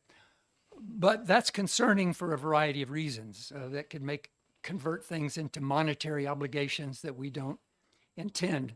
So the new amendments make it clear that Bitcoin would not be money in the UCC, only a form of electronic money that's adopted by a state that did not previously exist as this kind of controllable electronic record. So if the United States wants to create a central bank digital currency, Which we heard earlier. yes, it could do so, and so could El Salvador or anyone else. But if it's a pre-existing private controllable electronic record, then like Bitcoin, it could not ex post be adopted by a state. It could be adopted by a state, but it would not be money as the UCC defines it. Where that came from? Representative Spear. Thank you. It's just a really minor question. I love hearing about this stuff, but do you have a reference that you could provide, like a website or a book, anything, so we could learn some more? Absolutely. The ULC has a very brief overview and then a list of reasons why a state should enact it, although essentially New Hampshire already has.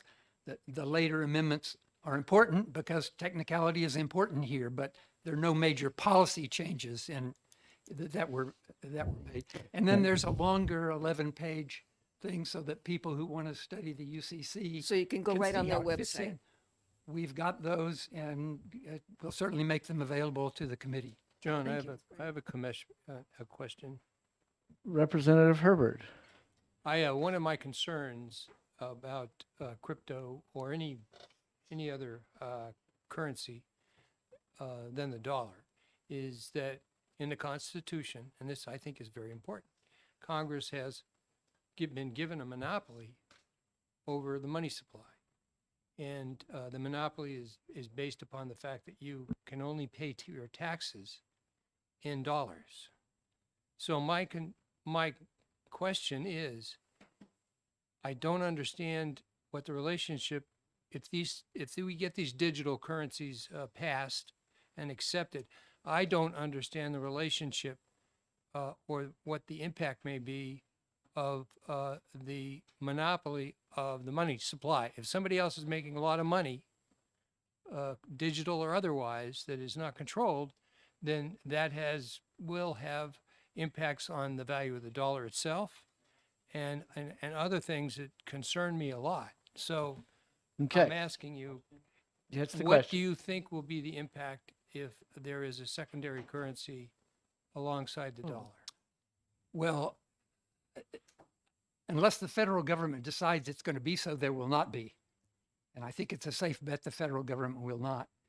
The fact that these things could be treated by barter, like we could trade anything by barter, and we don't stop people from doing that, although the IRS certainly wants to know about transactions that give rise to gains.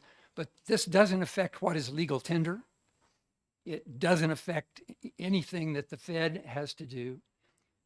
And what is money for the UCC is basically what is a monetary obligation so that we know if a business is going to give a security interest in its receivables, that's a right to payment. And so we want to make sure that's not Bitcoin. But as for other purposes, money is still the same. This does not affect that at all. Perfect answer. Thank you very much. Thank you. All right. Now, Tom, so Aaron is Deputy Secretary and my former seatmate on the House floor. And Tom Connolly is our state guru on UCC. Thank you, Mr. Chair. That's exactly what I was going to say. And here is Tom. Good afternoon, everyone. My name is Tom Connolly, and I run the UCC division for the Secretary of State's office. here to speak in support of the bill. Certainly we're proud of the fact that New Hampshire is the first state to adopt Article 12. And one of the things I particularly like about the bill is that it has no effect on the operations of the Secretary of State's office at all. It's free of government involvement insofar as the response to how digital assets are managed or handled in commercial transactions. It is important that we adopt these technical amendments so that our language is consistent with what was passed this year, and I'm pretty certain that a number of states will be joining us as adopters of Article 12 here in this next calendar year. They're taking no position, but yes, they're in support of it. Believe you me, if they had a problem, they'd let us know. So, okay. Everybody comfortable now? So it is, I can say that the fact that we were number one was due to Keith and Mr. Conley as the reason we were able to get over the goal line and be the first state. So. That's the first thing I said when I came out of my accident. Right, the first thing he said, I said, is it law yet? And it wasn't. We had to solve a steel problem first. But all right, so I don't think we have any questions, so thank you for sitting in, but I'm sure you were interested in the hearing itself. Okay, so I have no more cards. And I'm sorry, Brian, that I didn't get you to speak, but you can send out a... Oh, I thought it was, but all of a sudden it was appeared, so I thought I missed your card. So, okay. Otherwise, I have the copy of what the Liquor Commission's recommendation that I think is a good idea for the liquor bill for the license suspension, and so I have a copy here if everybody wants to have a copy, and otherwise I've scheduled. I myself really only want to come 2 days a week rather than 3 days a week. My wife is giving me hell because I do the county and it's 4 days a week. And so what I did is we are going to go back again to, actually we're going to go downstairs for Tuesday. And Tuesday we have hearings and subcommittees, and then Wednesday we'll have no, there's no session on Wednesday. We have no exec session for next week, but we will be doing the subcommittee on insurance bills. What about the marijuana bill? And the marijuana bill, Because it's an early bill. it's an early bill. And so that is also scheduled. There's a subcommittee scheduled for next week. And then otherwise, we'll be all done with our hearings, and so then it's just a matter of getting the work done. So next week. I forget, it's to another room, just another room. So okay, all right. See you all.